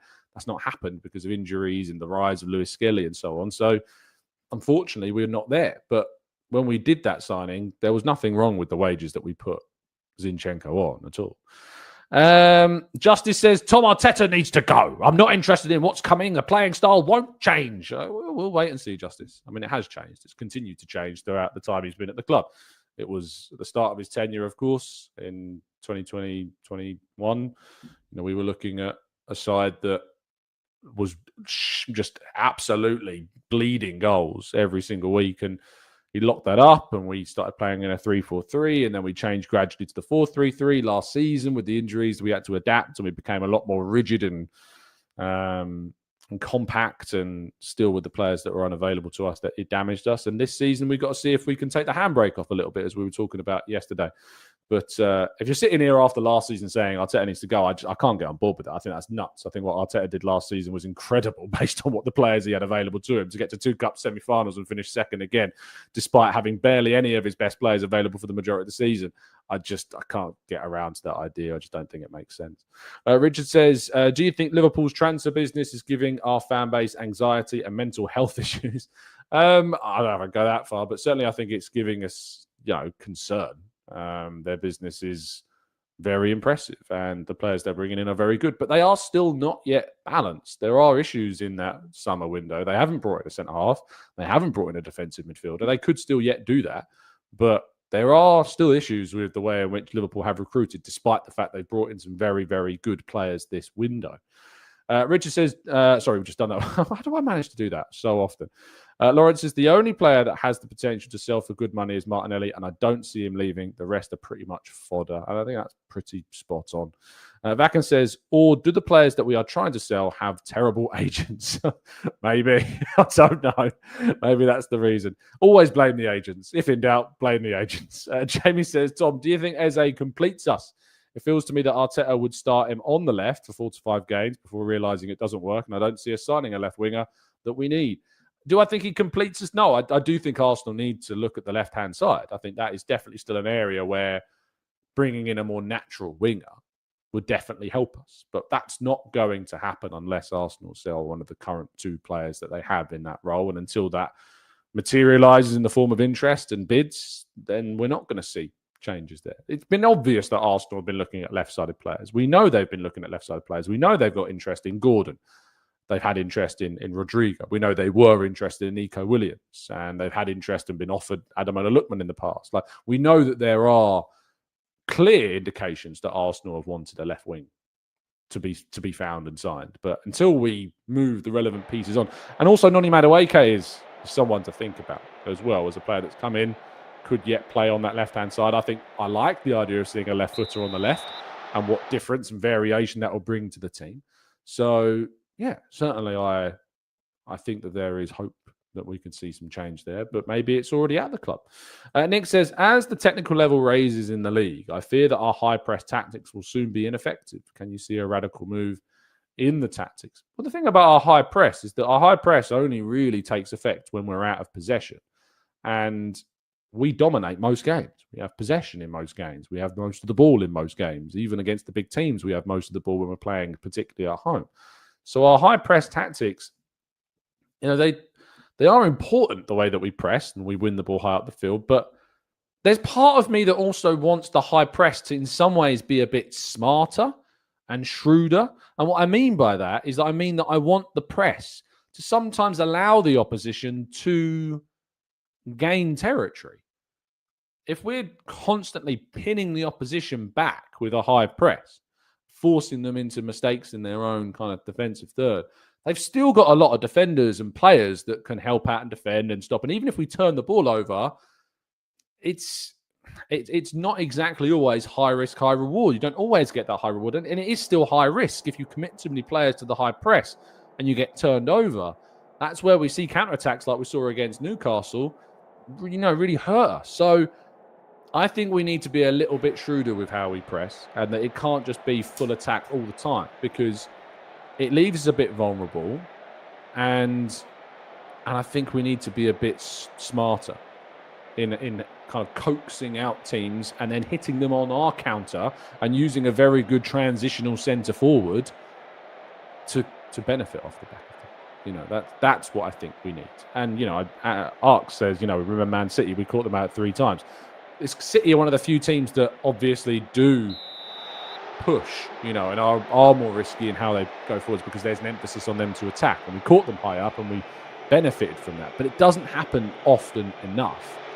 It's all well and good having moments where you turn the ball over, but if you're not creating opportunities and if you're not being direct enough when you do turn the ball over efficiently enough, you're not going to get the high value chances that you're trying to get from those moments.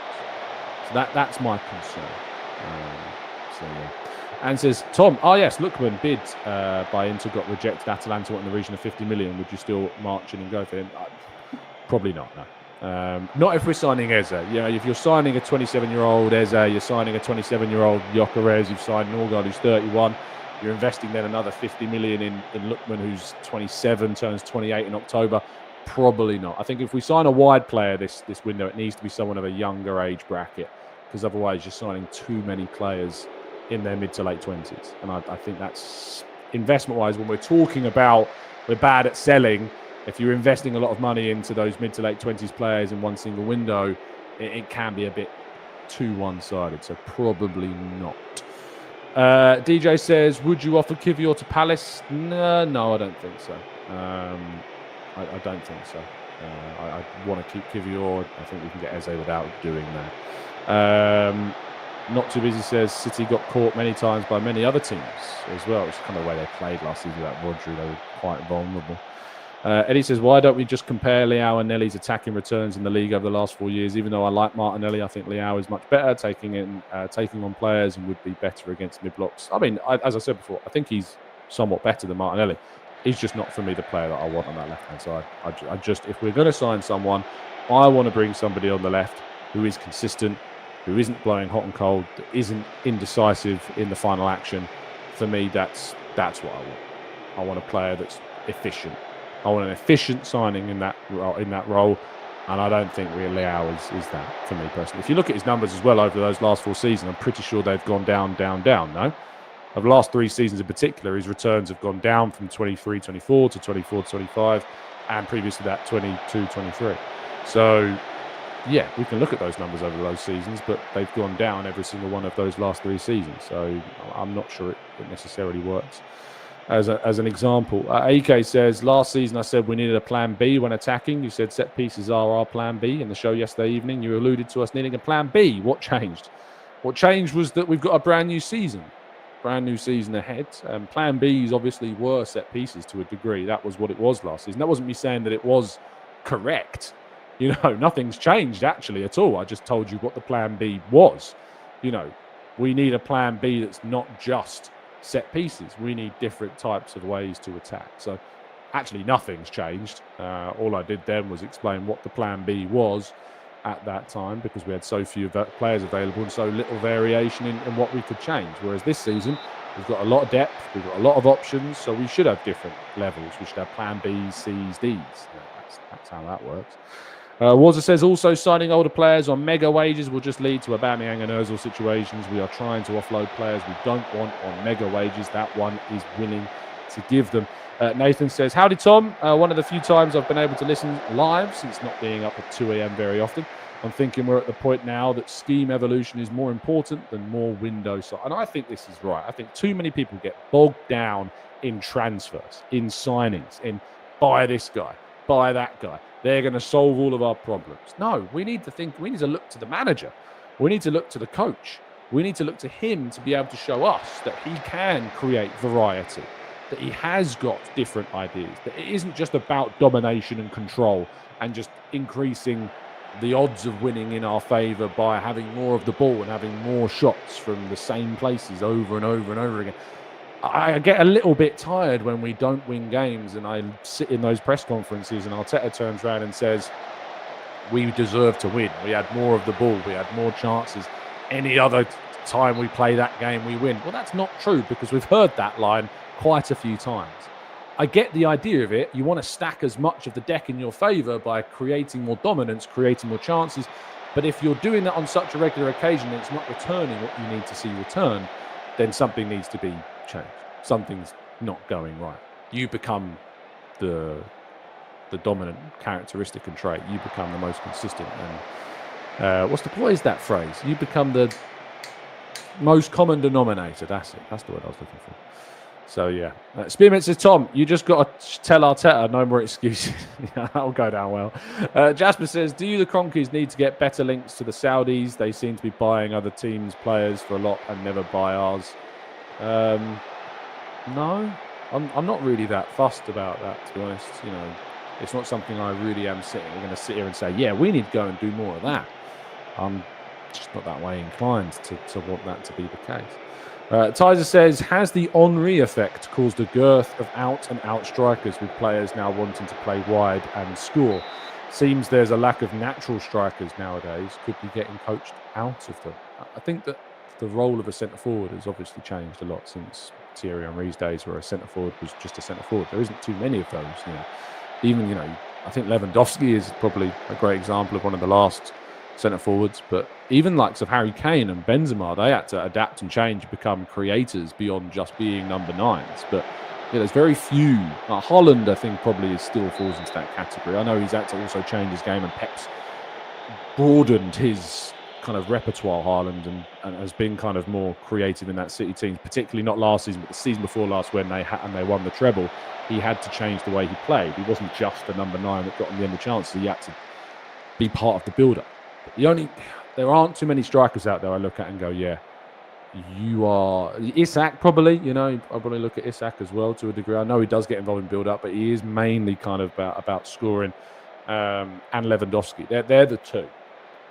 Isak and Lewandowski for me, to a lesser extent Haaland. But you know, your Benzemas, your Kanes, you know, these guys, their game's adapted to be more broad, more multifaceted. So I think you're probably right, Tyler. Yeah, Gyökeres is an interesting one. I think obviously he has a lot of creative ability, and that's why he got, I think, 28 assists in his last 2 seasons across all competitions. So with that in mind, he clearly has a lot to give beyond just goal scoring. And we saw that, I think, in his little cameo the other day. He set up that chance for Zubimendi with like the only touch he had in the game. So yeah, there's a lot more. Parvez says, "Hi Tom, can you break the kit profits? The team get? I don't know what they are, so I can't. Sorry, I don't know what they get from the kit being sold at record levels with Gyökeres." Nathan says, "Hoping Gyökeres adds more creativity and variety in our attack. Is there an option that we go with a formation that has only 2 up front in Gyökeres and Saka? I'm still trying to learn all these different formations." Arteta maintains that we don't play a 4-3-3. I've said it to him before that we play, you know. I was like, you know, you play this 4-3-3, and he's been like, no, we don't play a 4-3-3.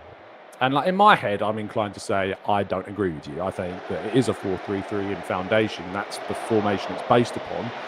Yes, it's not rigid. It's not just a 4-3-3. And yes, Lewis Skelly joins the midfield, and yes, sometimes Saliba pushes forwards, and yes, it doesn't necessarily always see 3 midfielders. One can push into the front 4. I get that, but it's a 4-3-3. That's how we play. That is the foundation of what we do. That's the structure. On average, that's what it looks like. It changes to a 3-4-3. Sometimes it changes to a 3-3-4. Sometimes it changes to a 3-2-5. Like, it does change, but it's absolutely a 4-3-3. And I think that we might see times where from the bench we bring on Havertz, not for Gyökeres, and put 2 centre forwards up there, but it's still going to be a foundation of a 4-3-3.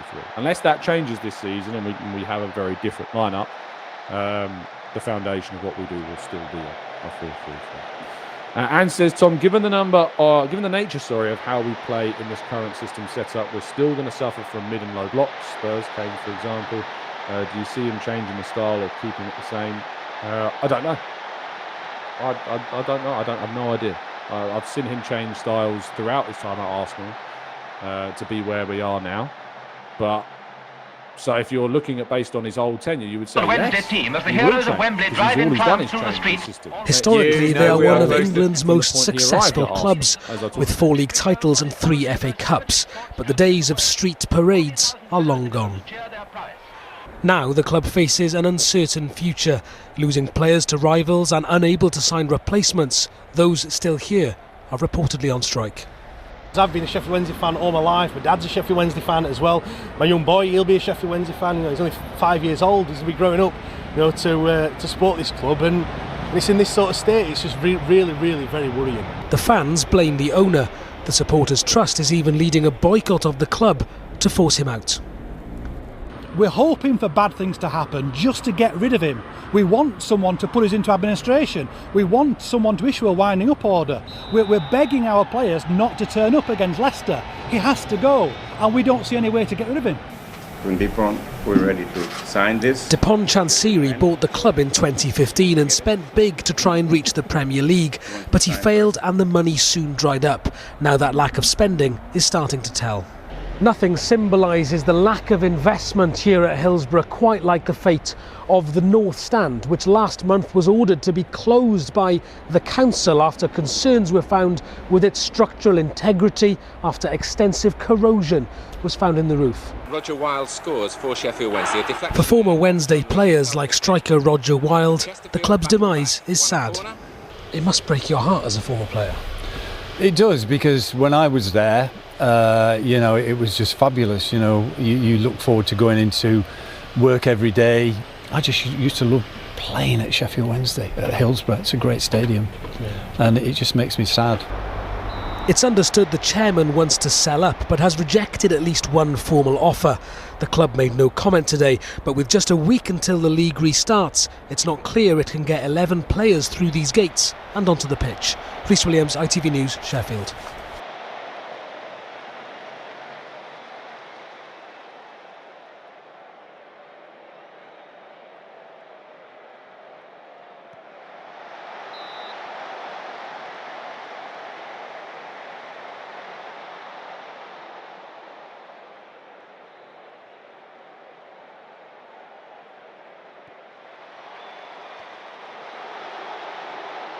relegated and giving my thoughts on each individual team that's down there and seeing are they actually justified to be down there in terms of the relegation odds that have been on all these websites. If you're a fan of the Championship, we do daily Championship content, so if you wouldn't mind hitting that subscribe button for daily Championship content. If you like the Championship, this is the place to be, so do just hit that subscribe button. It only takes 1 second. And do drop a like as well if you do go on to enjoy the video. That would be very greatly appreciated. Now, the odds are kind of crazy to me. The updated odds, it's now actually the relegation odds have finally been released. I don't know how long they've been up for. I just checked the relegation odds and seen that they're finally out. And Sheffield Wednesday are the favourites. So we'll start off by talking about Wednesday, which, I mean, we can't really give them any chance, can we? Basically, their whole squad's gone, the manager's gone, the players aren't getting paid. I'm seeing something about the EFL paying the Wednesday players wages instead of Chansiri because Chansiri doesn't do it.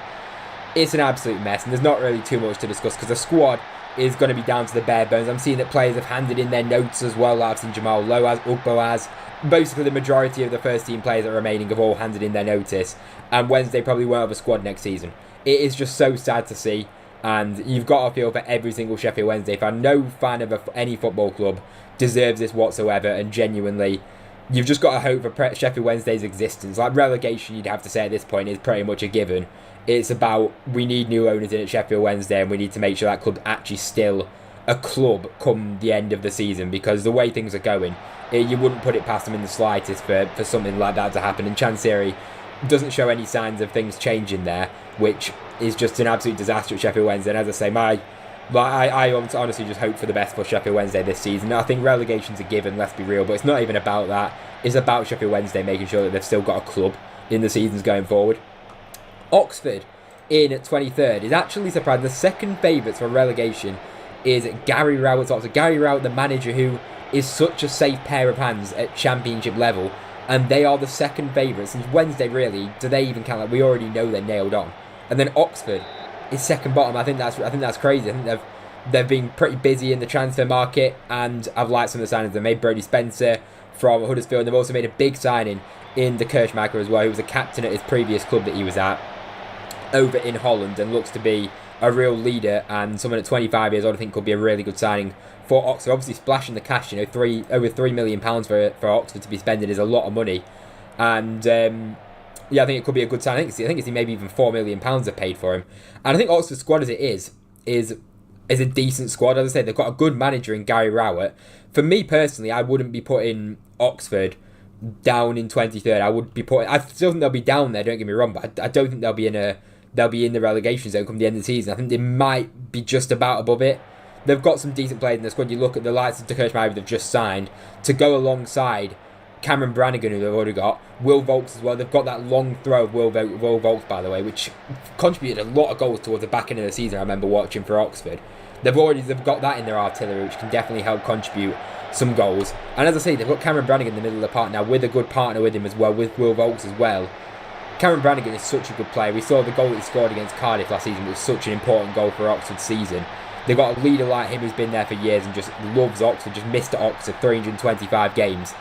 I do think that with the likes of Gary Rowett in charge, I think they're under a safe pair of hands, and I do think they'll be fine in terms of relegation, in my opinion. They have a decent Championship squad that stayed up, but with a couple of games to spare in the Championship as well, and weren't really in the relegation zone at any point in the season, right? They might have been in for a couple of games here and there, but they were never really in massive danger of relegation. They're always kind of in the mix, but they stayed up pretty comfortably in the end. So I'm quite surprised to see them being put so low down. I do think they'll be down there, but I think that's a bit harsh from the bookies there, predicting Oxford to be second bottom. In third bottom, which again, I can understand it. I can understand why they're putting Charlton in third bottom. But again, I think Charlton's transfer business has been really good. They've got a good manager again in Nathan Jones, who did a fantastic job to get Charlton promoted last season. In that second half of the season, Charlton were really impressive, obviously getting promoted through the playoffs. And for me, they've really made some good signings. I said at the end of last season on my TikTok that I think Charlton need to do a lot of business if they want any chance of staying up, because I think that squad that got promoted would just get slapped about in the Championship. But they were always going to spend a bit of money, and they were always going to make some investments in terms of more players and bolster that squad, which they definitely have done. Some of the players haven't actually come up on here because there's definitely a couple more. I know they've signed a Laffy from Stockport County, which I think is a really good sign, a real big handful. Charlie Kelman, a lot's been talked about the price. Obviously, I'm a QPR fan. I've watched a lot of Charlie Kelman. Well, watched a bit of him at QPR, and the games that he played, he wasn't great. But obviously, watching him in League One last season, he was fantastic. And it's obviously a big fee that Charlton are paying, but he's 23 years old, and if he scores a few goals, if he can get, 10 championship goals, if he can get double-figure championship goals, and it's enough to keep Charlton up, you'd have to say it's money well spent. If it's enough to keep them up and his goals are crucial and them staying up, it will be a very good investment. Even though for QPR, I think as a QPR fan, it's a fantastic price that we've got for Charlie Kelman. But he's a good striker. Didn't work out at QPR, just never really worked out whenever he played for us.